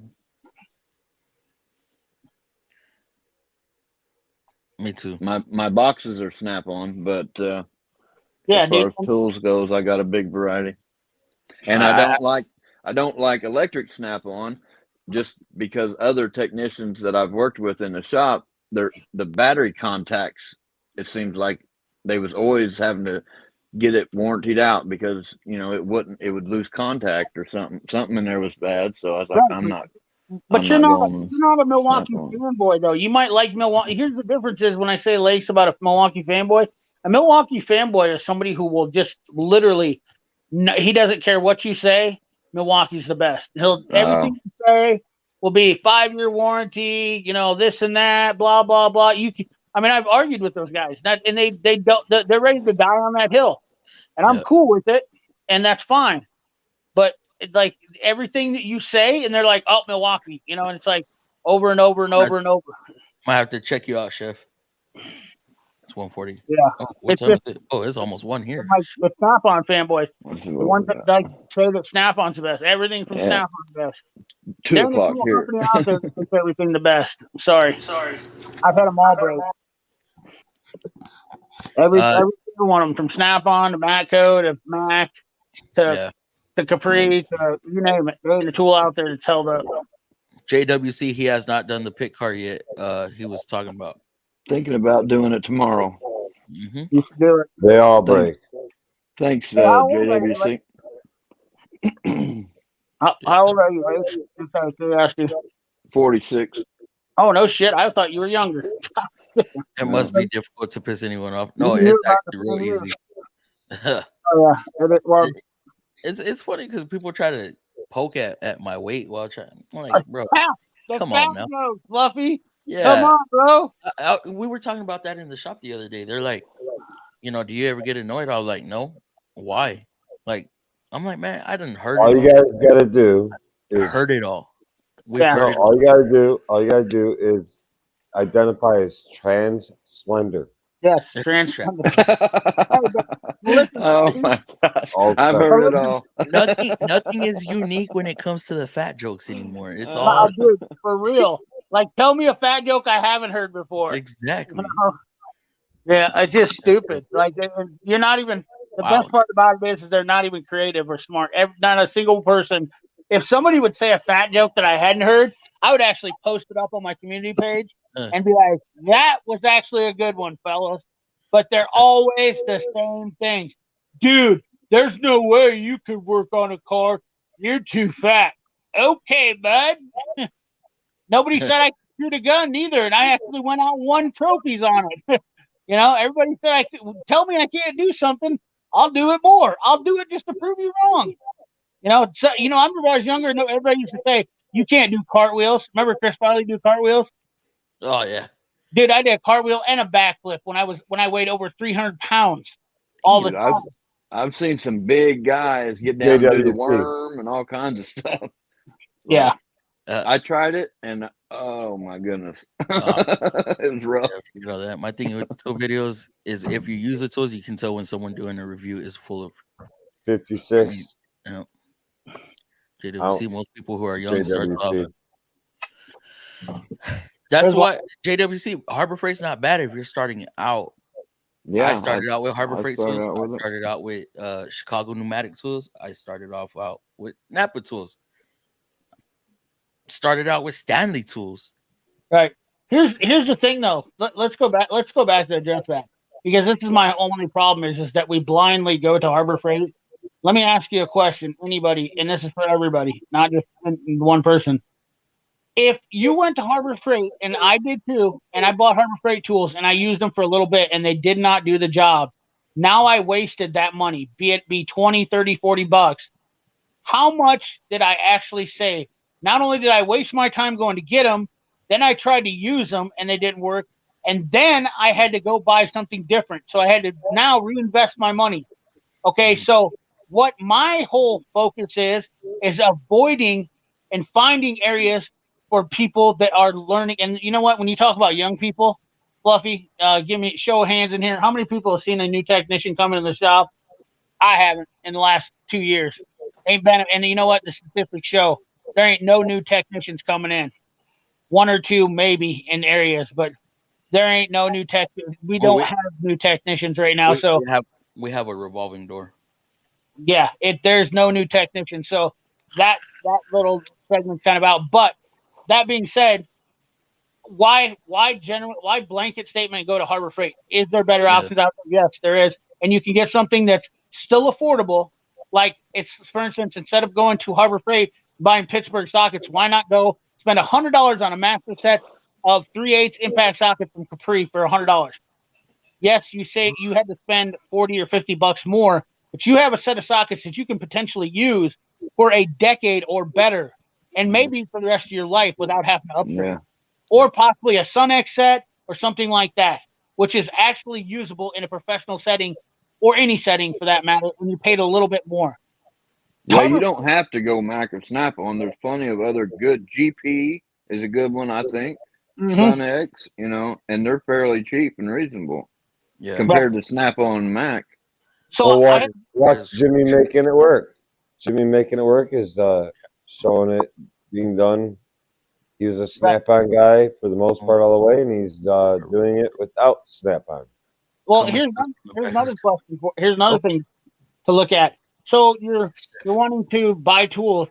A guy had a really good question to me today. He said, "Hey CP, what do you suggest for a tool cart for $300?" I'm looking at the U.S. General. There's nothing else in that class. And I said to him straight up, I go, U.S. General is all there is. It's a solid cart.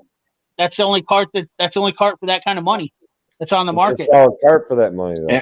Right. And that's fine for cart is fine, I think. Right. But if you buy the sockets, you're going to snap them. To be honest, I'm looking at buying the damn the one drawer U.S. General cart, just because I want something smaller and mobile to be able to move my stuff around. Because you know that when you're working on, you know that Jamestown is too damn big to move around. Right. Lakes, I don't know how you are with your cart. I'm wheel it to every car I'm working on. Yeah, it's loaded and it's heavy. So, Fluffy, let me throw this out to you because I know. So, and Lakes, you remember the Rubbermaid ones they used to have that were like this? This is Snap-on. It's $391. I really want this one because you see the flat top on it. Yeah. So when you're doing teardowns or something like that, and then you can throw stuff in the top and take the top off and whatnot. These polymer cards, really awesome. The $391, I'm not willing to justify, but this is a This is a nice cart and it's USA made, so it's a little more expensive. But the Rubbermaids are like $200. Now, you remember those polymer Rubbermaid black ones? Dude, those things are sweet because they're taller. So, like Fluffy, when you're working under a car, I know exactly what you're talking about. I have 2 carts, and they're not good for when you're doing something. But I also have a teardown tray. But that thing's kind of getting clustered with other stuff too. But having another cart where you can work underneath a deal where you're just taking parts in and out, and you're constant. But that it's not a collector part. That's just for doing your jobs. You lay your parts in it next to you, so that way when you're going to put in some O2 sensors, you got your O2 sensor laid out in there. Yeah. You got the tools laid out in there. You can take that out, put the O2 sensor down, play it up. Exactly. But that polymer cart is what I really like for what you're talking about. And you can do an attajoy on those polymer carts too. Yeah. I agree with Raging. I'm talking about the guys that think a review is BS because they don't see them using it in a video. Well, anytime I vouch for a tool, you're gonna see me using it in a repair video. I mean, a repair video is gonna be as real as it gets when using the tool because I'm actually using it. I'm not staging something. I'm not possibly getting somebody to say, "Oh, you know, that lug nut wasn't on there all the way," or "You made this tool look better than that." No, the tools I'm using are the tools I trust, and I use them for a reason because they work for me. I try to trust the tools, and I try to also give the tools to other guys. So it's not just my opinion. I have trusted guys. I work around with, I have 20 good friends at least that are in this around here. And I let them use tools of mine all the time because I want to hear their opinions and see what they say because it's not just my voice. Then, if I could, I'd give my tools to everybody on my YouTube channel and let them use them. With your statement made, Sergio, I would have to totally agree. I think people that buy tool trick tools, the product, never see the. Yeah, exactly. You're right. And there's a lot of truth to that too. That it's the visual. Home Depot carried it. If you could go to Lowe's and get Sun-X, and that you can get it. You got to order it in. You they see don't that have it on their shelves. Hands-on Mechanical says, "Damn CPI, I was just gonna suggest that cart." Damn CPI. Yeah, dude, it is. I mean, it's hard to beat. There's nothing on the market to compete with it. Guys ask me all the time. My best friend, he doesn't even like Harbor Freight, and he's like, "Hey man, I don't want to get a Harbor Freight cart." What? I go, there ain't nothing out there. I'm like, you're not gonna find anything. Those $300 cart days are gone. Like the metal's gone up, the price has gone up, inflation. Like look at, I showed you that Rubbermaid cart used to be a $99 cart. When it was black one, they sold them at Mac, and they were $99, and they're not even. I have one of those, CP. I love them. I want one back. Top of it. Yeah, I want one back. They're taller than any other cart. That's why I like it because it's like they're tall. Yeah. So I want to get. Had I had the funds to buy a US General back then, I probably would have. Right. Well, that's what the other thing is too. Is obviously when you're starting into dealership, you don't know where you're going to be at. You don't know how much money you're going to make, and last thing you want to do is run up a bunch of debt. Oh yeah, I've been using US General 4-cart as toolbox for the last 5 years. Yeah, and you know what? There's guys that do all sorts of mods with them now. And he could get another 5 years out of it. Yeah. Like I said though, if they Raging, you're right. If they could make a cart where you could add a side locker onto it, when those US Generals, that would really be. I think it would really be tits because you would have a lot of room to store your blow molded cases and really get a lot of more storage out. People don't understand how bad those blow molded cases eat up space. That's what's up. All right, guys. Well, I'm gonna shut the live down. I want to talk to these guys offline for a bit.